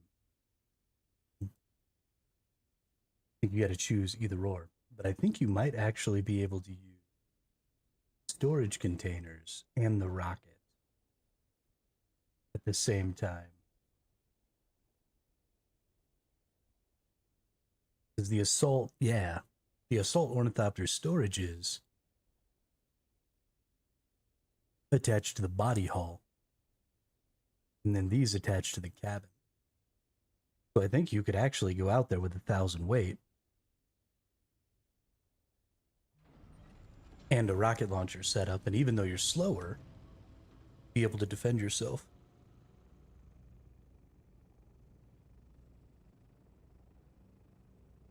See, people are like making weird assumptions on the internet.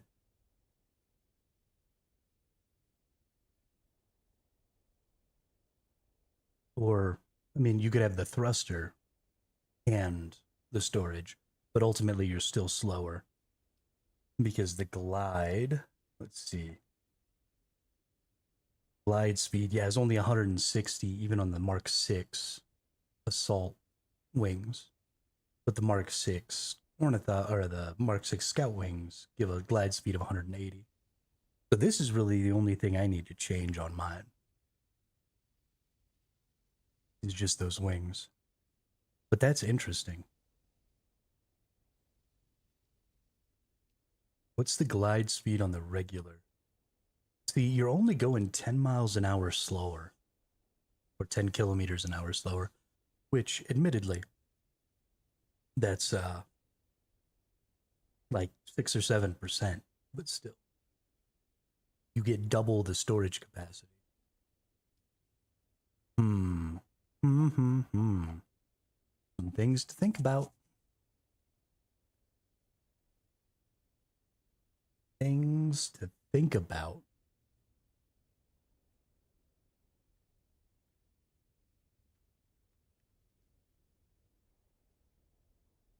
What's the Discord?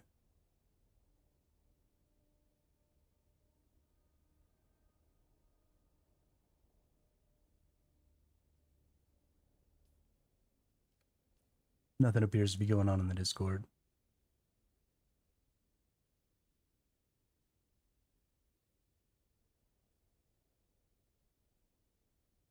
You have 1, 2, 3, 4, 5, 8,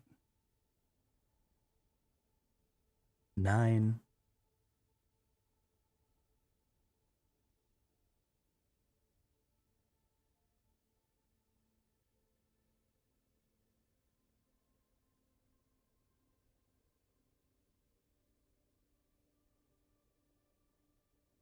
I'm missing a person.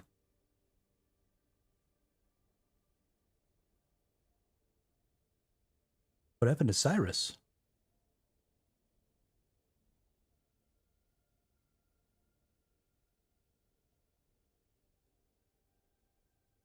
Cyrus bounced.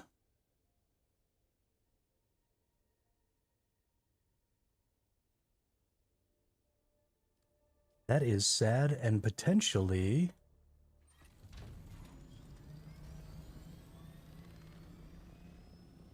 bad. I don't think Cyrus would just run off with my stuff. He's a pretty decent fella, but I'm gonna go check. You never know with people online, right? Never know.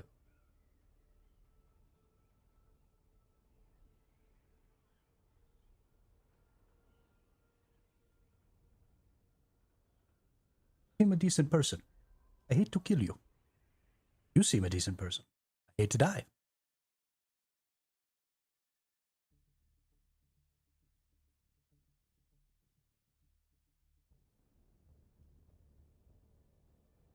Off with his head. Dance, dance, dance till I'm dead.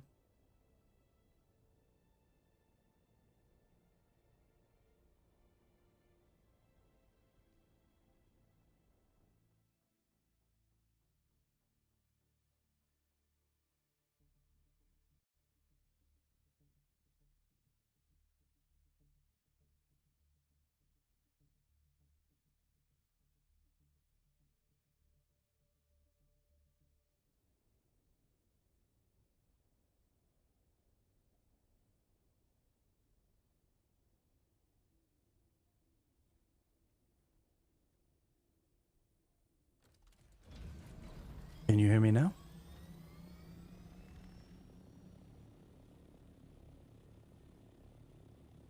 Can you hear me?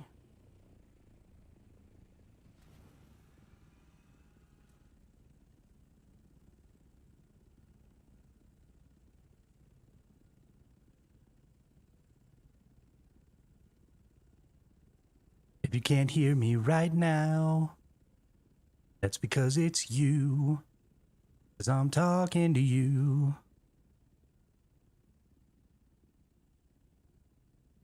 I believe it's you. Unless nobody can hear me right now. I don't know. But I'm gonna sing a little song. Welcome back now. Singing a little song.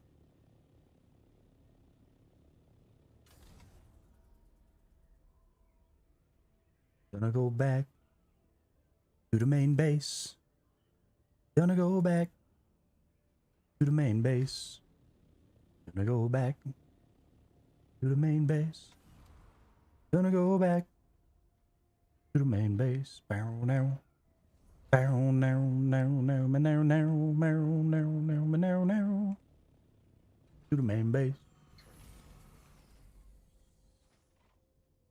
What's going on in here?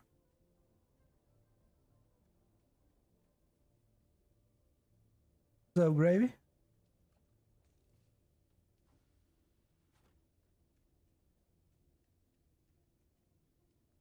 Bow, bow, bow, bow, bow, now, bow, bow, bow, bow, now.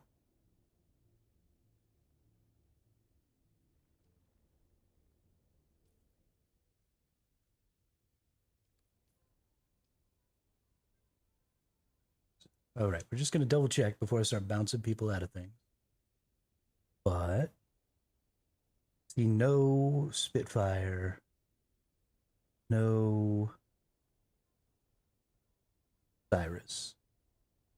So Cyrus has left the guild.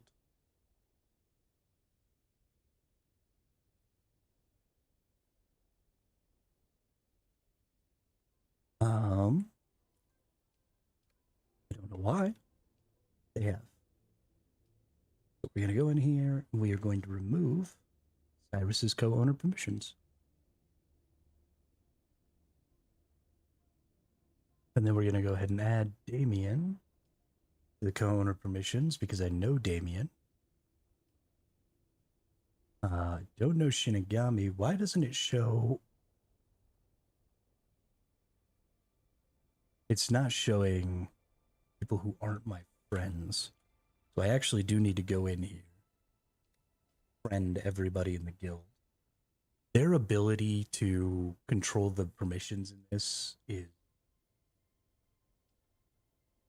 right. Matiniz. Got Jaska. We're gonna invite Bimby.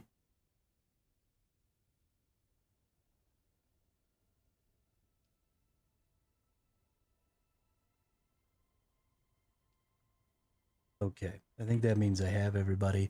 I'm not going to add the people that I don't personally know as co-owners yet. I wish there was a way to just make everything guild.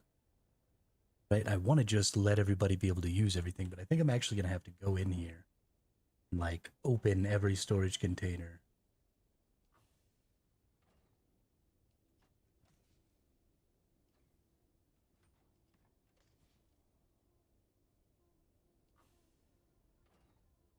All this crap this way. And it's going to make me want to scream. The reason I don't want to give everybody co-owner is I don't want people to be able to build. Although, honestly, maybe setting this to guild is how we do that. So we'll put it to associate. I don't really know. This game doesn't work very well.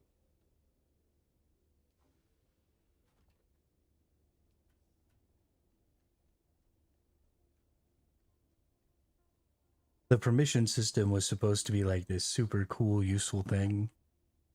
Kind of the opposite.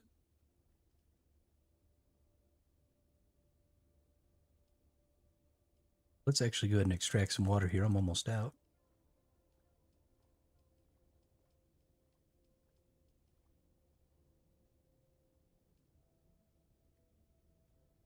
And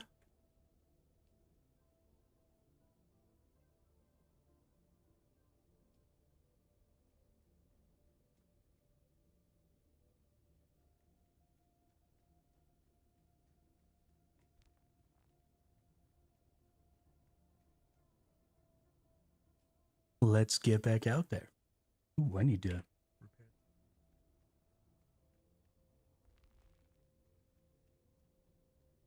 Goodness gracious. Almost just left without.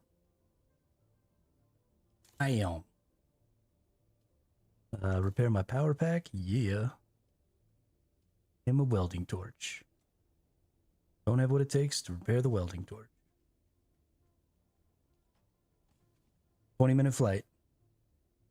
Can't make it with this equipment. Another welding door. Boom, shakalaka.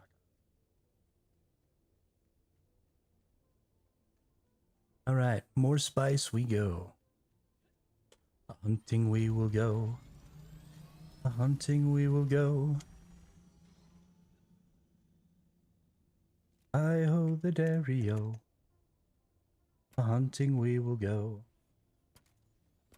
Yeah, I'm definitely gonna have to replace these wings. Need 44 spice melange, I think, to replace these wings.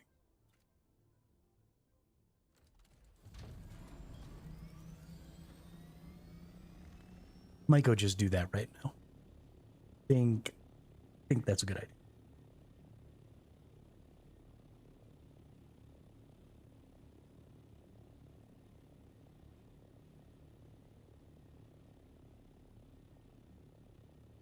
I do have a little bit of fuel. Bloop. There is also fuel in the fob, so.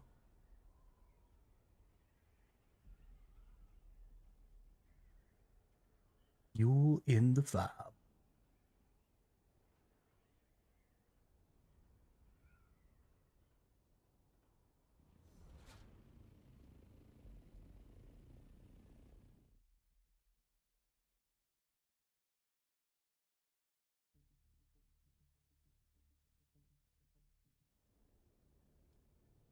Off with his head.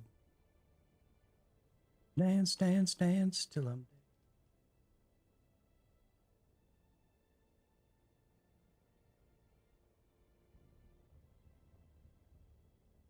I love. Did such a good spot, Matnez. Picking out a spot here. Such a good spot.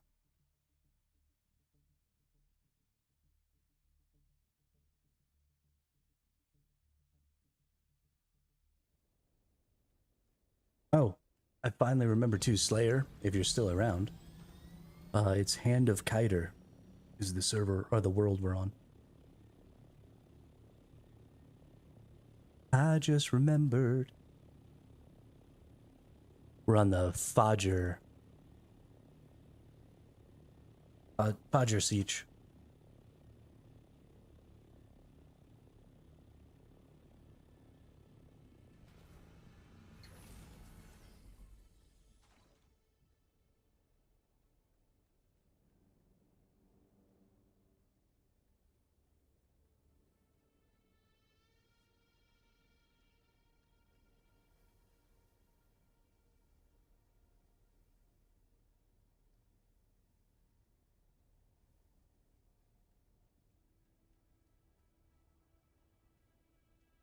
No access.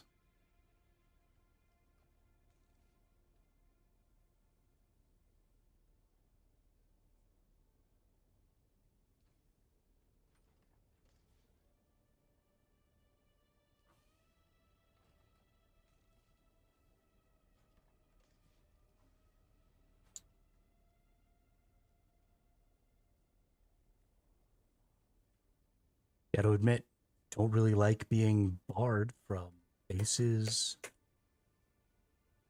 My own guild.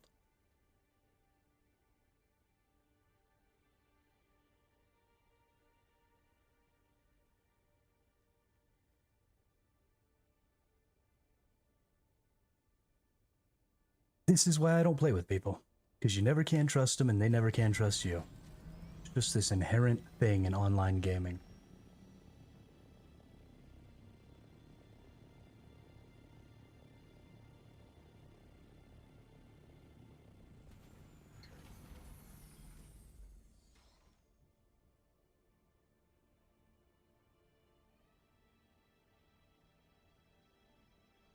But I didn't just go farm 200 spice melange to not be able to use 40 of it for my fucking wing.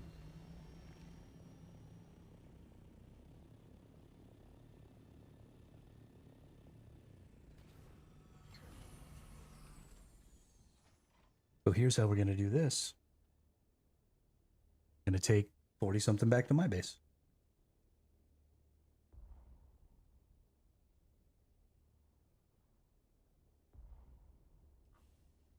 There we go.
Be right back. I'm gonna go grab a soda.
Got to admit, I'm less than thrilled.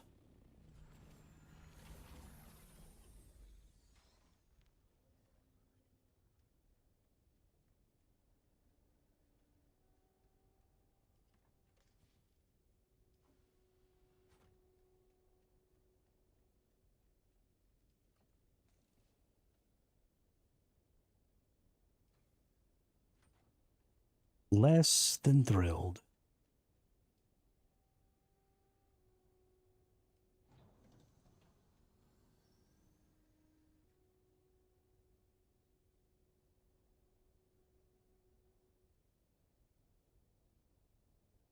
Send him a little private message here, real quick.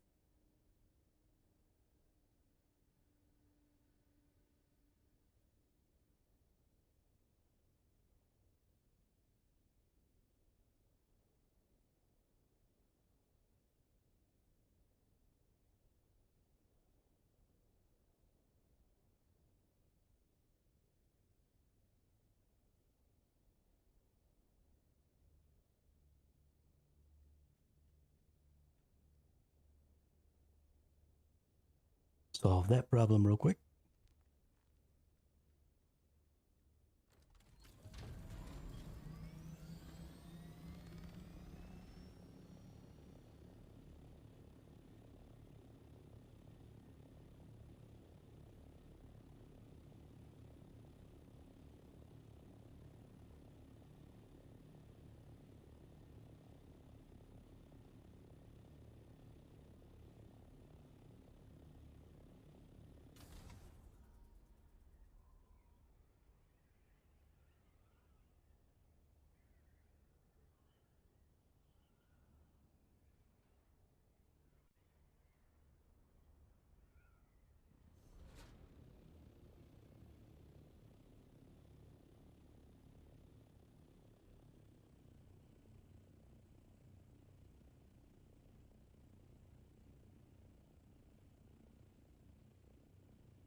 All right.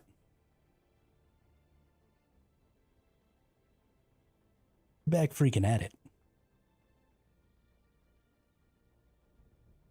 Back freaking at it. Gotta get more stuff moved.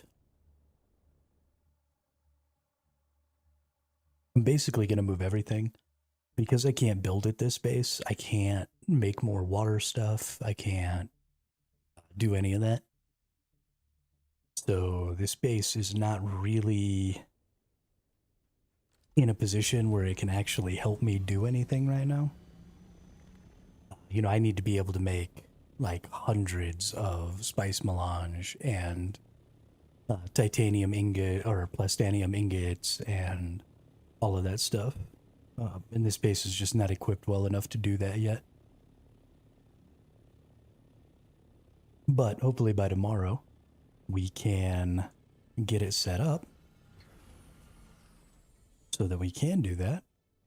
So I'm just going to go in here and we're just going to find, let's see, the Scout Ornithopter. We don't need any of these.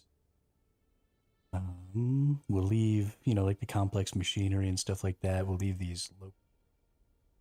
Want those. But I'm going to take all the spice back to the other base. And I'm going to take all of the titanium and stravidium back to the other base. And get those cooking.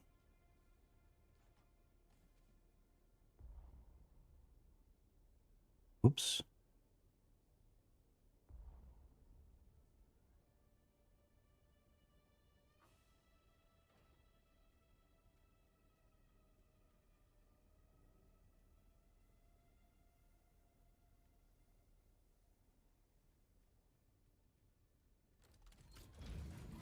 We should have an obscene amount of water in the other base right now.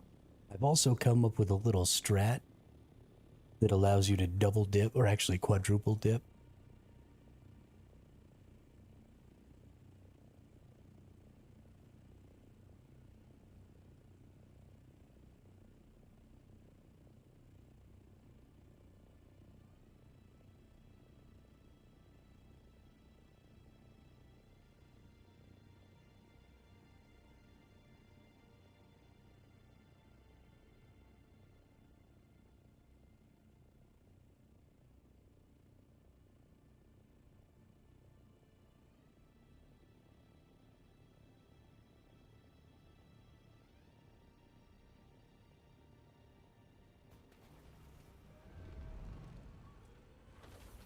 Okay. Can you use the chemical facility, the spice refinery, either of the ore refineries? Can't access any of the generators, but that's fine because I can just use this to power the generators. I can use the water cisterns. And I can access this, and this, but I cannot access this other chest.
Boom, boom, boom, boom, boom, boom, boom, boom, boom, boom, boom, boom, boom, boom, boom, boom.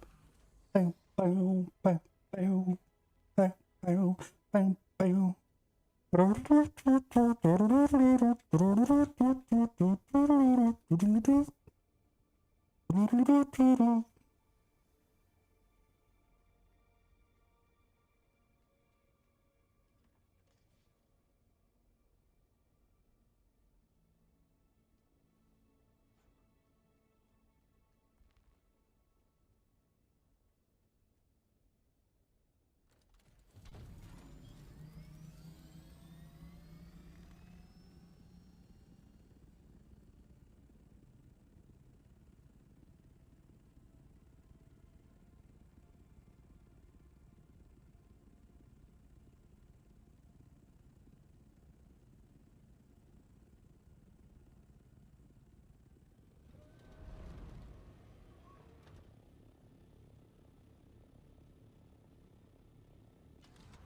Do we have the carrier almost ready?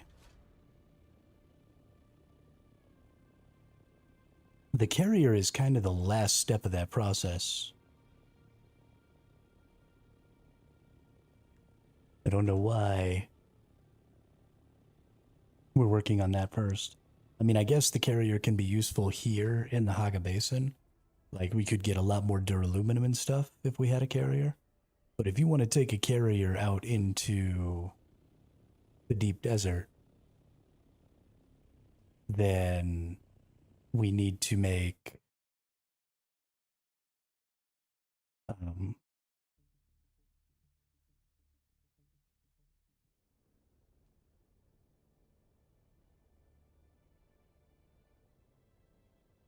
we need to make a bunch more stuff happen.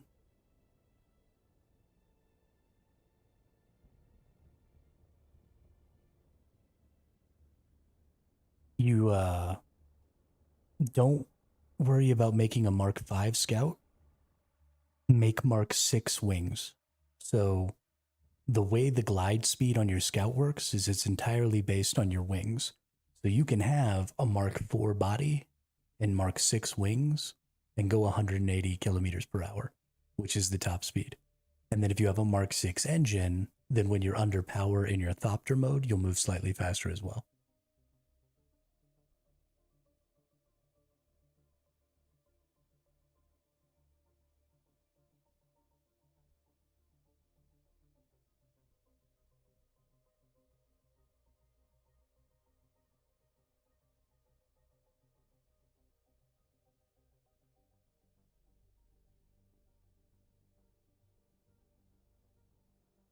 So yeah, it should take 44 spice melange to make Mark 6 wings.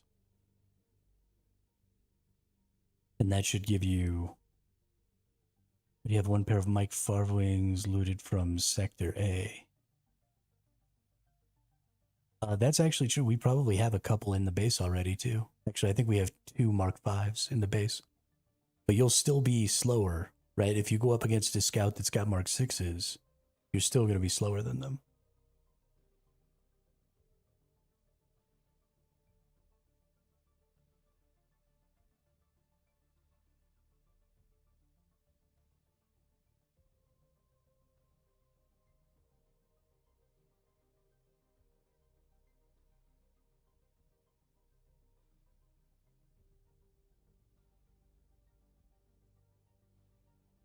But we need a lot of plastinium for that. We've got 300 plastinium in the main base. The big deal right now is melange. We actually might have like 400 plastinium in the main base.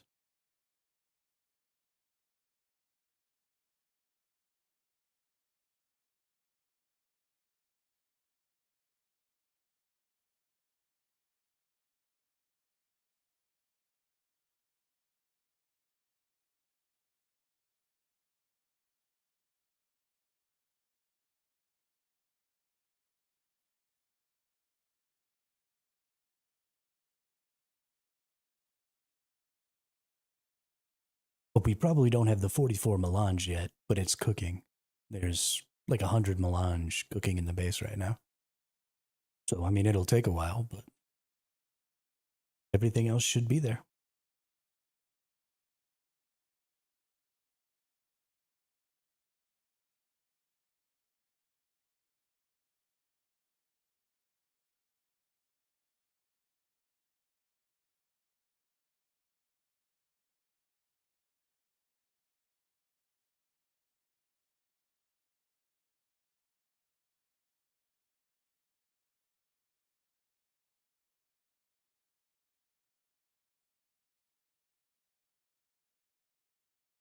Yeah, so the generator will help you go faster when you're in Thopter mode.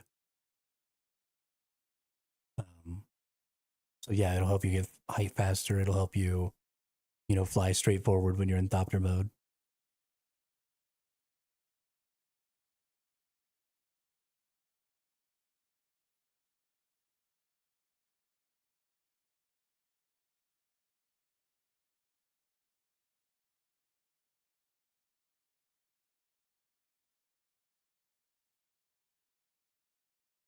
And then we're going to need to get tier 6 rocket launchers on assault Thopters.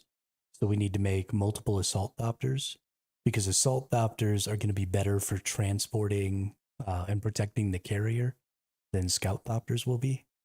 Because scout Thopters move faster, but they do less damage. And so if we're escorting a carrier, we don't need to go fast because the carrier's with us.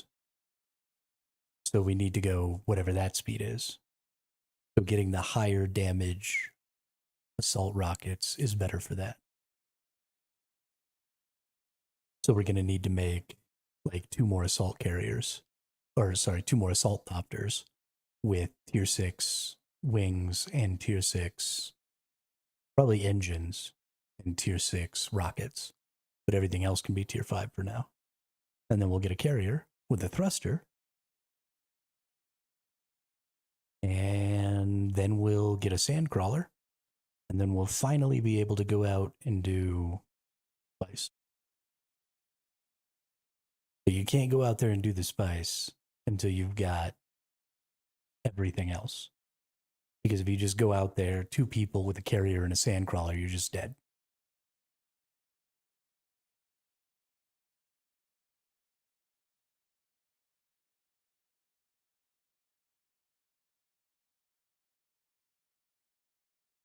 Yeah, it's not a problem. We already had quite a bit. I did a bunch of mining yesterday. Basically all I did yesterday. Why am I not loading in? Oh, game.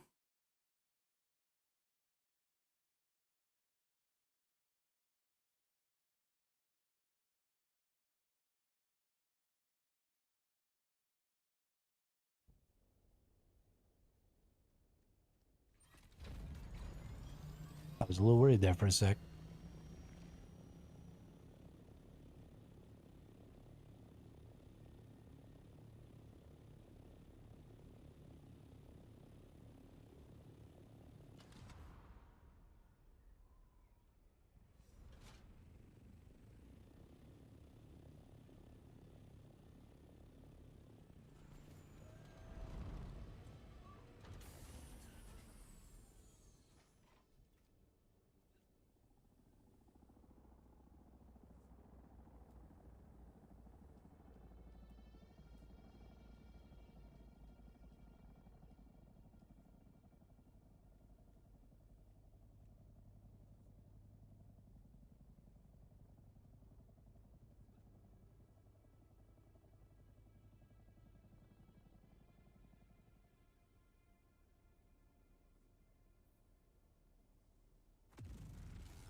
All right.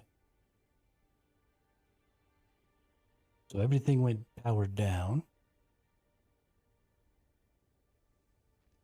That's fine. I'm gonna go outside.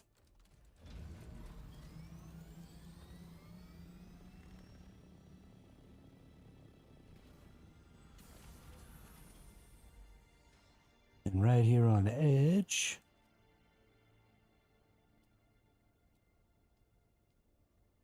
we'll make some of these bad boys.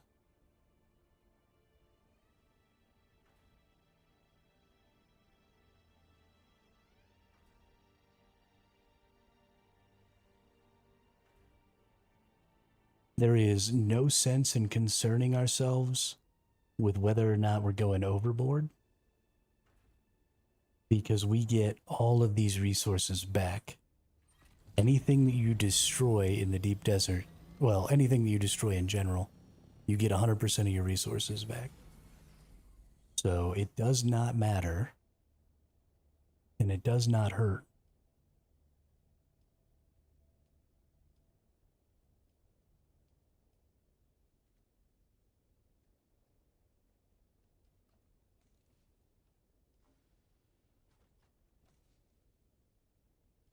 Do we seriously still not have enough power?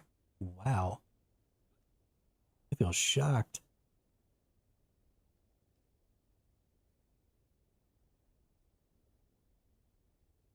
Let's see, so I need another 500. So that's three and a little. This is why death stills make everything so difficult.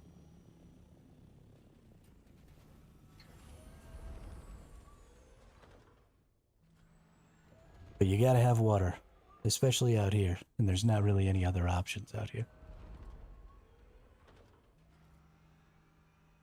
So we need 4 of these or 3 of these and another small. Oh my goodness.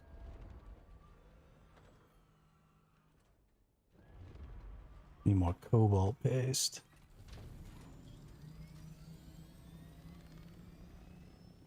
Okay, well.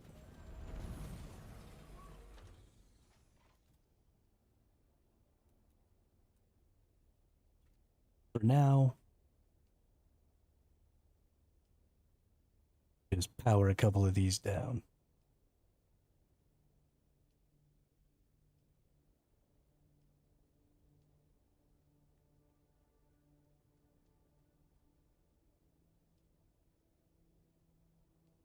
What else?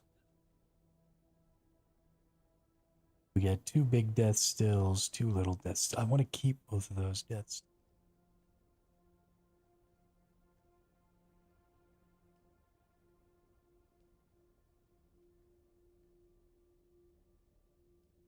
Are we currently using both of these? Probably not. Let's power one of these down for now. They don't use all that much, never mind. Okay, well, we'll power this other one down.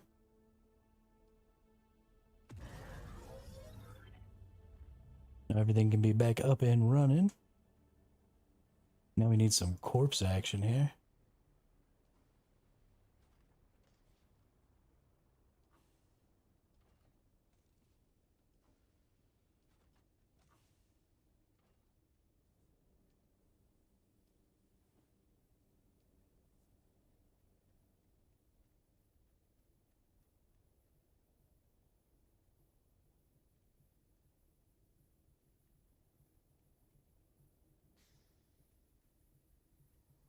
Alright, gonna have to get some more corpses. We probably need some more cisterns.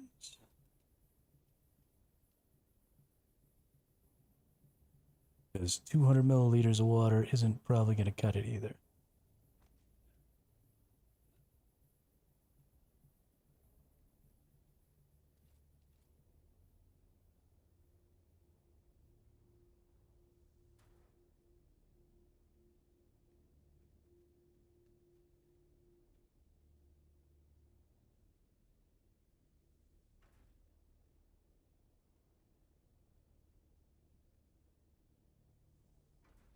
That's 300. That'll be better.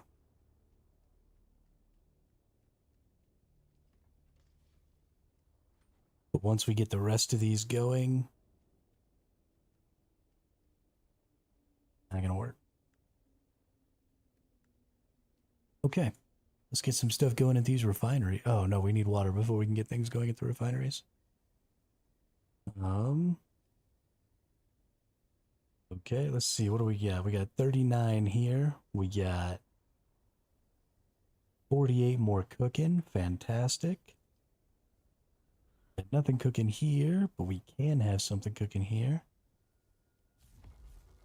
And rock and roll that. And we're out of water. Okay.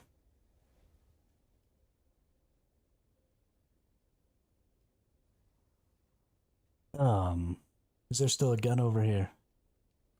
I can always go back to the base and get my gun, but there's just gonna be a gun here.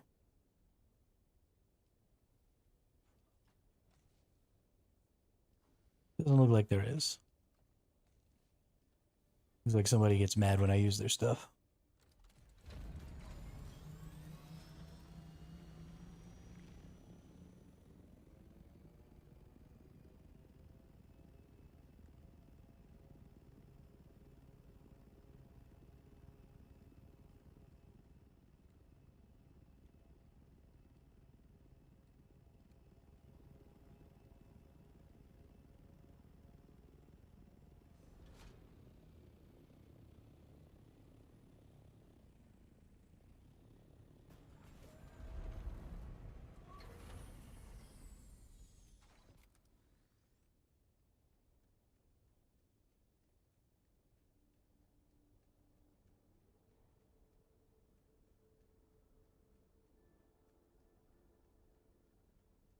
All ready for the go crazy time?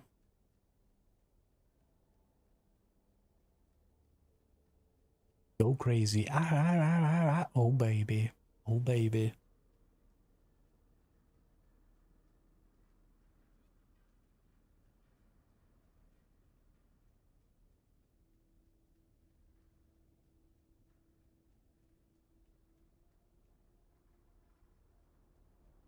Now I'm gonna make you dance.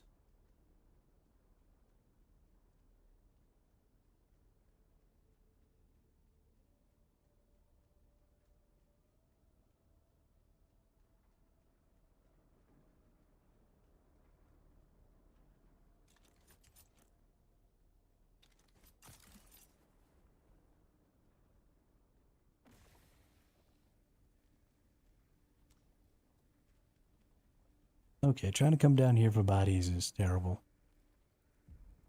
We're not doing this anymore.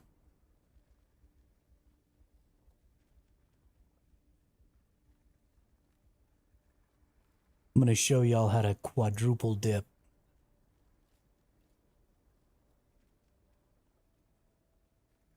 On a corpse. We're gonna get water from a corpse 4 times.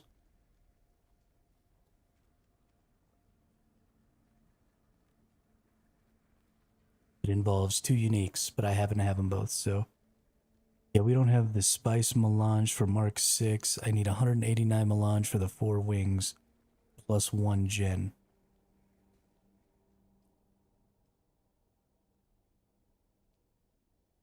Feel like I've added that up already. Scout Ornithopter, Mark 6.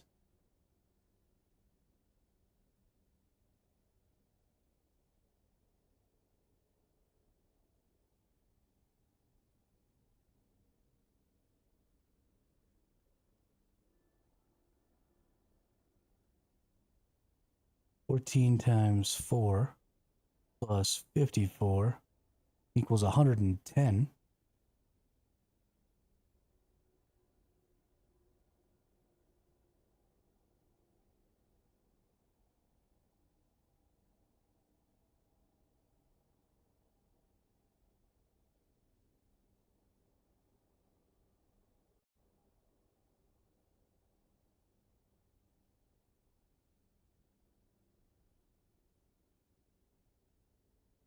Oh, that's the wrong one anyway.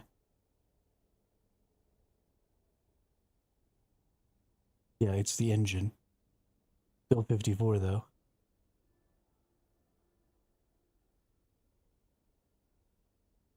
So yeah, it should only cost you 110. And it should only cost you 56 to get the wings.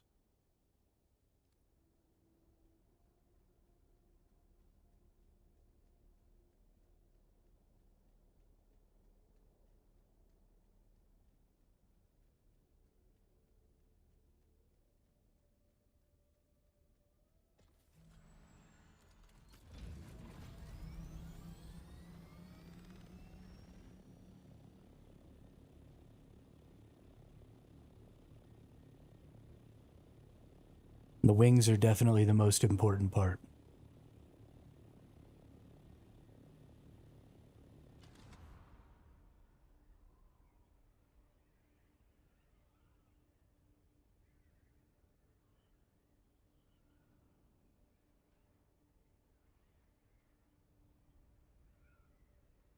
I don't know where you get 189 from.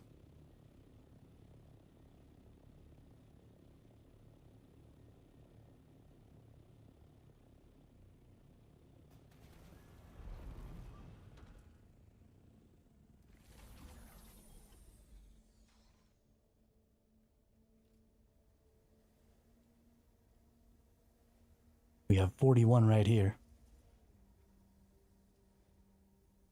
So if there's 15 at the base made, then you're good. Here, I'll bring it back and I'll make it. I'll even bring, well, no, we're just going to leave that. I know for a fact we have enough stravidium. Or plastinium, or whatever the hell.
20 more melange and you can make the engine. Don't make the generator, make the engine. If you have to, press left alt and look. One of them will say speed, and that's the one you need to make.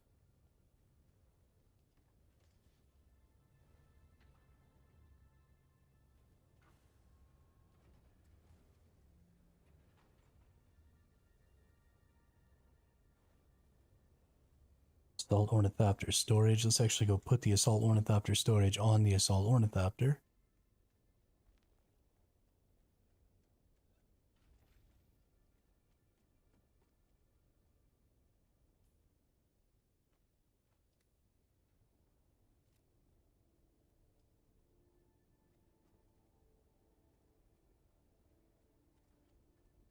Permission denied.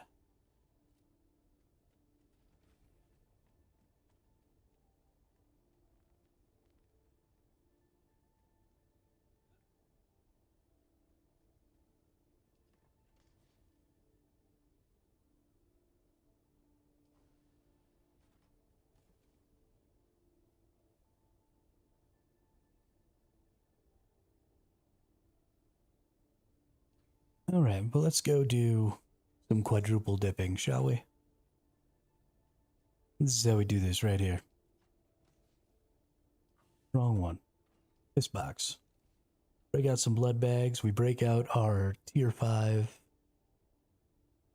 drinker. Or is this tier 4 drinker? Tier 4 drinker. And then our tier 5 extractor.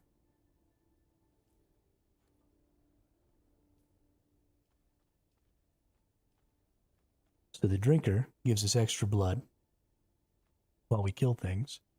The extractor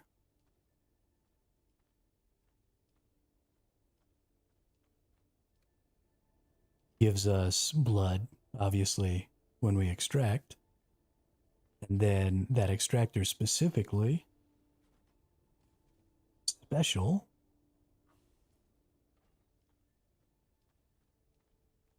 because this extractor gives us a little bit of water also. So we'll bring a decaliter John with us. And we'll get about an extra 3 or 4K water per body total from all of the extra blood we get and all of the extra water and stuff we get. So we're going to quadruple dip on each corpse. As we fight them, they give us blood. And then I guess I should put my body armor on. As we fight them, they give us blood. Then we extract blood and water. And then we put their bodies in the corpse thing and turn their whole body into water. Does this extractor require power? Oh, we have our power, so we're good. All right. And then we're just going to get 7 bodies at a time. We'll keep the blood here because we don't have blood purifiers at the fob.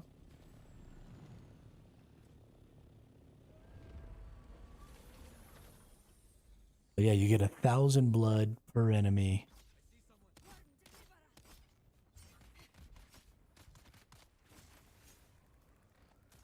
Goodness.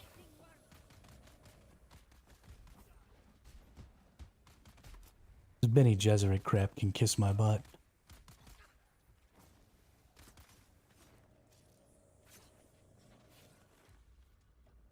Okay, well that didn't go well.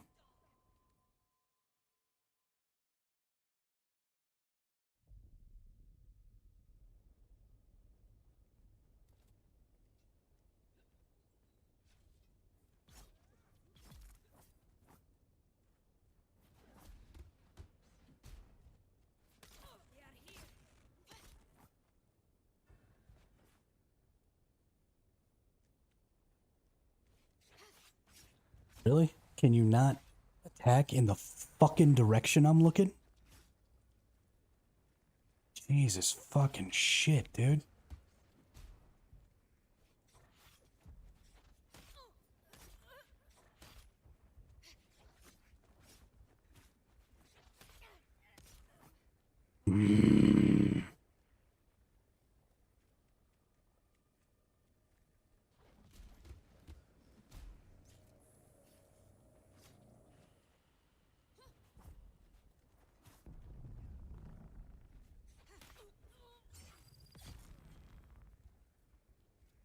Alright. Then we extract blood. And then we pick up the corpse.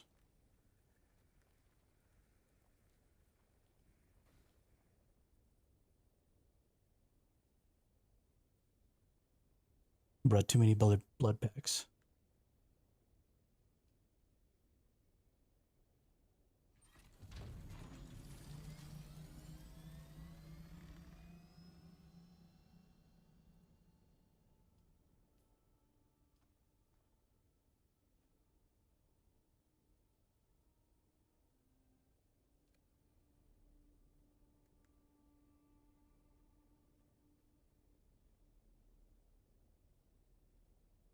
How? How is the backpack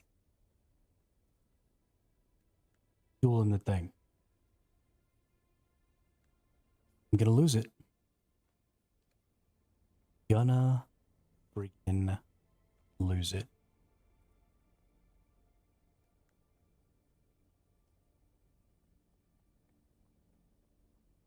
Ooh.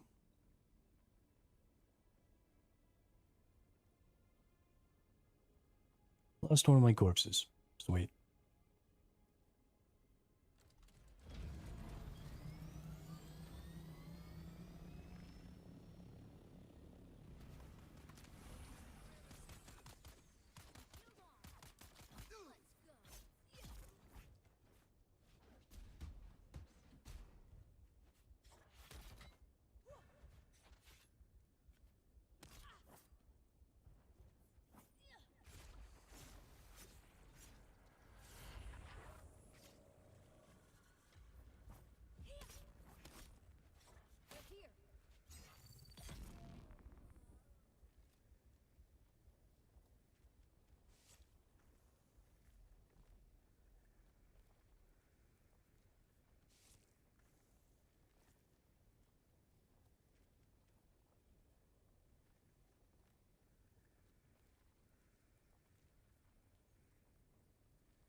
Honestly, I'm gonna start going to an easier spot. I don't have to fight these freaking melee butt faces.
We're only getting 250 milliliters of water, but that's a little over 500 extra blood.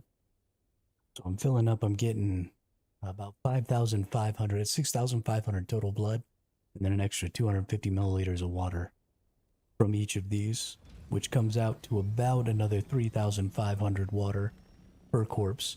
Now I am only using the tier 4 drinker and the tier 5 extractor. So this could be slightly better than it is right now. But you're getting to quadruple dip, and that's fun.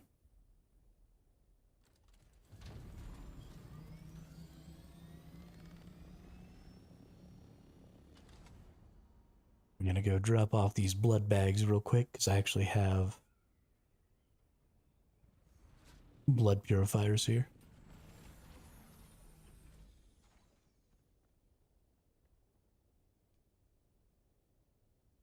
Our water is pretty much all the way topped up here. not going to worry about that.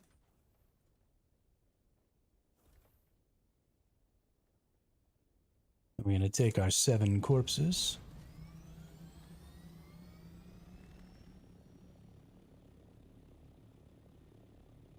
And so this is kind of part of it, right? Like, there's a lot of logistic challenges in this game.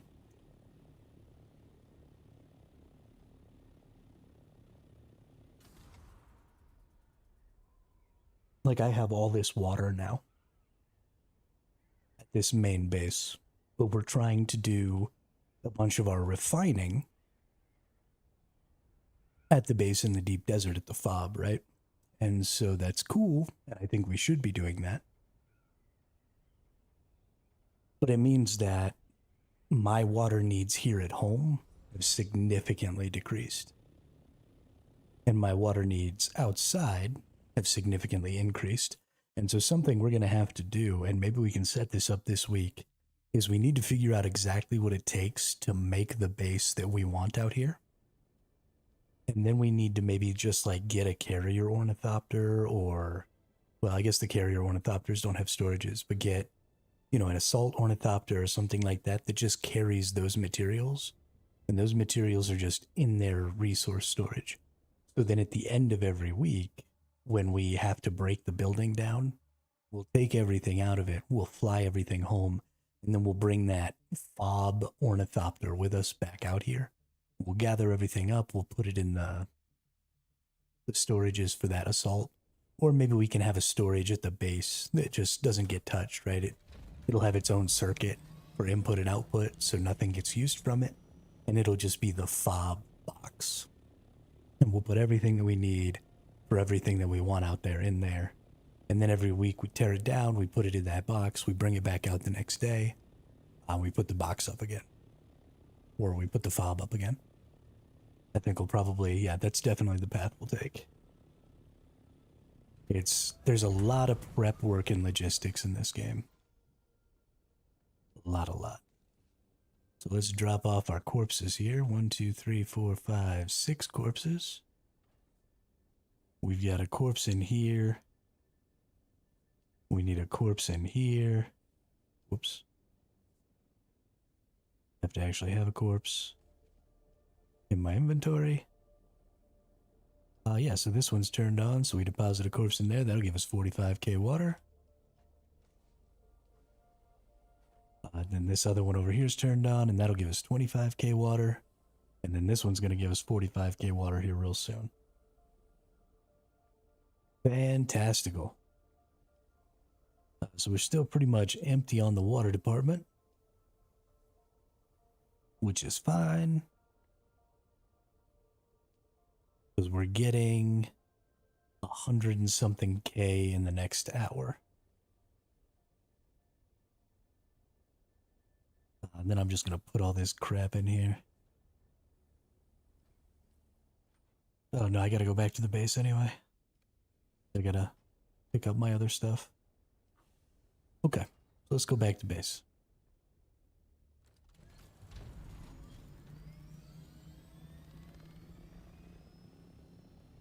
A lot of zooming around.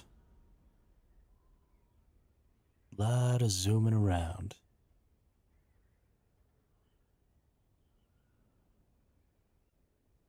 What time is it? It's still pretty early in the day. So it seems unlikely that we're going to have too many people out there PvPing. Hopefully.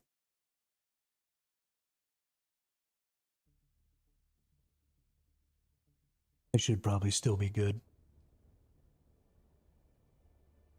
Just running around in my tier 4 ornithopter.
No.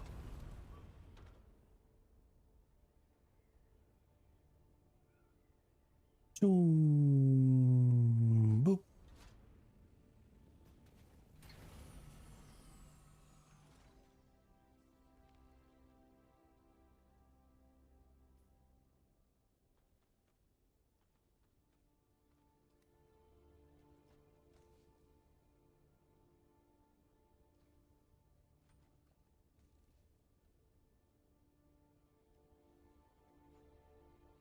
Cool. Now then we're gonna need this, and that.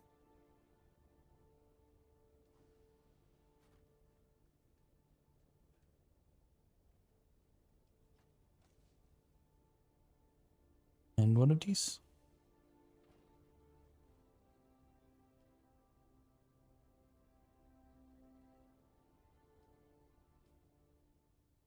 Just finished repairing that, so we got plenty. We can easily make 3 more trips.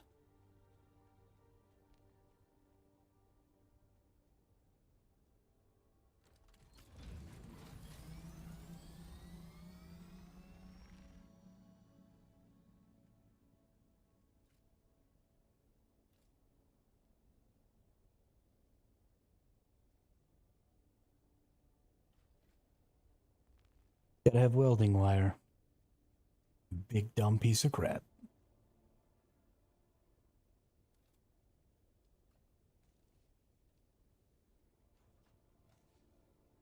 Thought there was some in here. More? Ah, there we go. Steal that. My welding wire.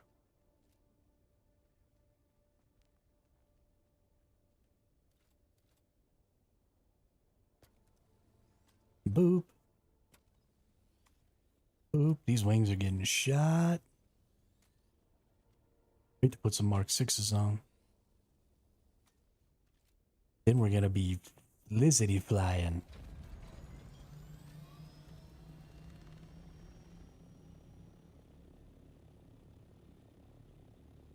Not so fast you won't even be able to see us.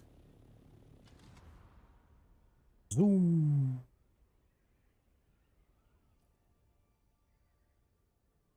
Birds flying high. You know how I feel.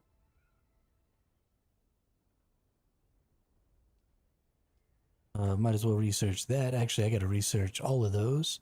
If we don't have Cyrus anymore, we don't have anybody who researched the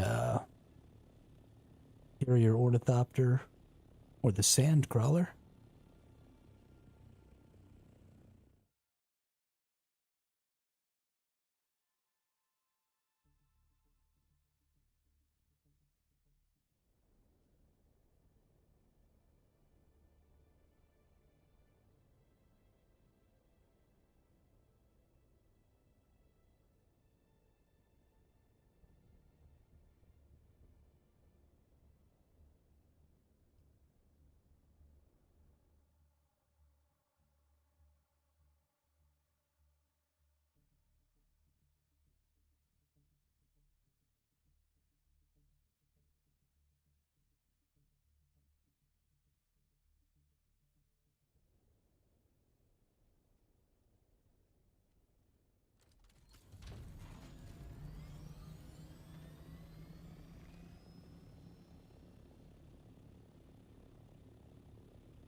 Ooh, you know what, actually? So that's pretty convenient. I didn't think about the fact that when you go back to the Haga Basin, you can go back anywhere you want, right? So I was thinking it was going to be harder to get bodies out here in the deep desert, but I don't actually think that's true. I think that we're going to actually have an easier time. getting bodies in the deep desert, because we can take that drinker and all that other stuff. Well, we don't even need the drinker, right? We'll just fly back. We'll go into some easy part of the game, right? All the way back into Haga South. And then we'll just murder the crap out of some easy stuff and fill up, as storage. Once we have a carrier, we could even take like a carrier and a buggy and fill up a whole buggy storage. Because you can get 20 bodies in a buggy storage. Mark 6 buggy.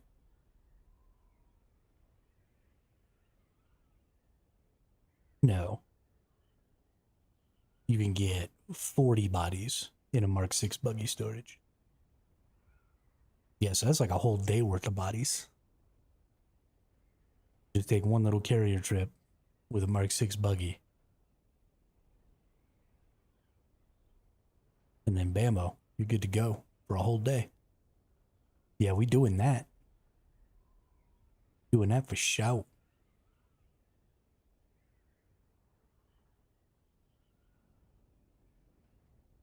Just got to get up there. Just got to keep grinding the mats.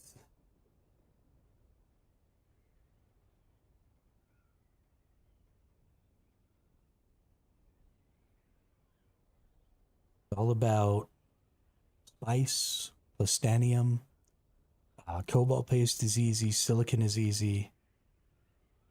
Freaking all the other materials that you can get out here are easy. Spice melange and plastanium, specifically spice, is going to take more of our time than anything else. I think it takes about 3 times as long to get the spice you need to make something as it does to get the plastanium you need to make something. Thankfully, the spice moves around, right? So something we're already running into is there's already a pack of 4 assault ornithopters camping on. I assume they're probably protecting somebody who's out there farming, but they're on top of a good plastanium spot.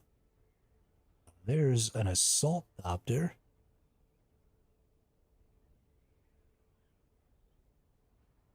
I don't really have to be afraid of an assault thopter if I'm already gliding, because they won't be able to turn around and get me. I'm just too fast compared to them. Even the highest tier, a tier 6 assault thopter, is still slower than I am in glide.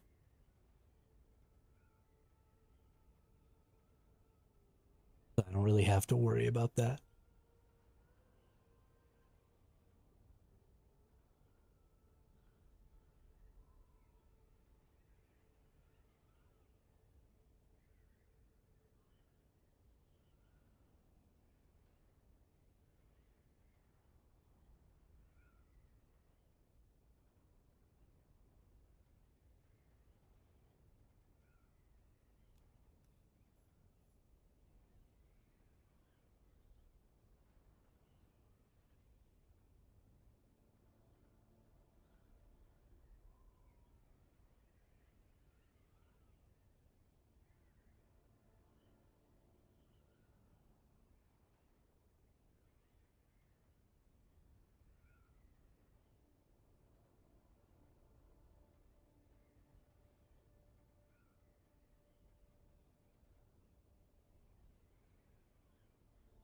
Come on.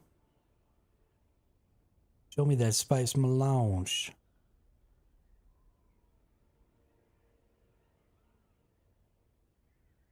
Show me that spice melange.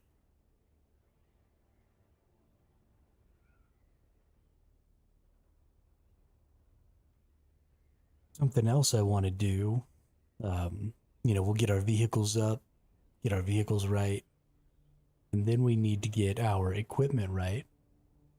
But something I really want to do is I want to take, a 4-person team down into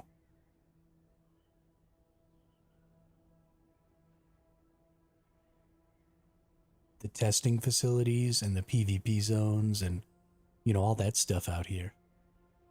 Definitely, probably tonight after I get off, I'll probably spend a lot of hours out here just scanning all of the zones I might even throw on a scanner and like actually scan like the resource nodes so I really know what's going on. But I want to get an idea of where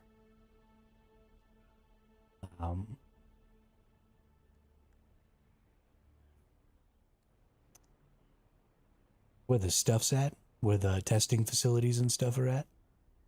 Because if we know where the testing facilities and stuff are at, then we can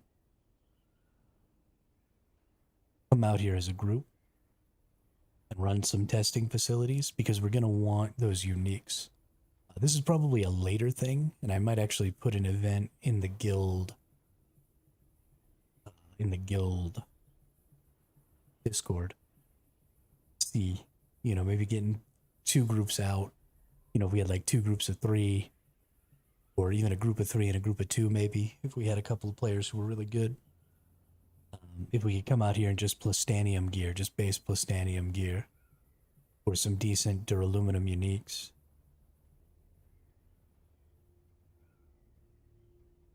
And run, these ships here and the testing facilities and all that stuff all have the good loot. I don't see any spice blows out here. Now the problem is that, the bloom might not be there. So we're going to head west. Moving to sector G2 here.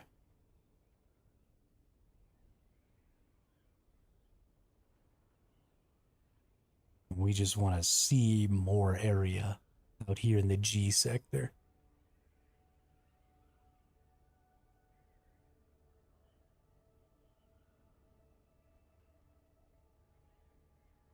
Oh, there's some spice. It's been looted. Maybe is even currently being looted.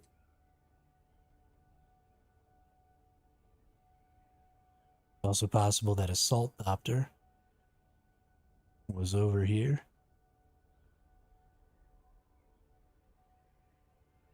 We might be able to get, well, might be able to get a halfer or something, Still got to get that spice. I made your tier 6 wings. They're chilling inside the vehicle thing.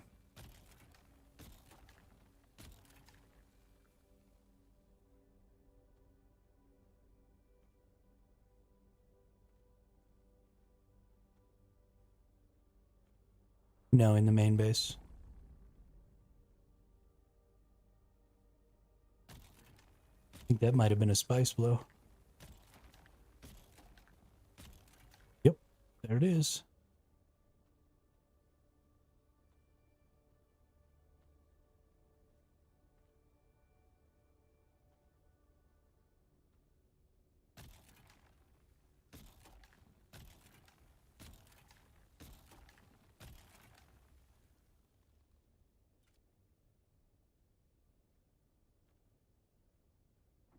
I'm a freaking ninja, dude.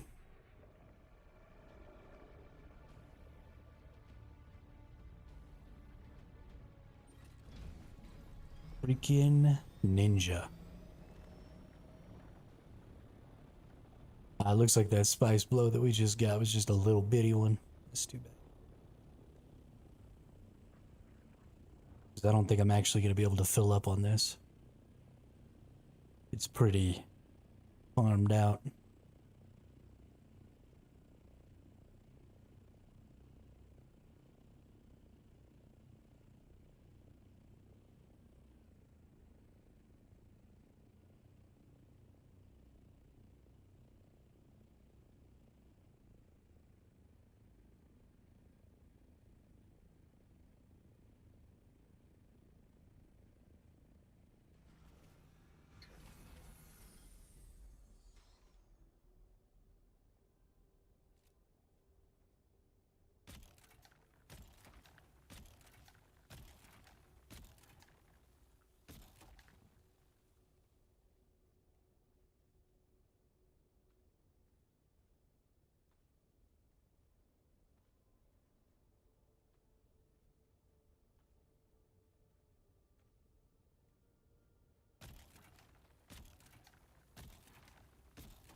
Creepy ass worm.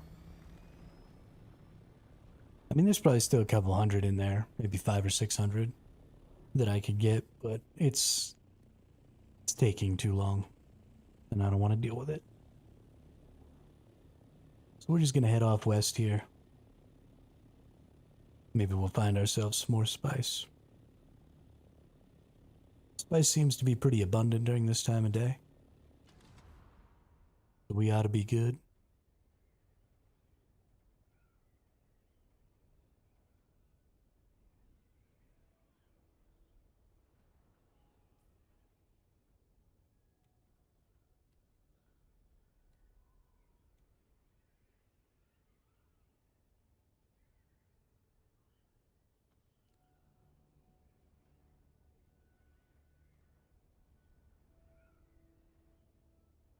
You know how I feel about it, Gravy? You do you.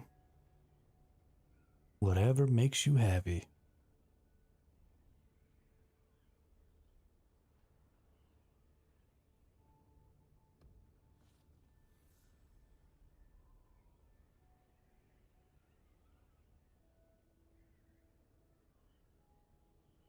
Oh, you know what? The land's rad probably updated. Or maybe updated. 15 minutes until we learn some more stuff about the land's rad.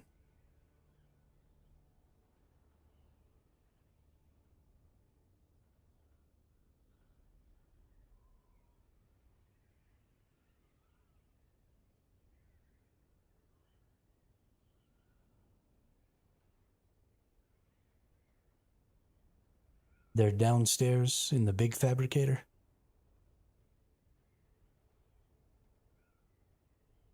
Unless somebody else took them.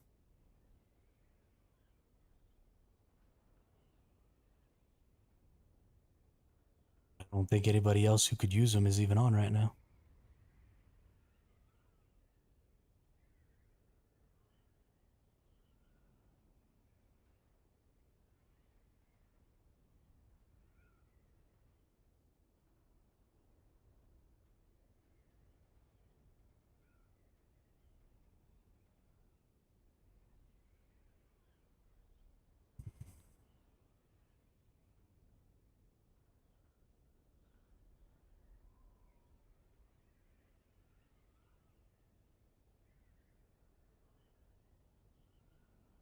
Flying through the sky. Oh. Baby, baby. That's a big one. Well, I think it's a medium one. Hopefully not too many people show up.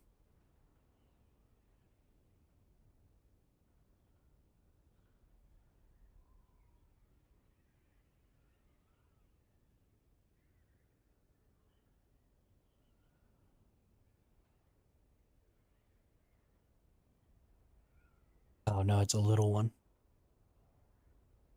Oh, here we go. You can see the spice is bubbling right here.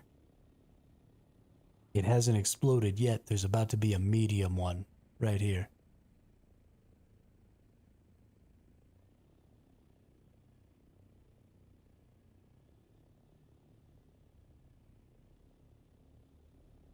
You can see we're like in this weird haze and stuff too. That's cool. We're gonna watch it.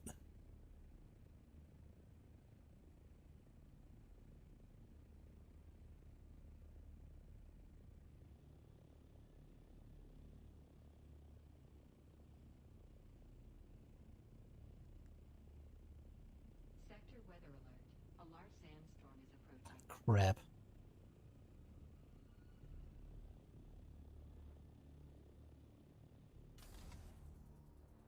Bail, bail, bail.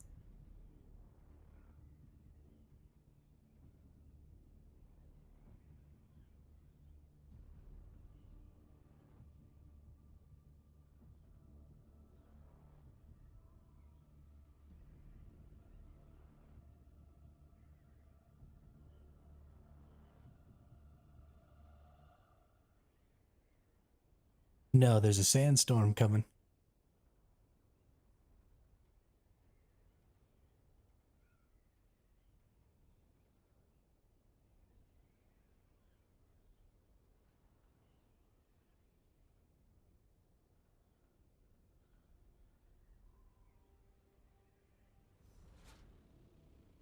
Where's the shelter? I need shelter.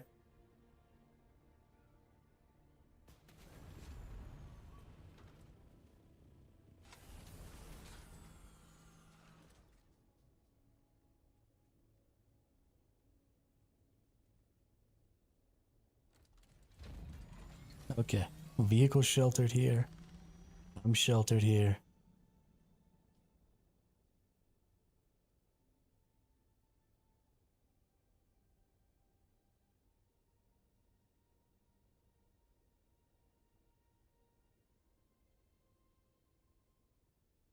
I don't think it's the same one that just hit the base. It's moving pretty much straight across. Actually, it might be totally out of it up here. It's only going to barely touch me. But yeah, that definitely isn't the one that just hit the main base. Or the fob base.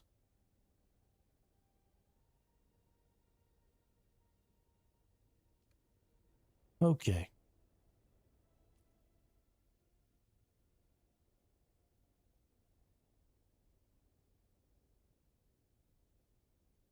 We're going to be going about right here, I think.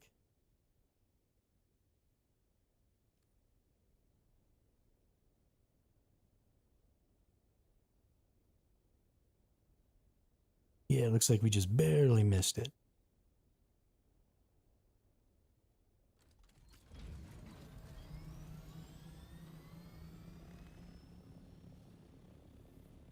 That's freaking hilarious.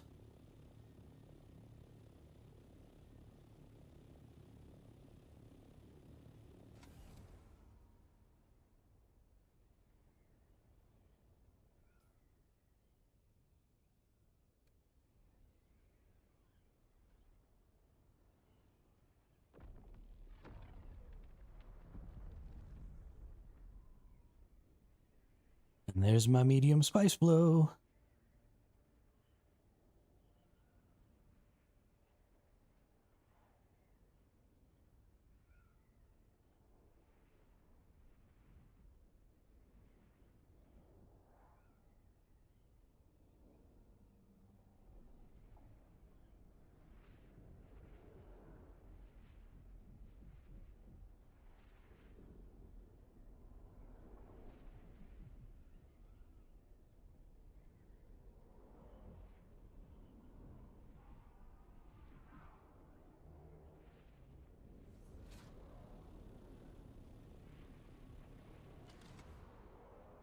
All right. Gotta move with the quickness.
Shit.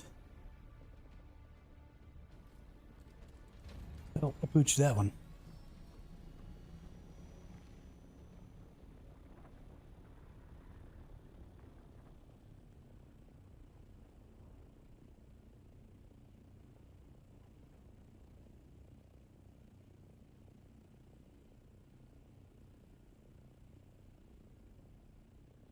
If I can't see them, they can't see me, right?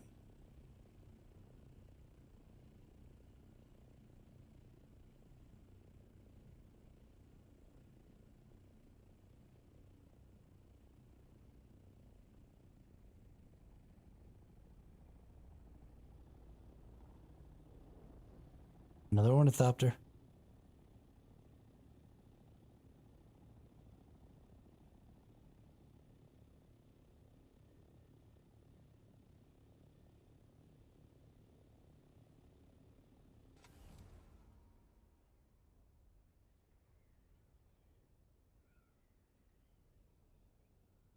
Time to go.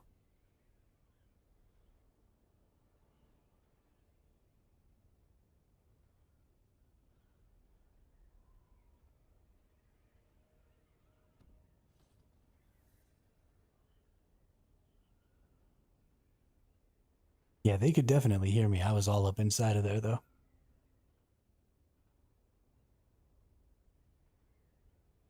They honestly probably don't even know I left.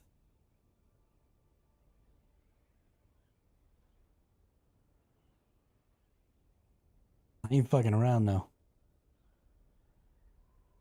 I'm not trying to lose another ornithopter to some asshole.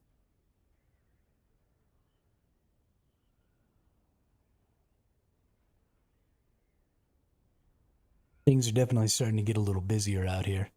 Might be time to go ahead and take a big break from the deep desert and go do some more quests and stuff like that. I haven't done any of the Swordmaster quest line. I haven't done any of the Bene Gesserit quest line. I haven't even finished the Mentat and the Trooper yet. You know, I got so many quests and shit to do. I've got some decent gear to do it in. I might as well just go rock it out.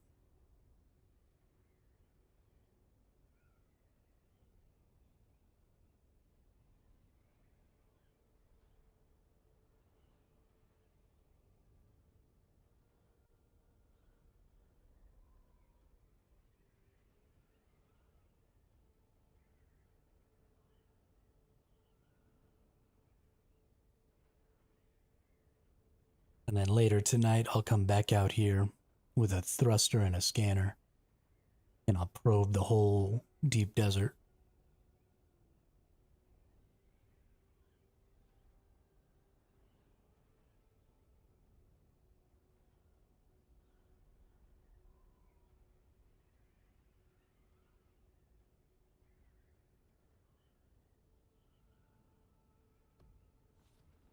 We'll figure out where all these little jobbers are. Man, you can see that thing from so far away. I'm in D and that thing's in G. Like 3 whole zones away.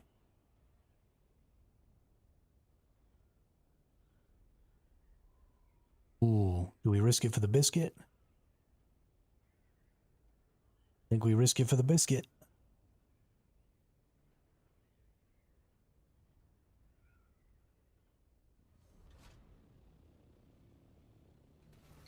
Yeah. 1, 2, 3, 4, 5, 6.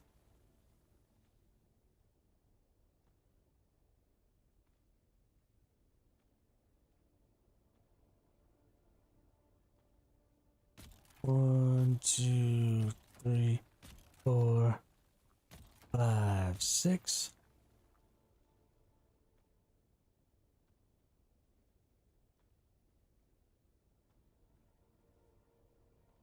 Only get 3 or 400 when you do these little ones. It's 3 or 400 I wasn't gonna have when I got back. I mean, that's another 3 spice melange. So it's a good deal. It's okay.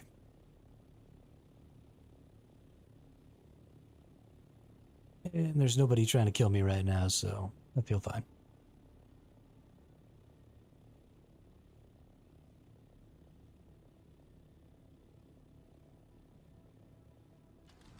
Ew.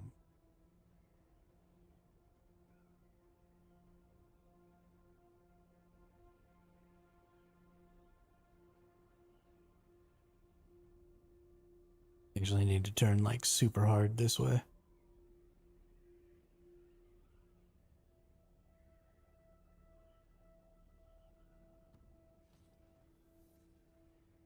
C2. Can I still see it? Nope. It's gone.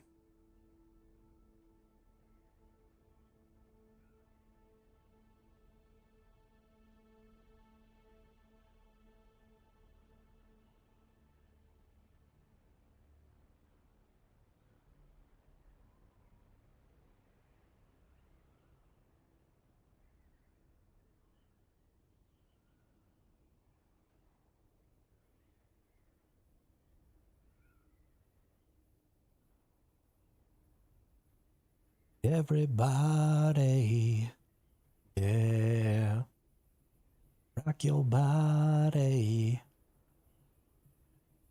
yeah. Everybody, rock your body right.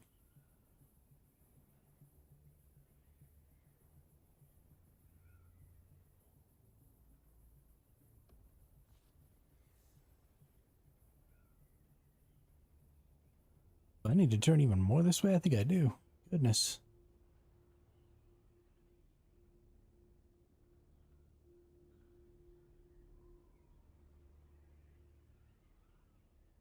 Alright. That ought to keep us on the path. He's trying to take you down the path of righteousness. I'm trying to take you down the path that rocks.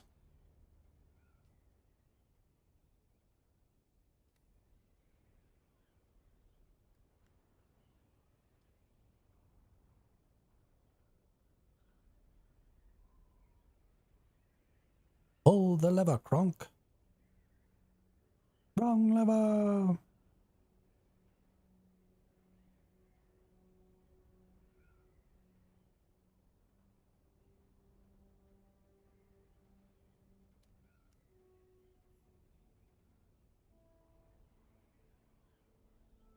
Oop, we got lands rad tasks. Alright. Deliver insulated fabric for 9 points. Okay, I get it. Deliver insulated fabric for 9 points. Buoyant Reaper Mark 5. Valari Stillsuit Mask, not something I care about. Thorvald wants to give you Syndicate Gauntlets and Walker Sandcrawler Engine Mark 6. Ooh, that's interesting. Syndicate Chestplate, that's pretty good. 100 Plasteel Composite Gun Parts, that's pretty good.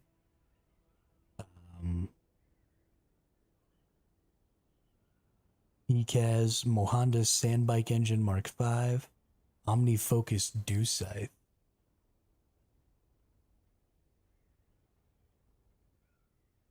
I kind of want that one. Deliver Regis Kinjal. So almost 20 of the tier 6 daggers.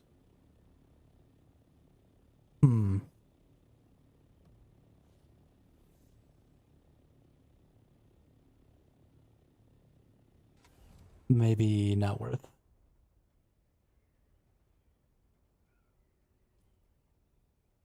And then this person, Batai Stillsuit Boots, Compact Compactor Mark 6. So the Compact yeah.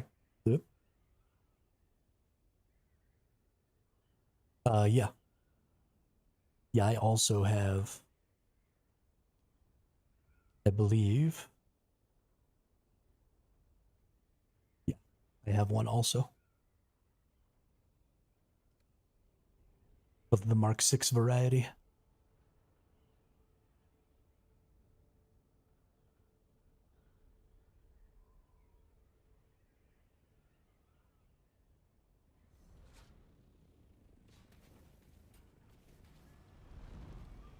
Oh, it's the teleporter person.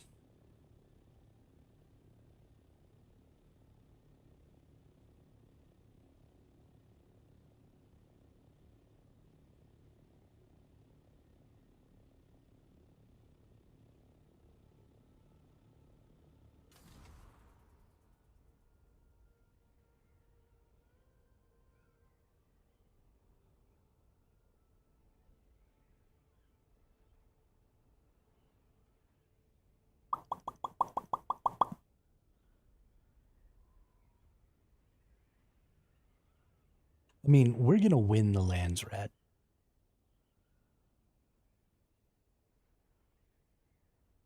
So I don't care about these things unless I want them.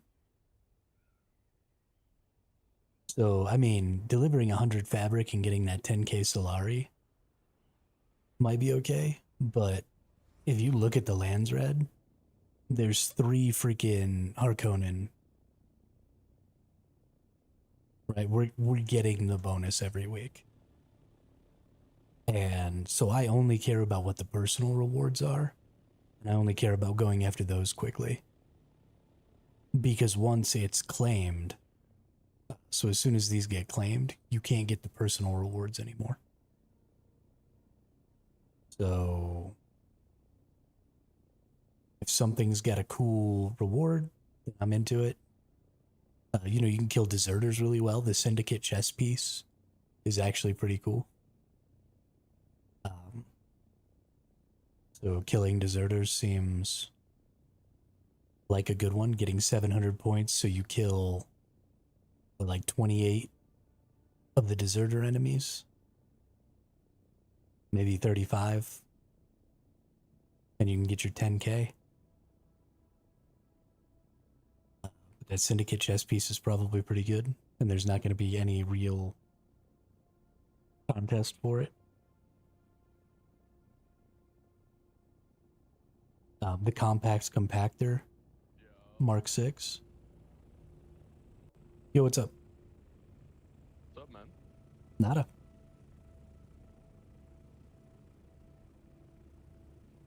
You in one of these bases right around here? I was wondering if this is your base. Yeah, it is.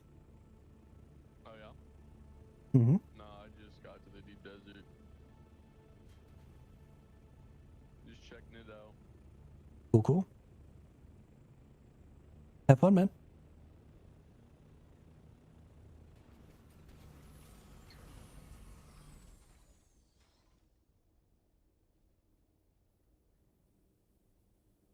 Right, let's get another body here.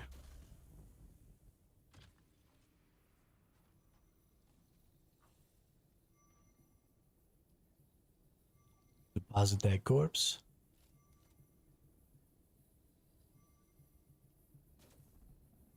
Got some water.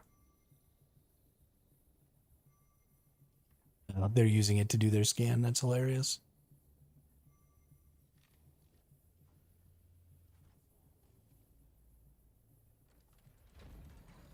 All right, let's start up some melange here.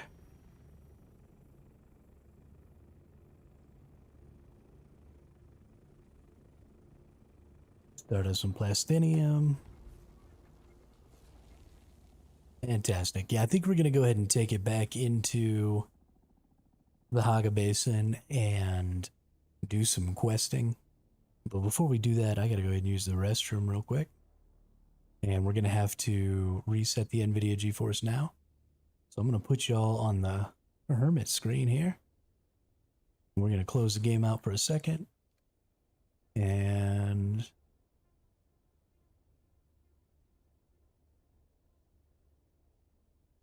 oh, okay. So if you log out in the deep desert, your character remains in the world for 5 minutes and is vulnerable to attacks. I did not know that, but I'll be right back.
No, pretty sure you just kill him.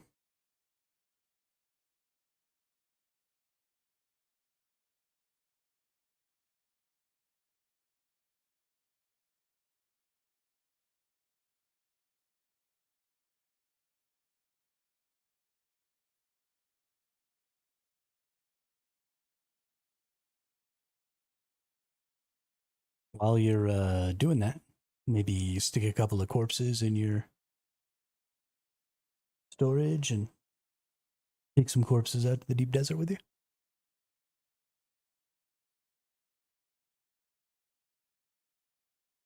Oh, Dr. Pepper's so good. Dr. Pepper's so good.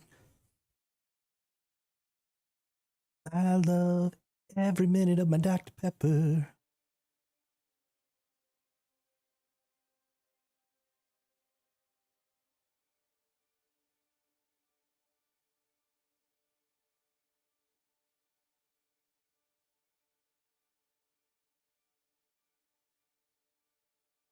Gotta switch modes now. Since I'm no longer in the gather stuff mode, I'm actually gonna go fight stuff. Gotta get in the mindset.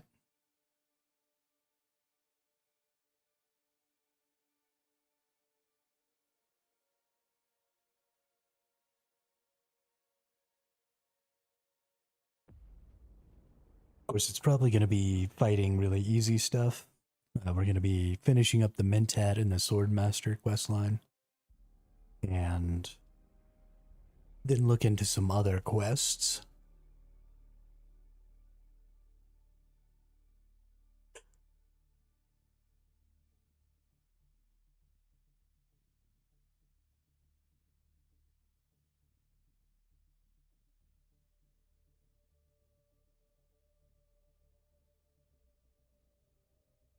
Try and finish up all the contracts. Finish up all the quest lines. So much to do.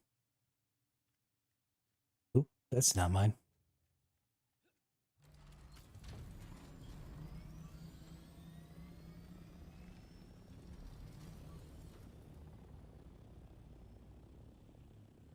Who that is? I bonk you.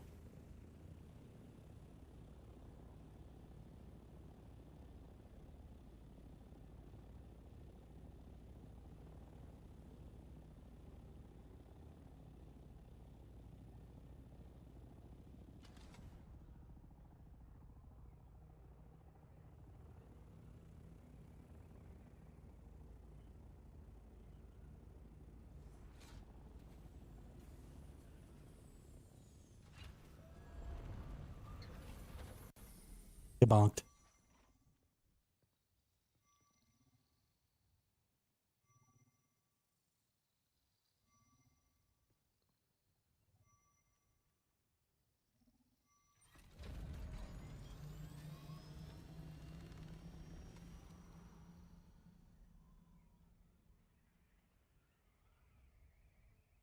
The capstone skills are the skills at the top of the trees here. That's capstone. That's capstone. That's capstone.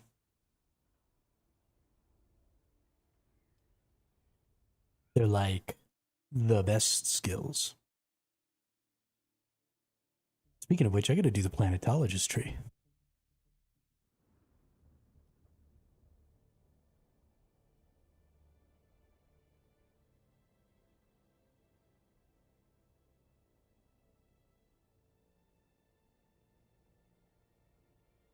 For all of the classes.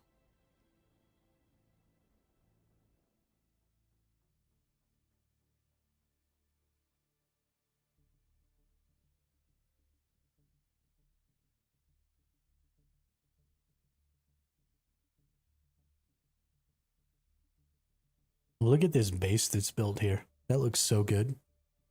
Drat, take notes. Oh, it's gone. Can't take notes.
Wait. I could have sworn these costed 14 before.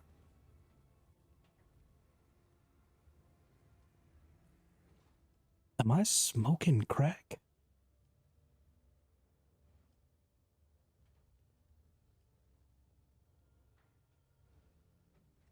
Oh, because it's 25% less. Because we have the freaking bonus right now. I am smoking crack.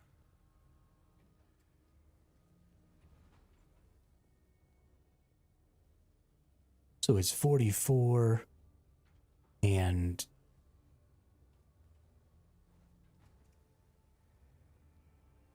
41. Yeah, so it's only 85 to get the wings and the and the engine.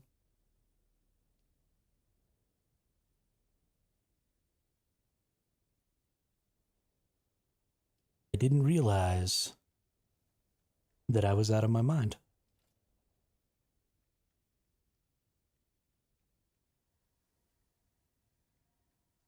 That's great, because I need to detach these freaking other wings, because they're about to break. And I'm about to break. Everything you say to me brings me one step closer to the edge, and I'm about to break. I need a little room to breathe.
All right, so we're going to rock some thrusters.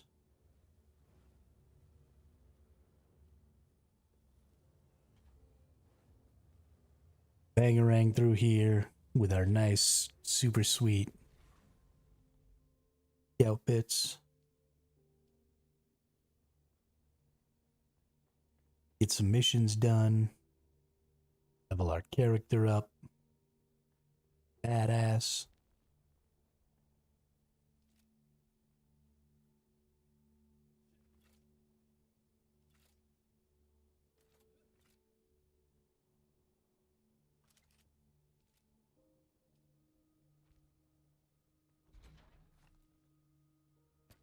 Detach my storage.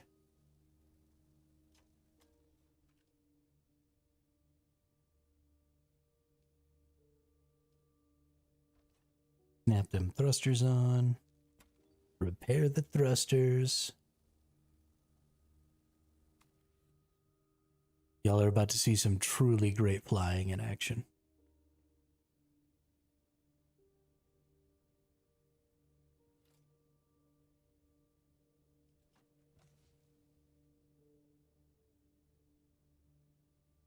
I tell you what.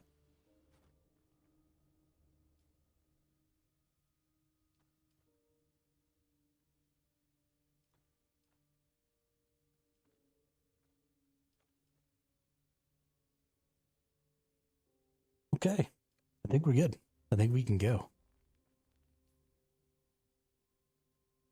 Let's go in here and let's take a look at what we got. Advanced Trooper. And the Mentat I haven't finished yet.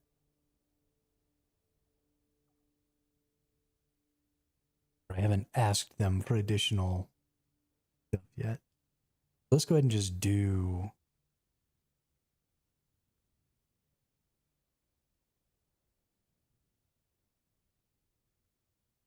It wants me to like use the skills now. That annoys me. Ooh, here we go. Let's level up. Yeah, this is the one I want to do. Let's level up our faction ranking so I can buy the faction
Booyah.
Go to the meeting point.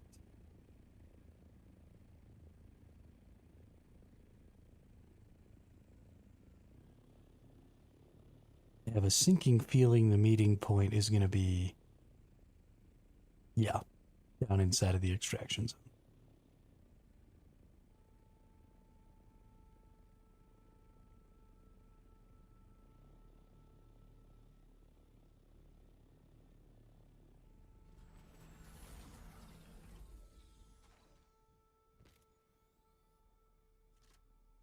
All right, you bunch of nerds. Oh, this way.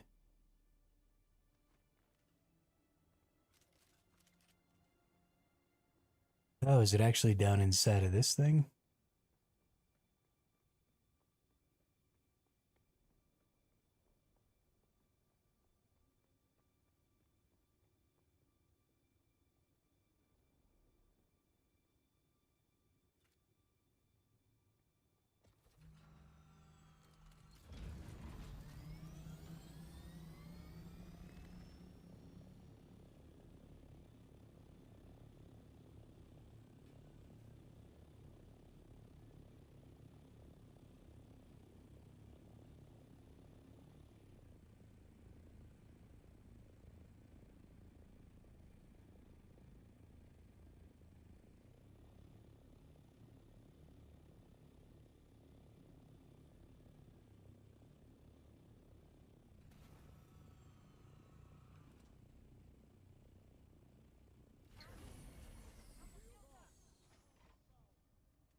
Oh, yeah.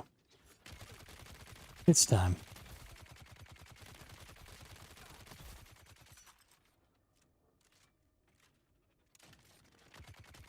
On Arrakis, survival hermit ambush you.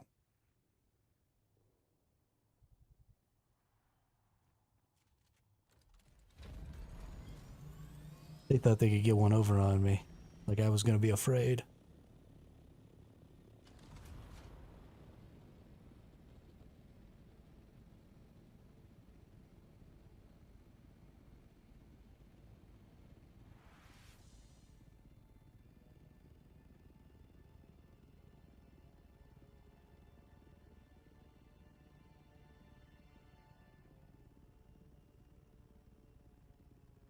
There goes somebody.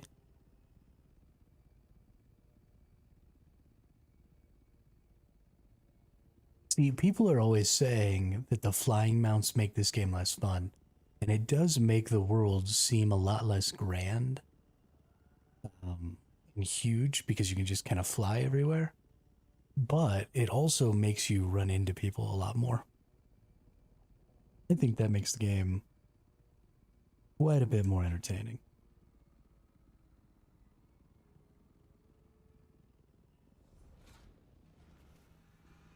Booyah. Oh no. Somebody left their deal out here. Hang on. Can I repair some random person's... Oh, I can.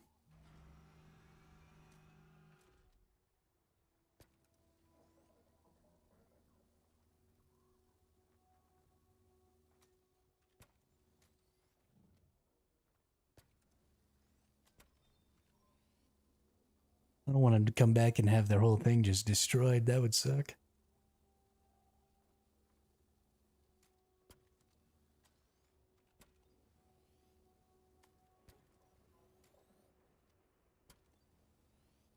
Gotta make it pretty again.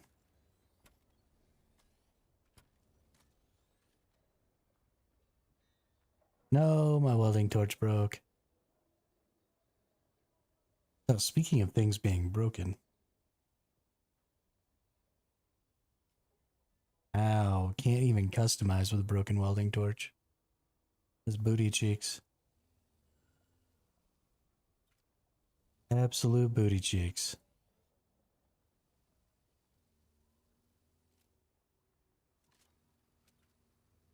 Why do you ruin my life? We meet again. Right. I completed the contract. That's disturbing. Of course not. Unfortunately, I do. So we must defend the honor of in light of your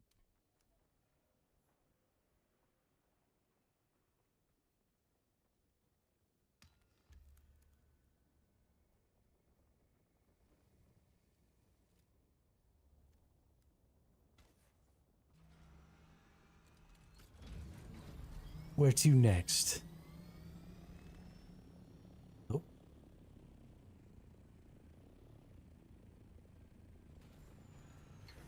Almost ran away without my identification badge.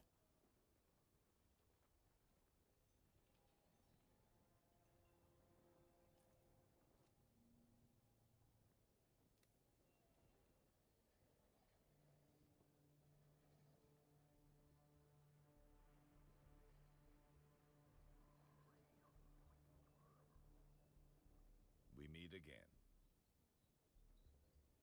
Where do you expect me to gather this badge?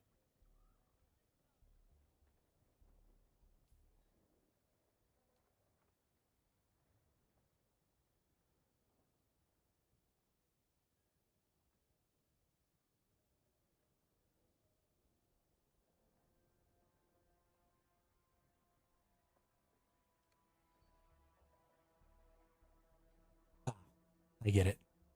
It was just telling me to come back already. That's annoying.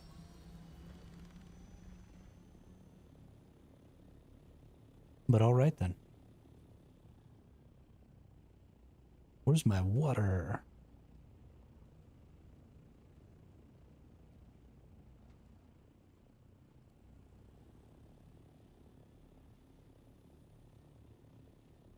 Dune.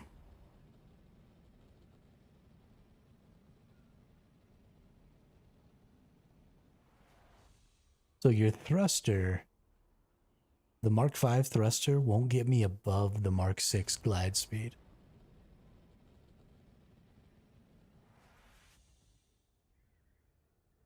Or does it not show the increased speed? Yeah, I don't think you get above the Mark VI glide speed in the Mark V thruster. So you can get up to glide speed much faster, but you're not going anywhere. It would also mean getting to do a lot more tricky stuff. Right, like you could do some loop-de-loops and stuff if you were getting chased.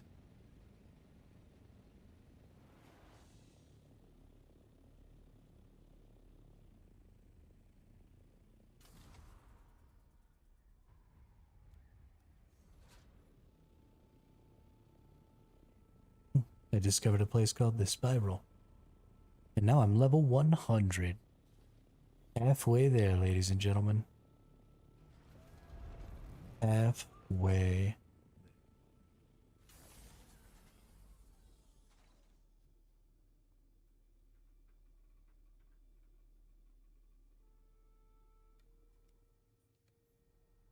Poor little guy.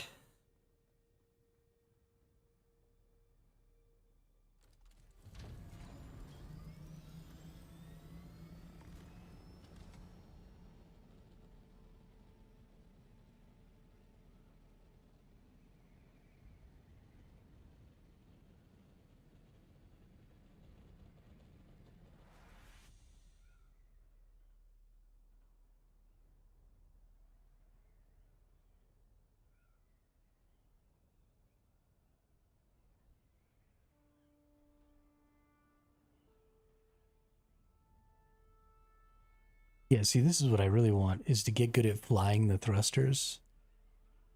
And then just go out and just troll the shiznit out of people in the deep desert. Because you got all those nerds who are out there in the deep desert who are just like, I'm going to PvP everybody. And I don't even go out with storage containers or anything. I'm just shooting rockets at everybody I see and not gaining anything. Because they're crazy. Dumb. And I want to go out there with a thruster and just troll the crap out of them. That's what I want.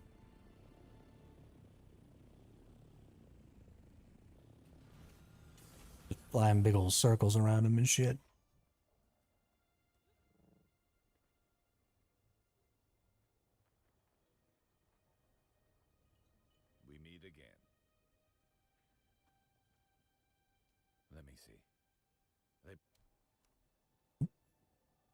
again.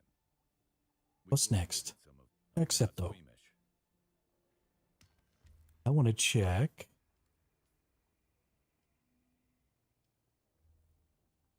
My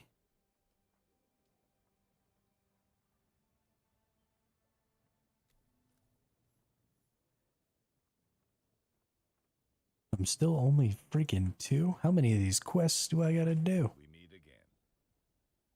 Am I so transparent? I leapt into it with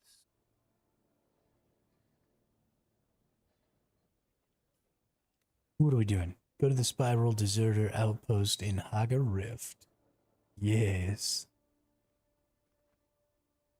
Am I going to get to murder?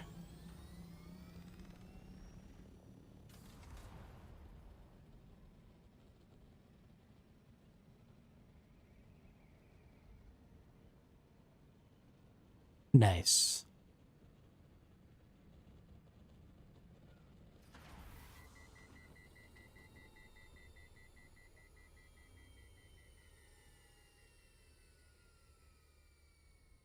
Well, I guess I'll see you shortly then.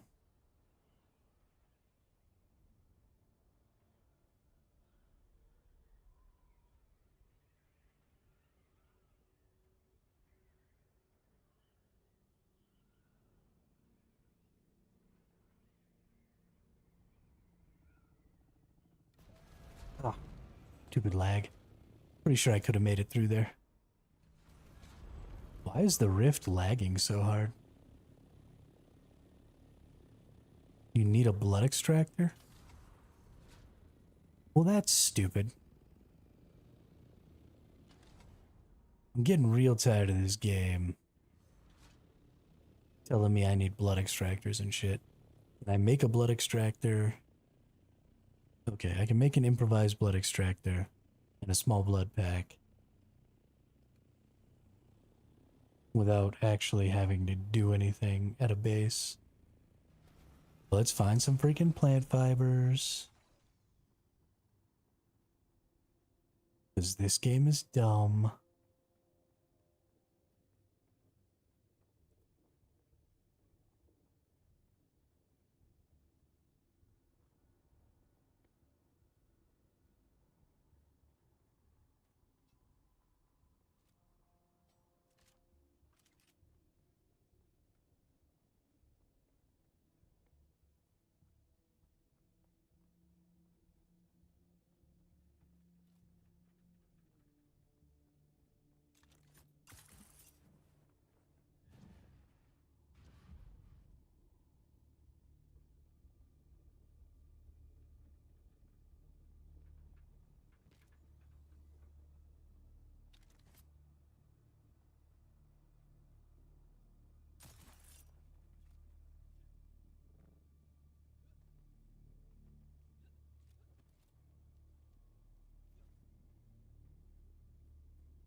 Sector weather alert.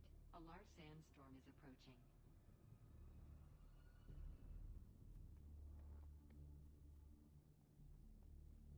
See, game, now you're just making me angry.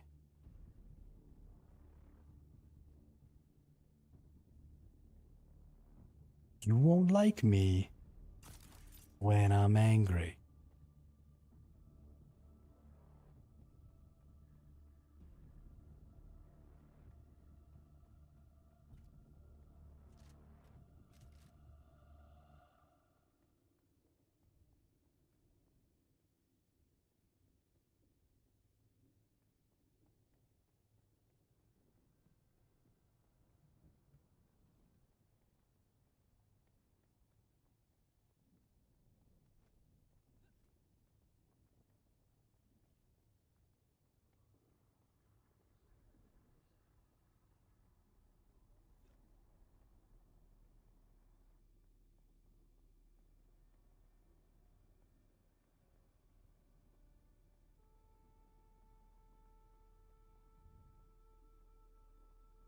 I think plant fibers need to be a little more abundant.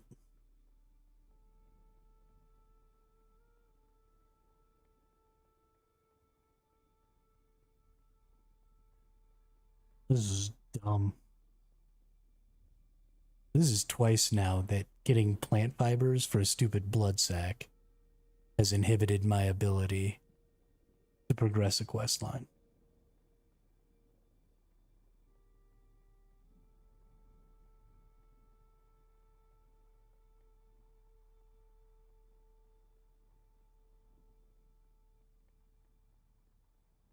If I had any reason to carry a blood extractor with me, or if blood sacs and blood extractors didn't have any weight, then it wouldn't upset me and I would just start carrying one around with me so that I had them. But they take up a slot, they have weight, and I don't use them. So this is really freaking stupid.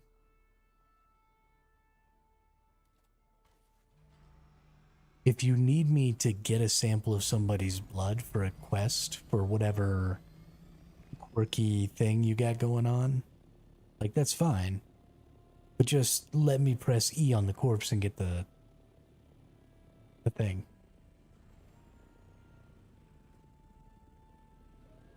It doesn't help that I need a blood extractor to get it, right? That's not adding to the...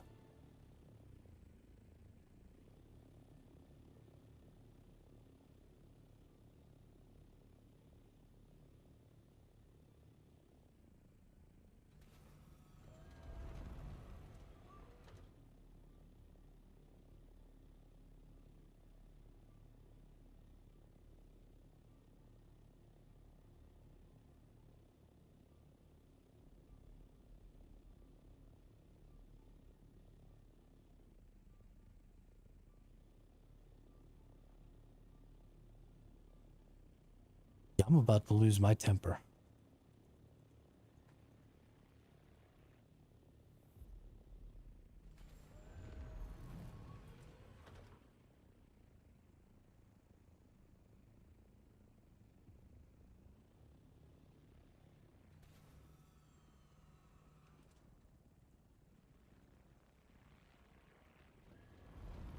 I'm a mostly calm person.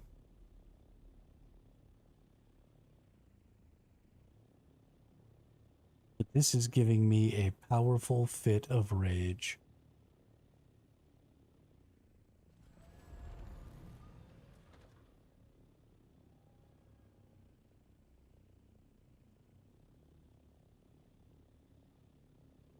I need 19 fucking plant fibers.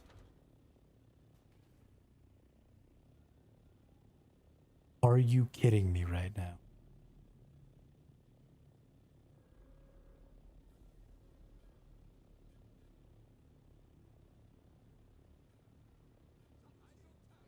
Oh, found some.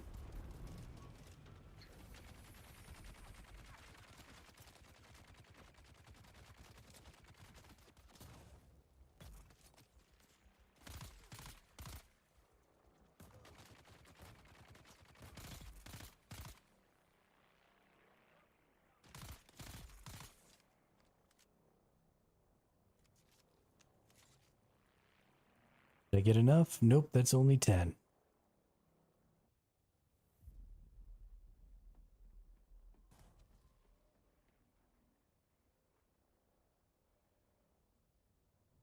Is every little bit of plant fiber going to be guarded by a mess of people? Is that how this works out here?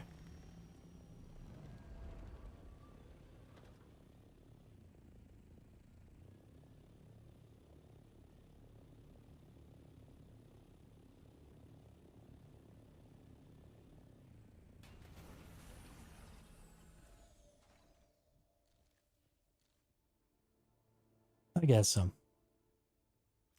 We're good. Just had to fly halfway across the map. No big deal. Let's just find a busted vehicle here, get a little scrap.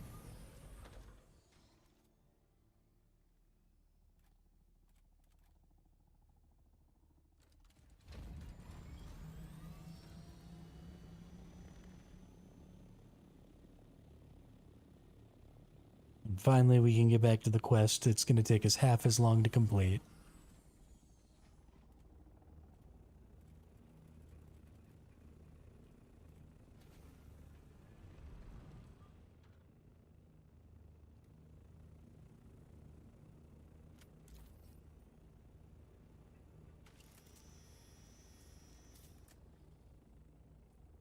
Okay.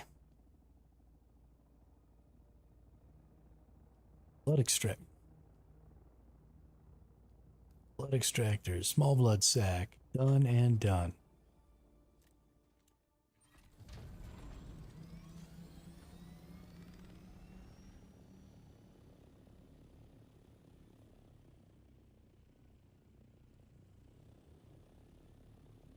Oh my gosh, are you freaking kidding me? It's a good thing that you just told me that, Gravy. Because, ooh, I would have got mad.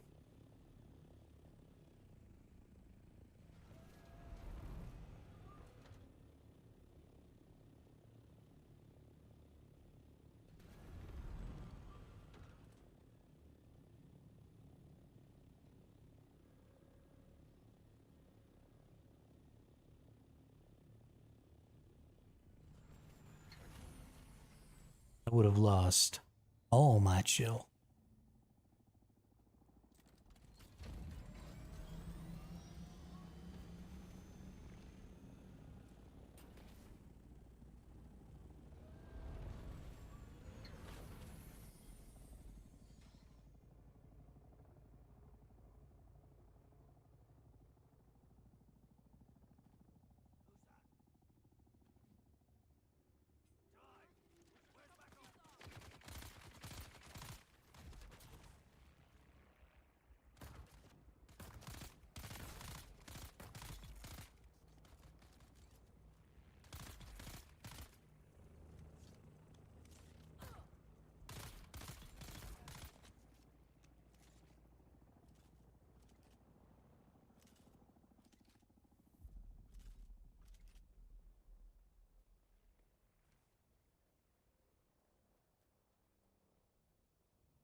And fiber. There's 2 more fibers right next to me, Gravy.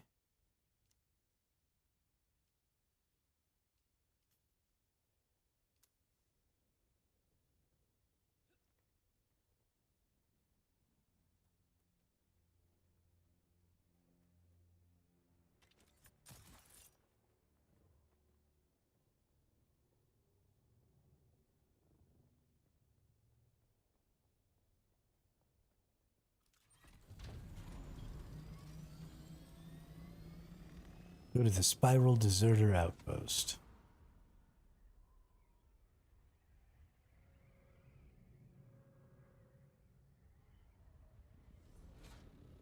I thought there was going to be like a tunnel there. I wanted to fly through it.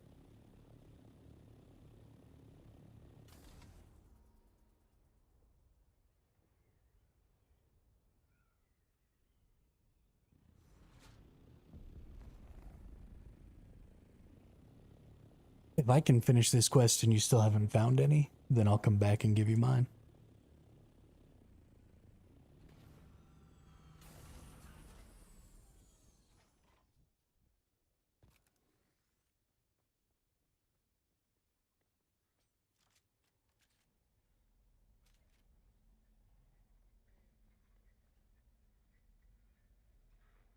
The wrong side of the outpost.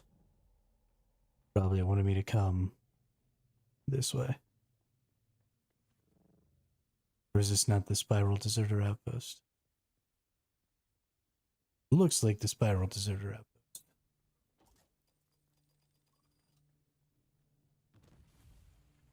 Can my quest line maybe update?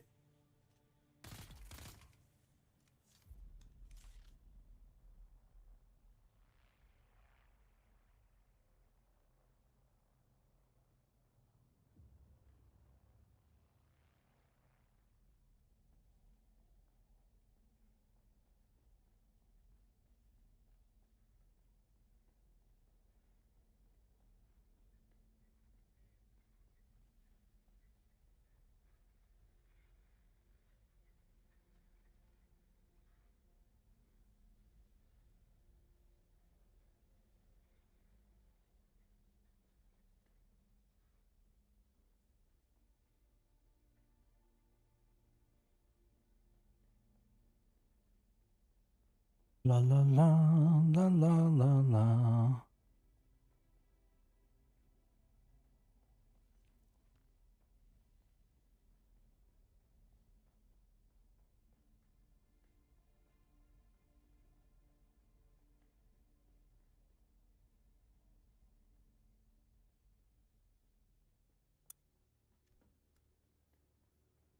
There we go.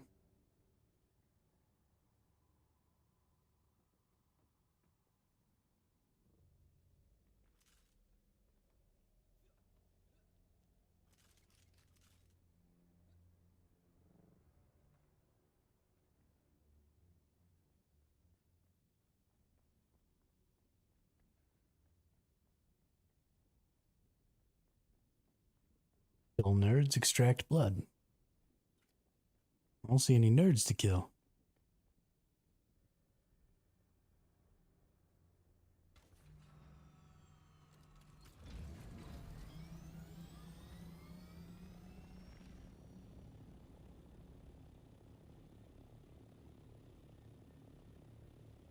Should be some nerds right over here.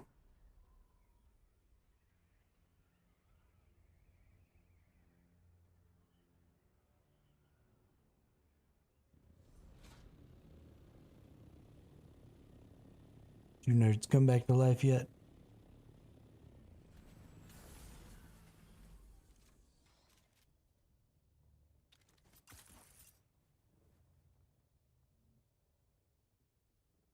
Doesn't look like it.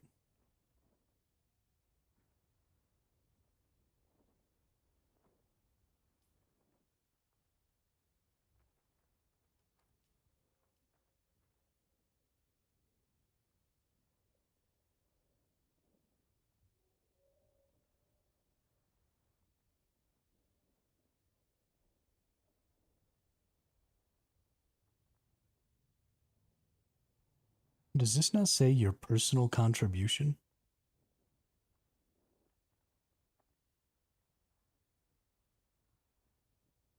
Wow, how useless.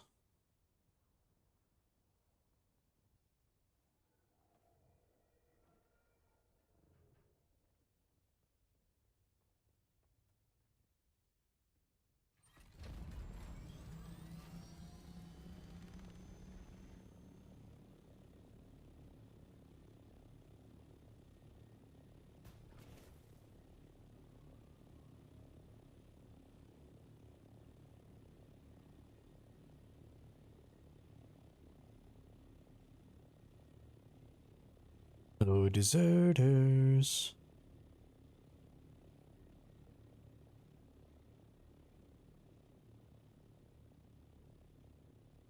Where are you?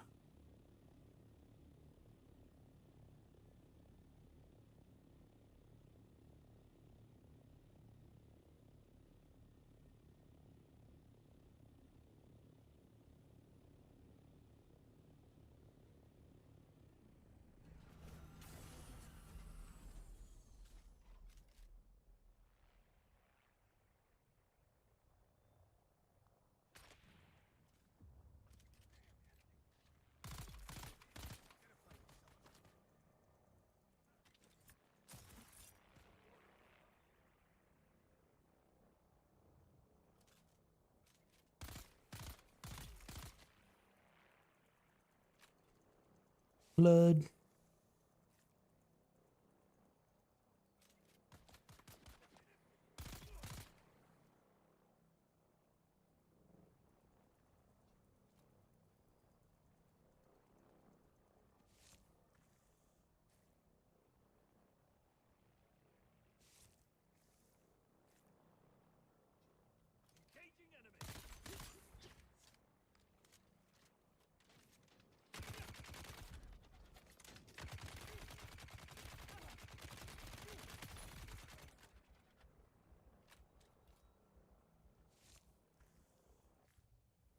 Let's myrtleize them.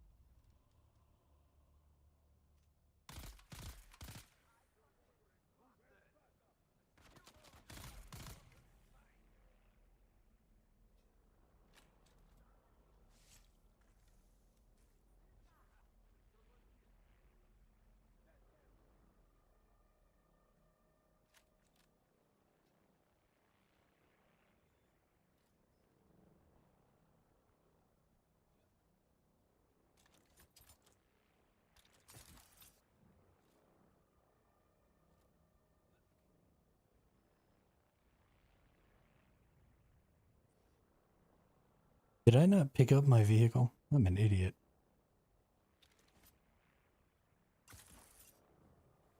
I told myself to stop doing that.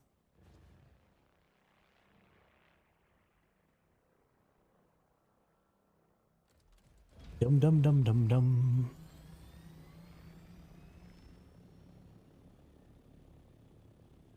Analyze the blood at the console.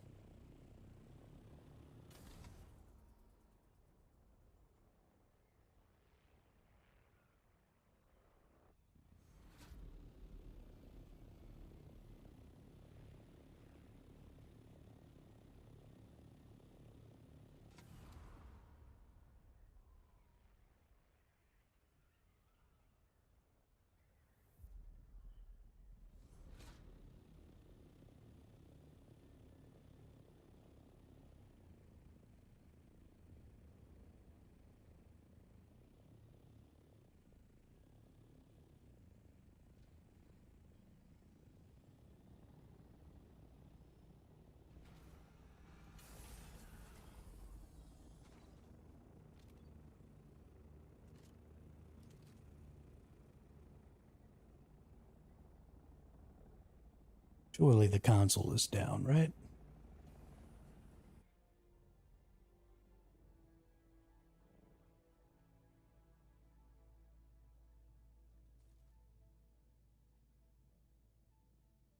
Nope, I think it's up. F me.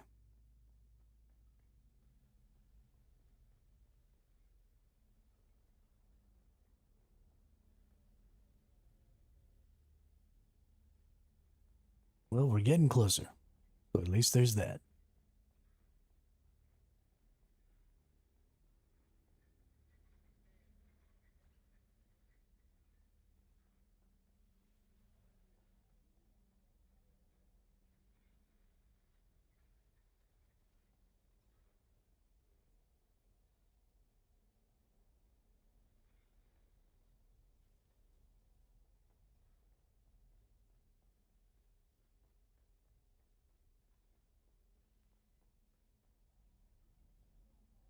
Okay, no more vertical POIs.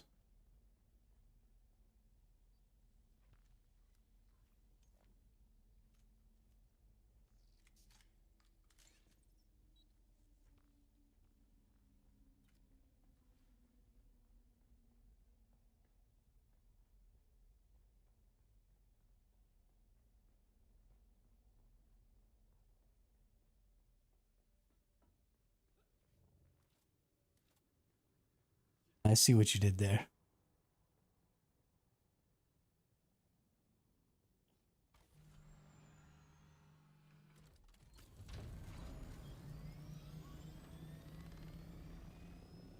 Cheeky little bugger.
We meet again. What were the results? That is, honor already That's all I can say for now. A gang of Harkonnen, go to the testing station, find the intel, and I can do whatever it takes.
Been talking to myself again.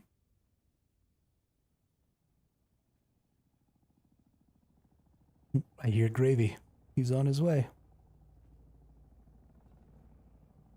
I'm gonna kill everyone, Gravy. No enemies for you. Welcome,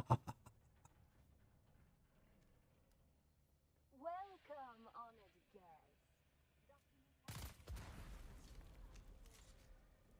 They tried to set a booby trap for me.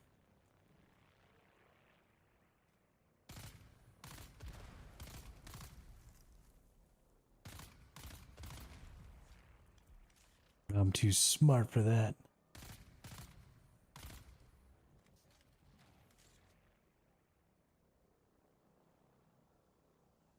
No, Gravy's gonna kill all the enemies. Ah, he went the wrong way.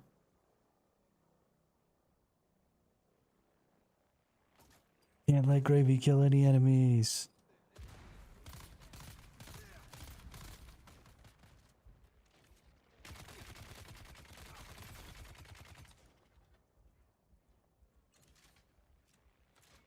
No, Gravy got someone.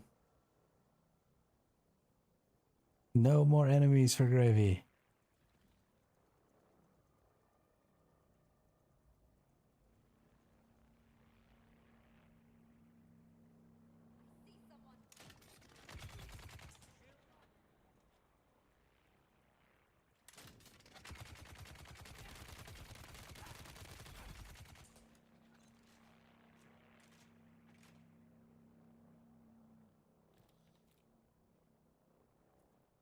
I don't even know what I'm supposed to do. Recover Harkonnen intelligence?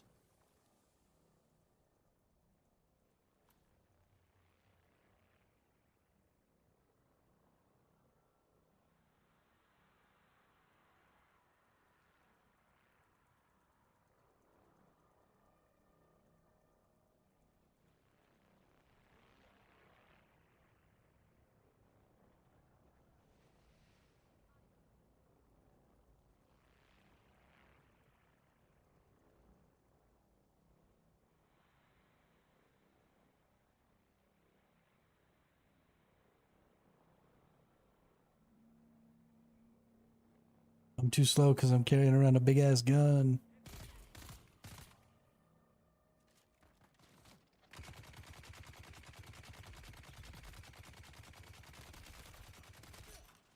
He's standing in the way of my bullets. No, Gravy got another kill.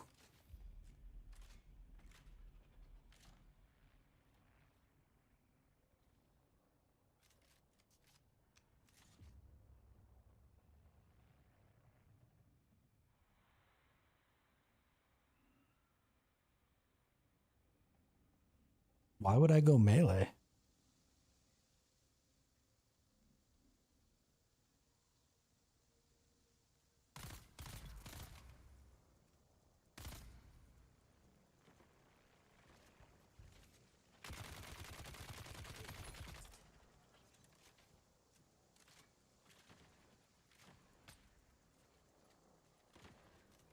But it's a big ass gun.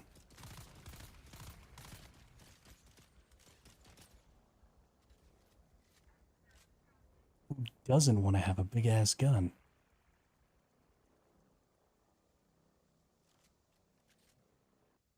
I can't even imagine life without my big ass gun.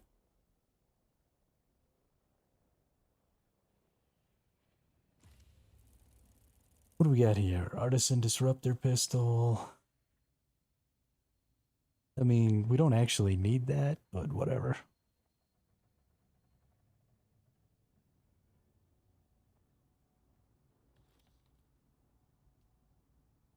Alright, we got the intelligence.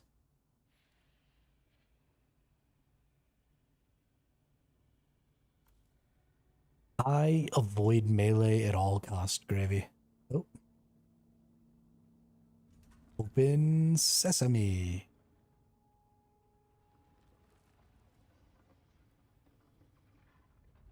I mean, I don't care about 100% completion. I'm not a completionist.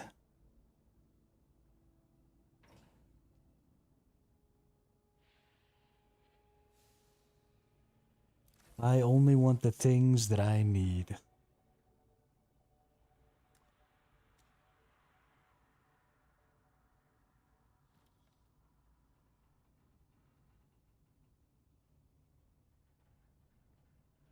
Is there not something? Hang on. Here we go. So now I have 2 testing station records. I think these might be for the planetologist.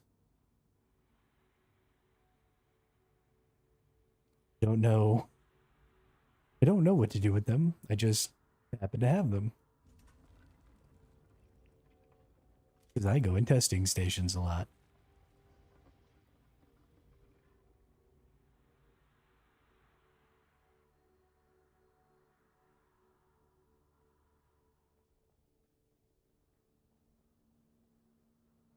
Welcome, honored guest. Document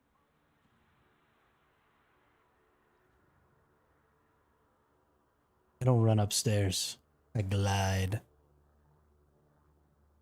Slide, slide, slippity slide.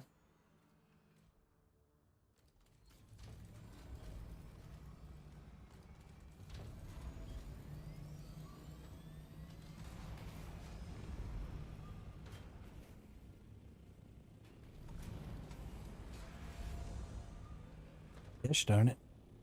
I want to go straight out the top. But I wanted to do it with my boost.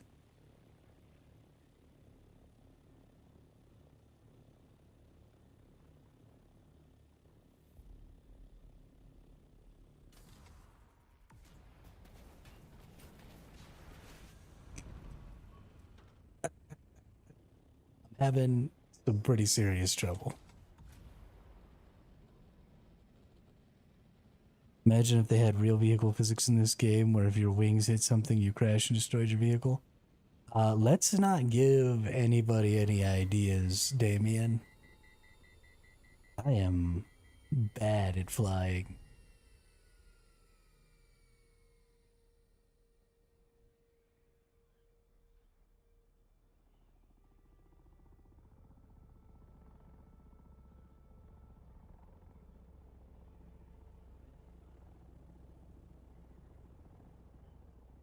Especially, I got Mark 6 wings on.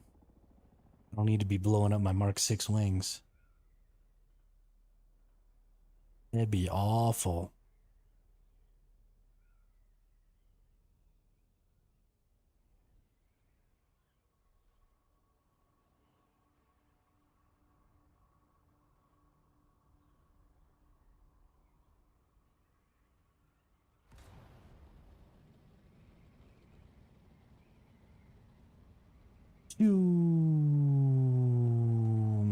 Crash.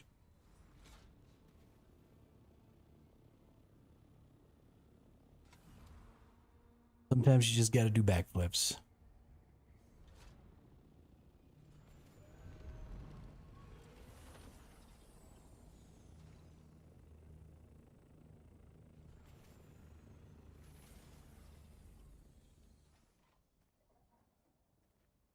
Yo, we just kind of dapped it up a little bit.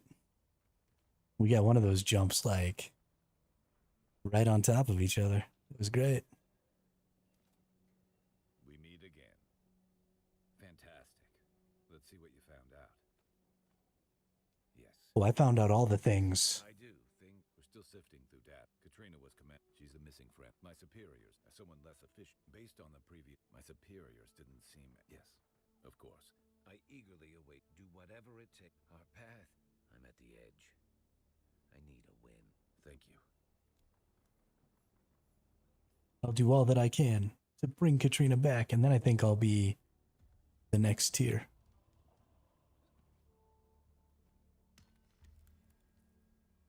My something is broke. Oh, there we go. Who this is?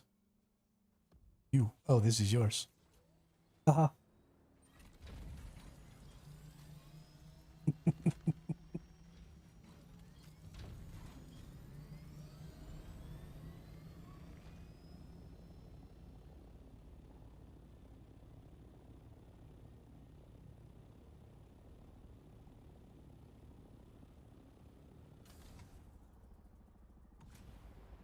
Doom.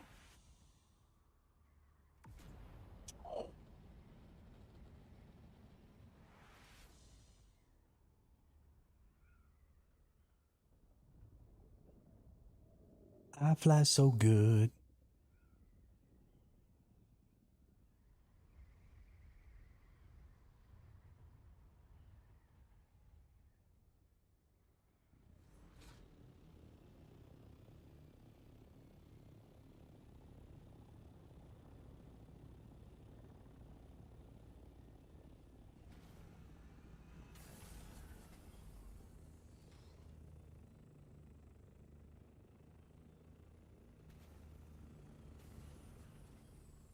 Hello, Katrina. Not a heat mirage. It was practically. May as well. My family's been with. That's all. You sound like. It was my. I was command. I agreed to. It'd be a kindness not to it. But if you're looking for the only one, wasn't what it seemed. I held my body. I called and time passed. She told me. I don't think they're. Poor Anton.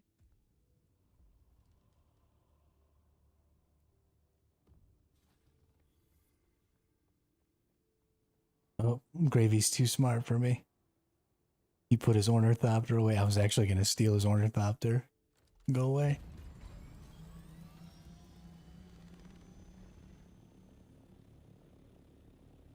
But he's too smart. Gravy too smart.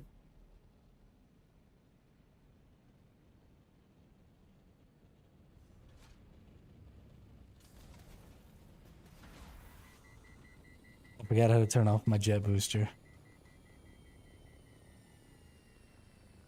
I think this is actually outside. Yeah, we're getting closer just by going up. It's above the rift.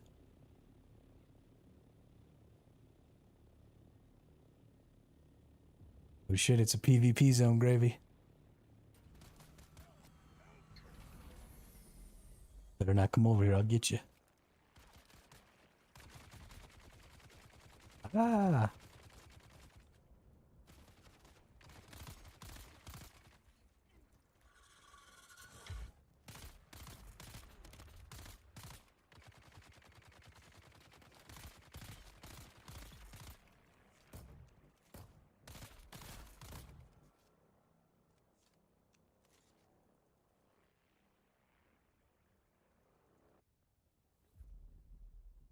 Oh, you can come right now, dude. I'm not gonna shoot you. I was just talking shit. Find the bow.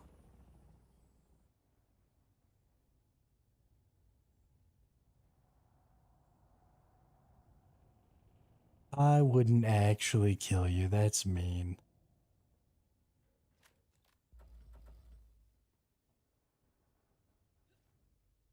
Run away with your ornithopter? Sure.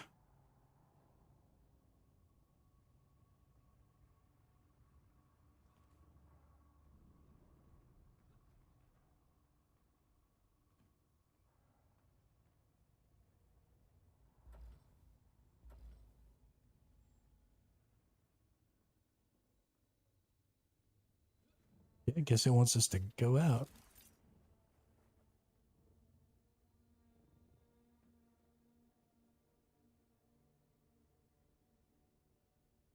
Oh, it's the other section. Got it.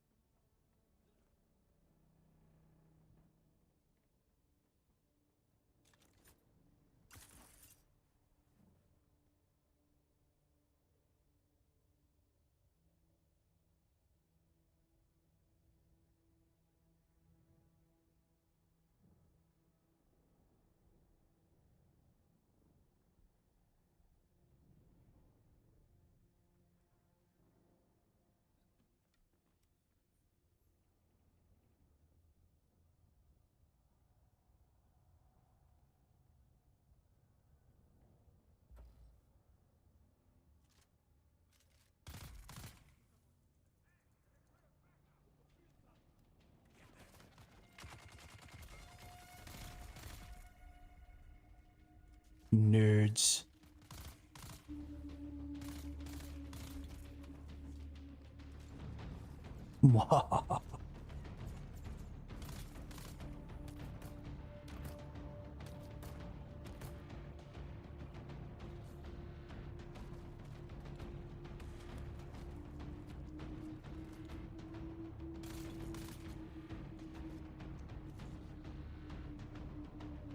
It's gone now. Sorry.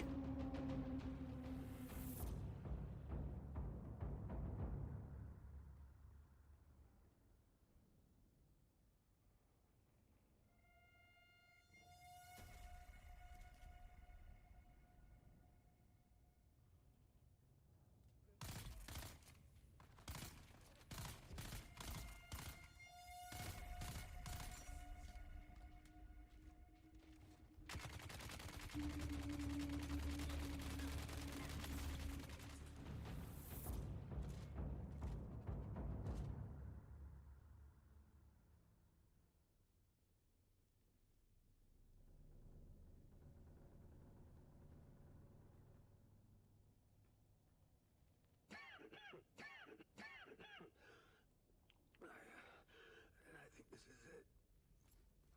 My legs feel like jelly. My face too. The others that stayed are gone. God, if that's what awaits me. I should have been braver. Creepy. With my guns blazing against those deserters instead of this. Let it be known that blast it all. Hope it finds me. Just get out.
It seems we both yet Katrina Clora, puddle of gold. And they knew. My superior. She was. We could have saved. I don't want your damn report. Listen. You want to.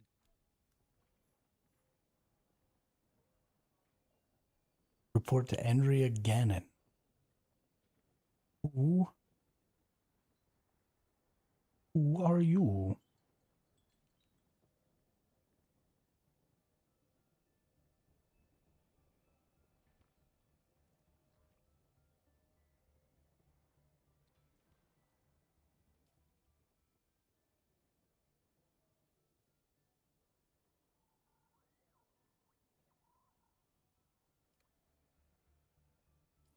Are you with the fudge knockers somewhere else?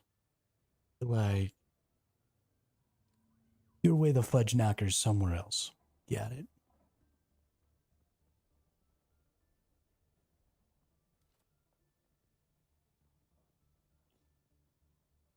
Oop.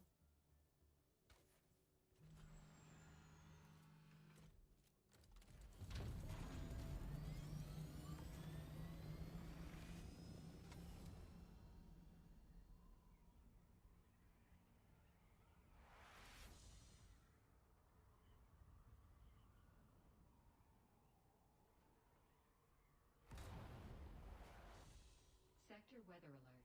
A large sandstorm is approaching. Large sandstorm, my ass.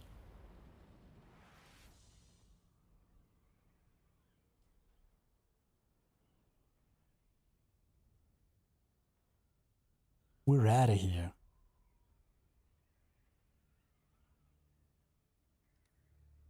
Ain't waiting around for this thing to come get me.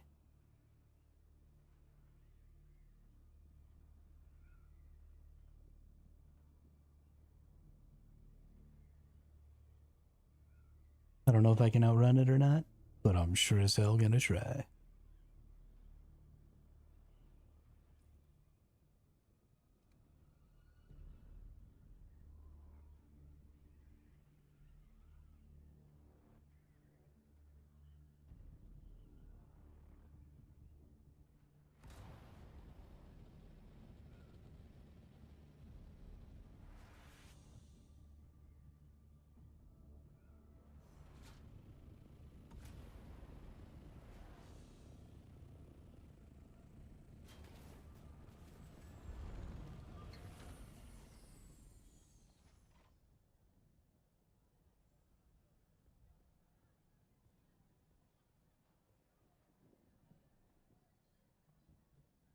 I did not calculate seeing. Correct.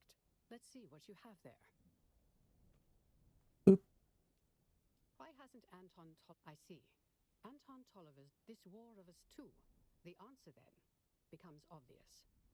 I calculate you to be much. Then I hereby. There is also something. Simone von. She is spying. It is only a Captain Score, an unknown substance. The sandflies. Originally, their structure is. I would like you. Alacrity is appreciated. Alacrity is appreciated. Brett, I'm pretty sure I'm tier 3 now. Yeah. Which means I can buy some stuff here. What can I show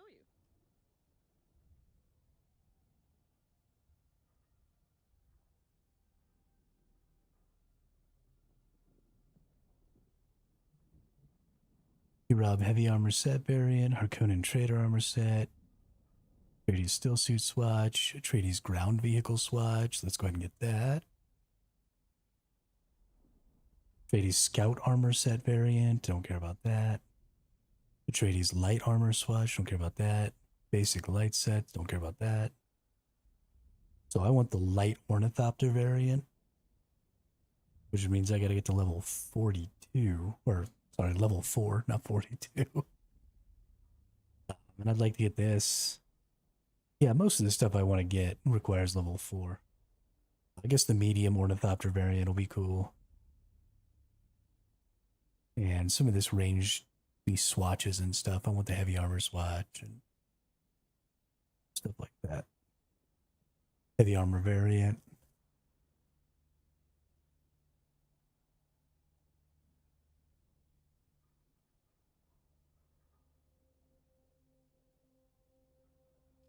Gotta eat them chicken wangs. Get it.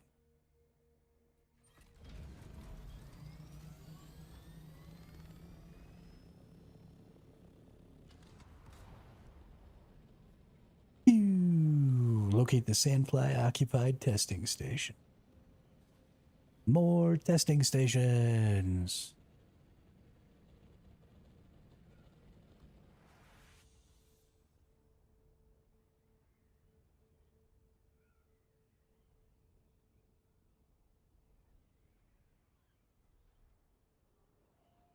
This one's way over here.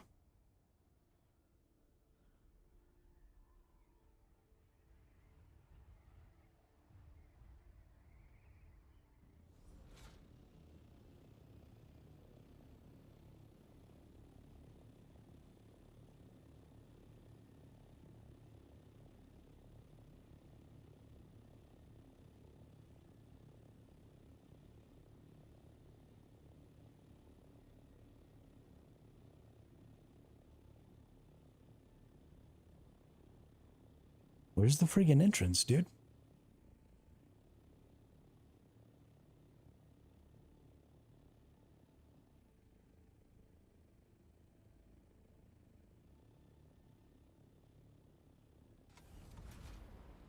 Oh. Crash.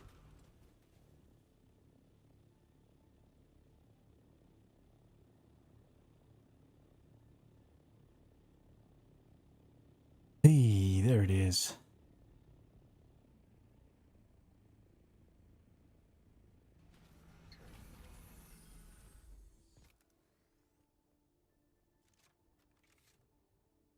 All right. Time to just go running in there, balls to the wall, without any regard for safety or tactics.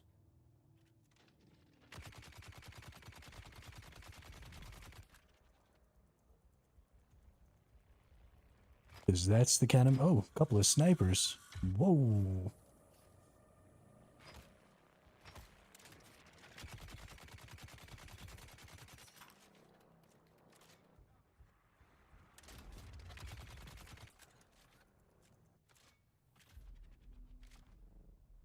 Got him.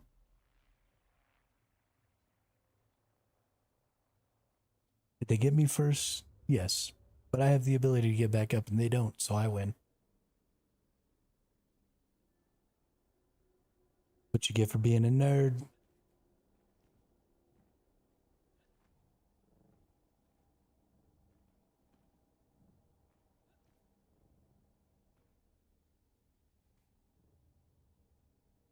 Oh yeah, look at that perfect glide down the stairs.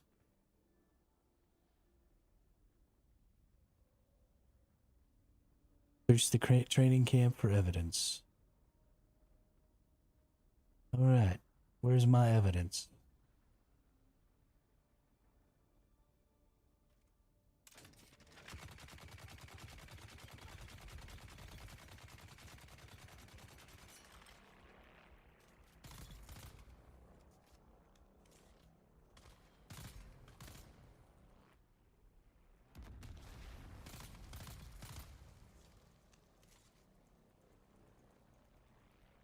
Alright, gonna be through that door over there.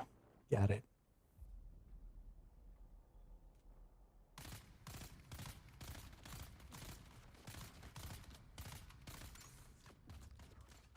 Having a little trouble hitting the basically stationary target.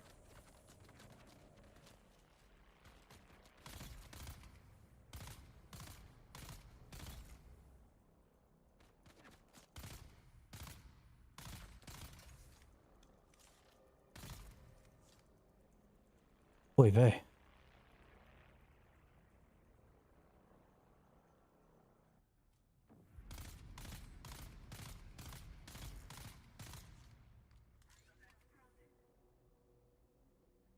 Hee.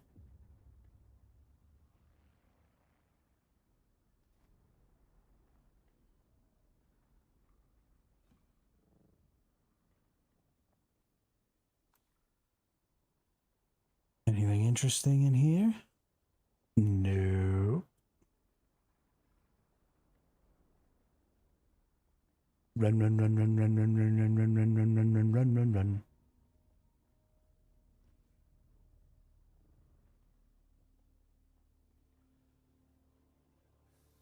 Dedicated, took time.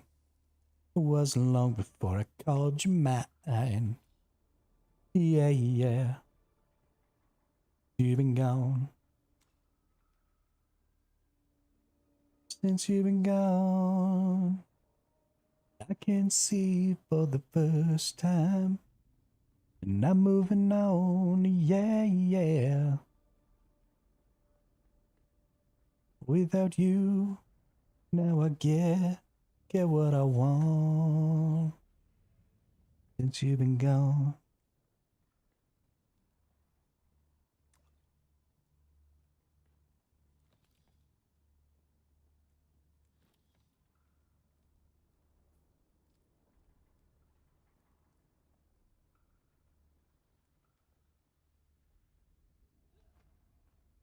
I gotta tell you, this game's real fun when you get to come back to places that you've already been and just utterly destroy the enemies. I am very entertained.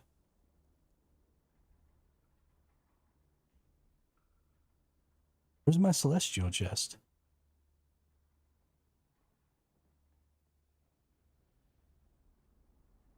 Where is it?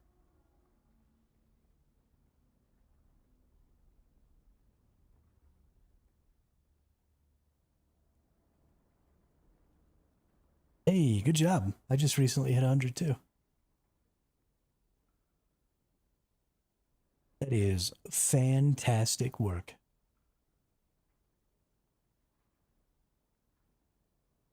Let's see, we need rocket launcher.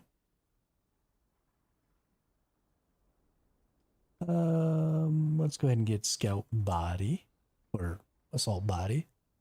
And then let's get, do we have enough? Yeah, we do. Let's get the buggy body for tier 6 too. Buggy body. Rubber baby buggy bumpers.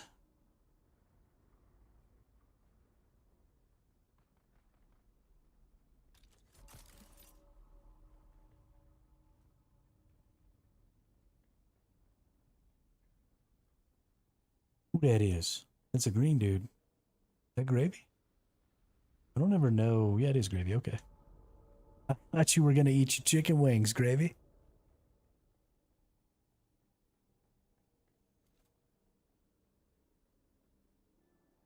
What are you doing, dude?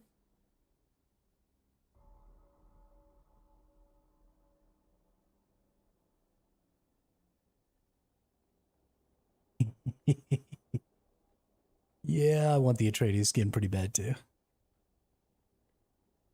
Although probably I can apply the Atreides skin to your vehicle. So we probably don't actually both need to get it. So I probably won't buy it. And I'll just have you apply it to my vehicle. Because then we can save ourselves 60k Solari. Because I know you actually care about completing that stuff. And, well, I frankly don't give a fuck.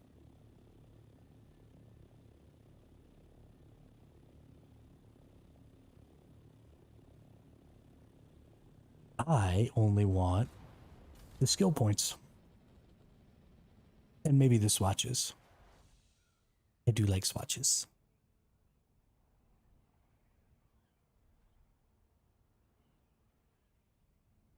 Shut your mouth, I just can't take it.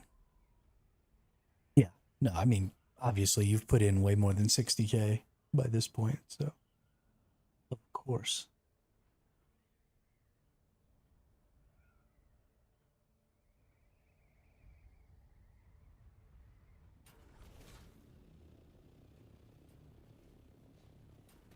Again and again and again and again and again. Give me my levels. Complete. Boop. Interesting. Multiple deaths. Tensions are high. I am I calculate you will be useful. I believe I have tried already generate several. I require you to logic and even press. Ooh, it's gonna take more quests this time to get the next tier. But we're getting tons of research points. I'm gonna get everything for this tier. But I think I want weapons instead. I think I've got pretty much everything I want there. Let's see about... So I don't even like most of these weapons. I'm pretty good on this stuff. Anything I can build? No. All that unlocked. Any planetologist stuff? Just some melange.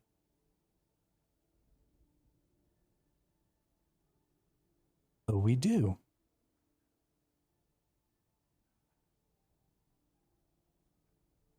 Let's see. Prove.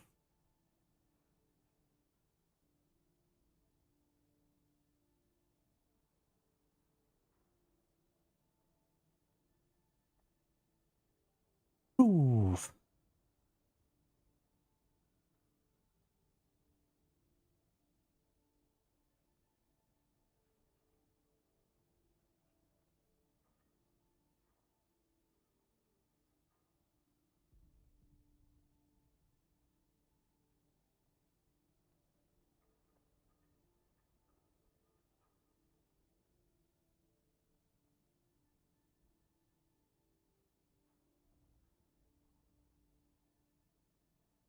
Even more new members. You're just like killing the game, Gravy. Just killing the game.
Interrogate Trip Yates.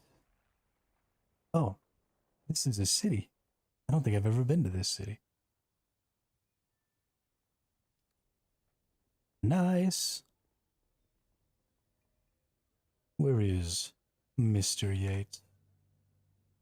Prepare to be interrogated. That's so. Maybe it's old Trip's lucky day. Hey, right, oh, someone called word on.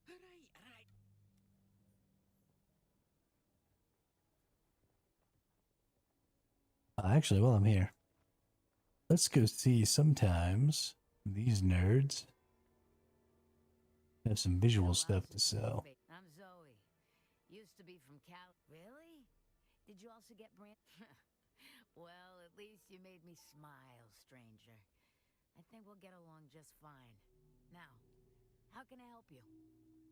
Ooh, Sentinel helmet. Old Sparky. Still suits.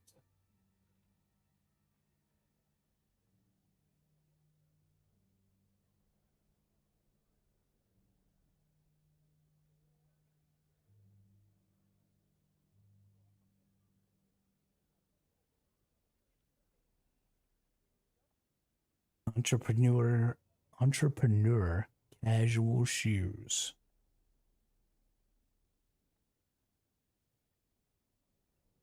That's what she's wearing. She's wearing the entrepreneur set.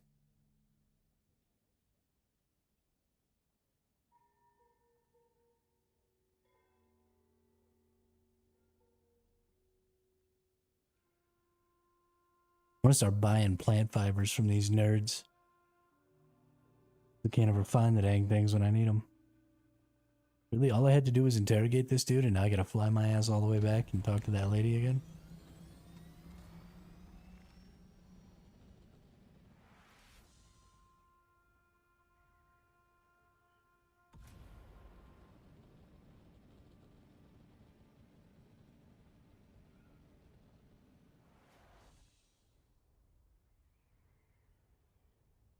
Everybody is a nerd, in my opinion. It's my new dude.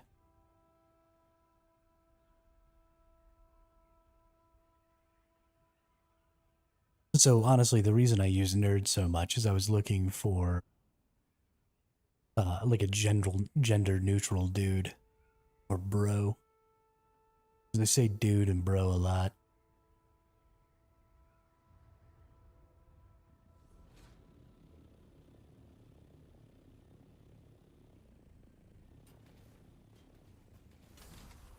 Let me just fit this right down in here somewhere. I did not calculate seeing you today. I have a dossier on that pseudonym. I have a dossier on that pseudonym.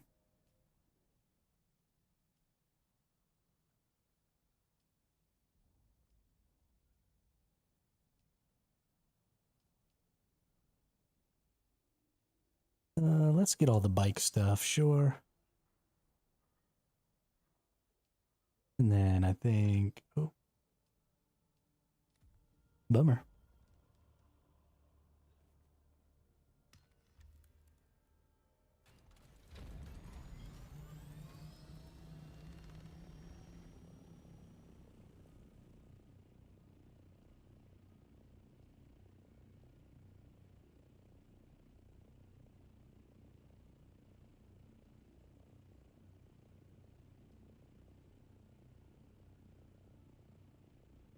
Wait, what the heck just happened?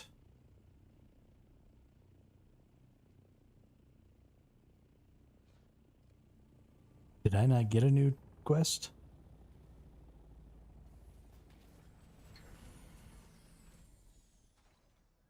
Do you have a quest for me? I did not calculate seeing you today.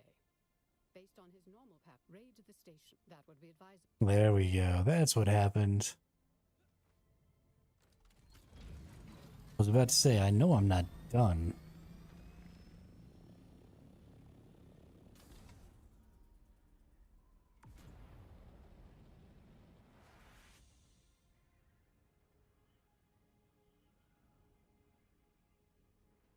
Phew.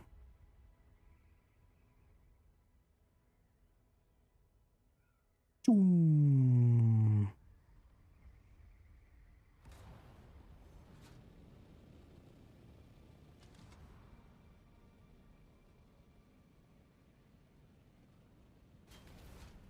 Crash.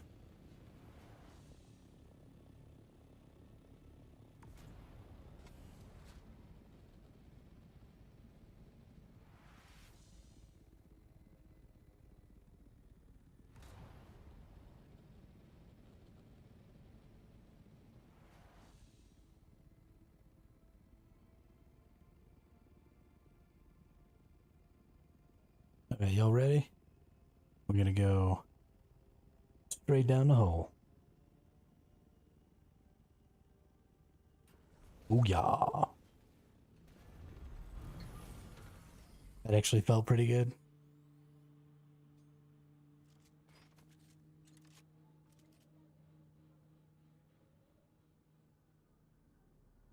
I think somebody just shot at me.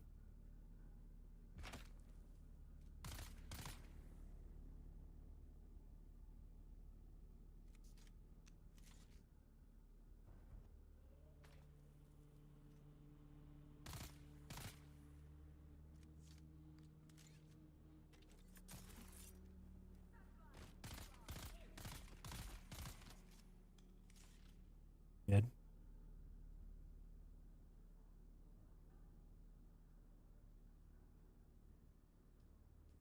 I guess I should probably actually go ahead and put the bandages on and use them ever. Seems like a good idea.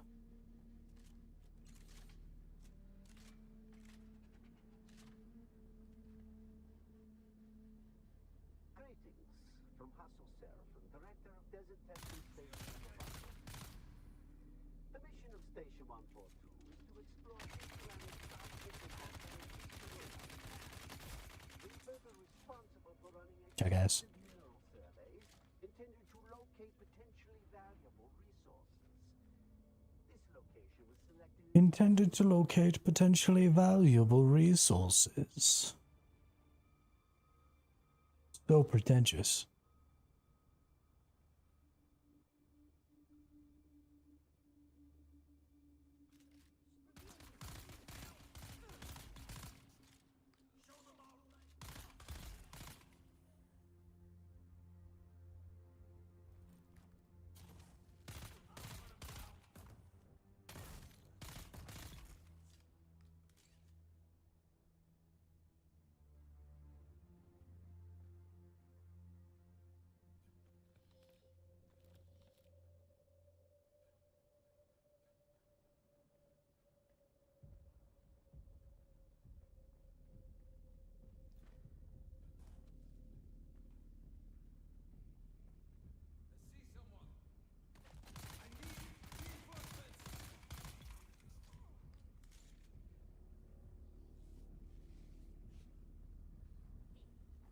Well, no.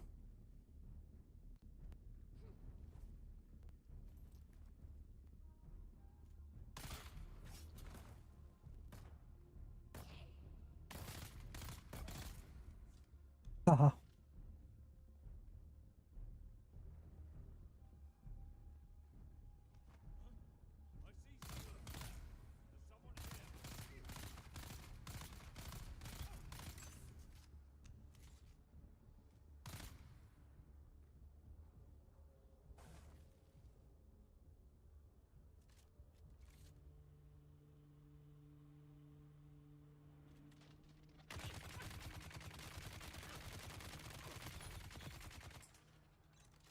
Hee.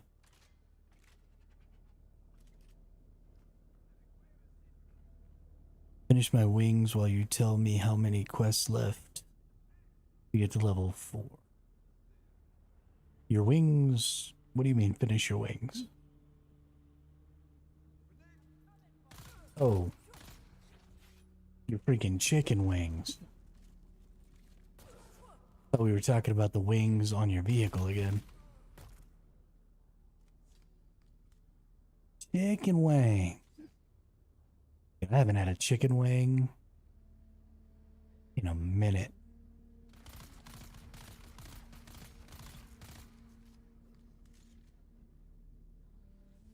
We used to get some tire beers and chicken wings when we were all in college, me and my brothers and a couple of our friends, and we lived together. And we would get like a 50-piece chicken wing and a 6-pack of fat tires and just sit out on the porch.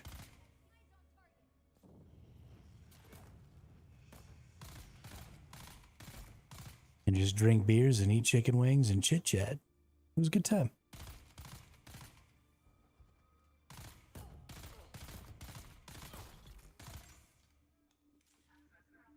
Real good time. I really, really love these zones. They're so freaking much fun, dude. These testing stations, 50 piece. Fat Tire is just a really, really stout beer. It's a brand. And it's delicious. And very strong. It's like 8% alcohol by volume or something like that. We were in college.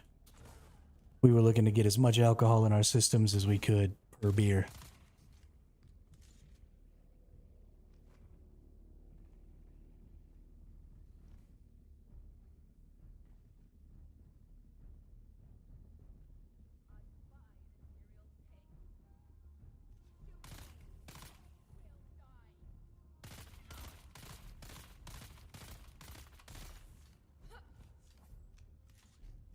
I actually have a pretty decent melee weapon.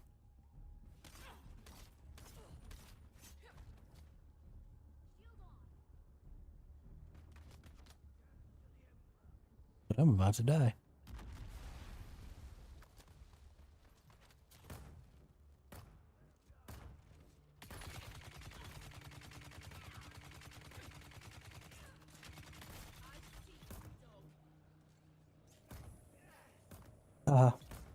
Killed by a shotgun.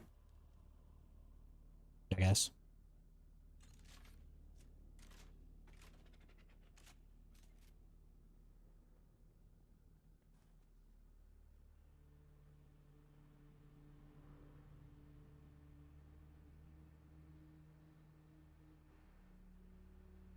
Yeah, well, so an IPA is a type of beer, not a brand.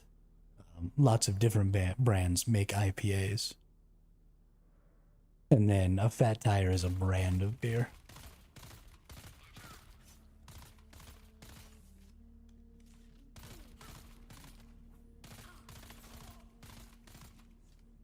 Or I guess Fat Tire is the name of a beer that a specific brand or brewery makes. But for a while, I think it was the only one that they made was Fat Tire.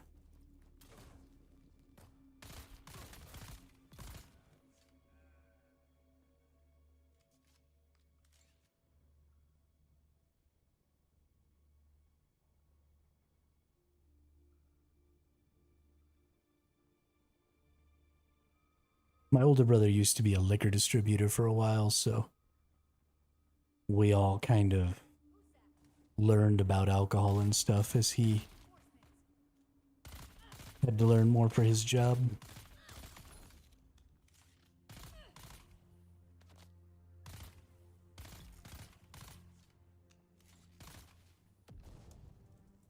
Did you just throw a grenade at me?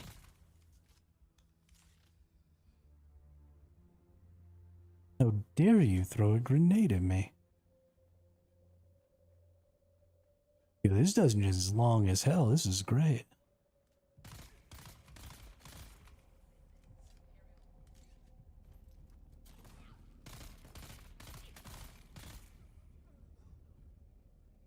Oh, we're almost out of bullets.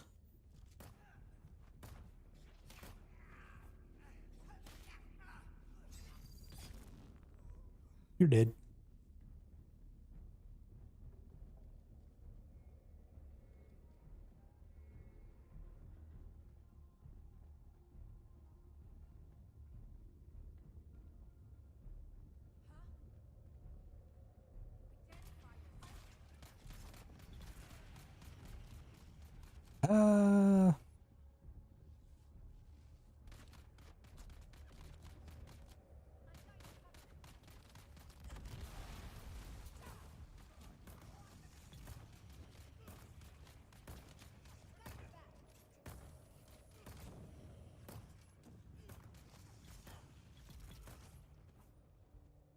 I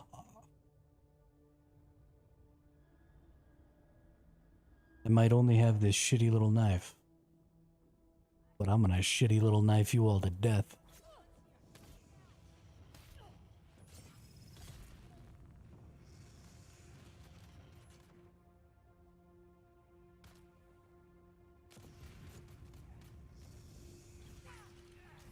Oh, there's 2 flamethrower dudes. That seems unfair. You know. Oh no. Oh, that's so far.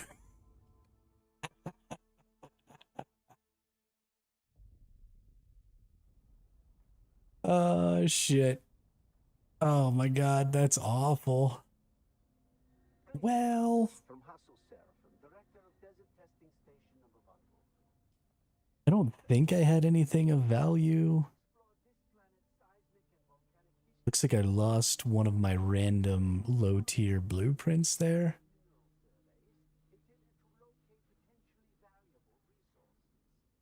But I don't think I had any like really valuable resources or anything. I think I don't want to go back down there.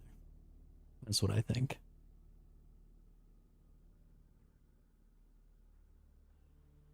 So I think probably we're going to call that the end of the stream today. Been about 7.5 hours. We've got a lot of new people joining us. So I probably need to, you know, actually get in the Discord and be a guild leader and talk to people and plan some stuff out instead of being a useless pile of garbage.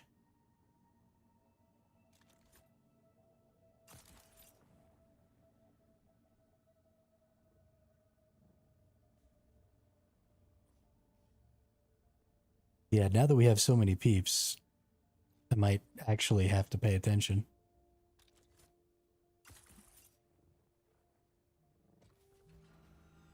I don't necessarily want to be giving people direction.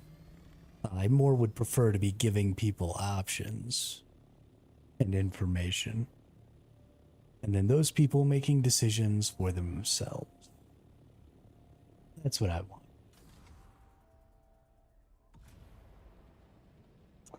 But yeah, thanks everybody for coming out today. Gravy, you've been absolutely crushing it on recruiting. Can't even begin to tell you. My goodness. Just crushing it. Thank you so much for that, because I was never going to do it. It's a really important thing that we needed to have been doing for a long time that I was never going to do because I'm a pile of crap. So thank you for taking care of that for me. And thank you everybody who came and watched today. We had some good viewership, had some new people in, getting in the chat, talking, which is always fun. Honestly, I'm in a fan-fucking-tastic mood right now.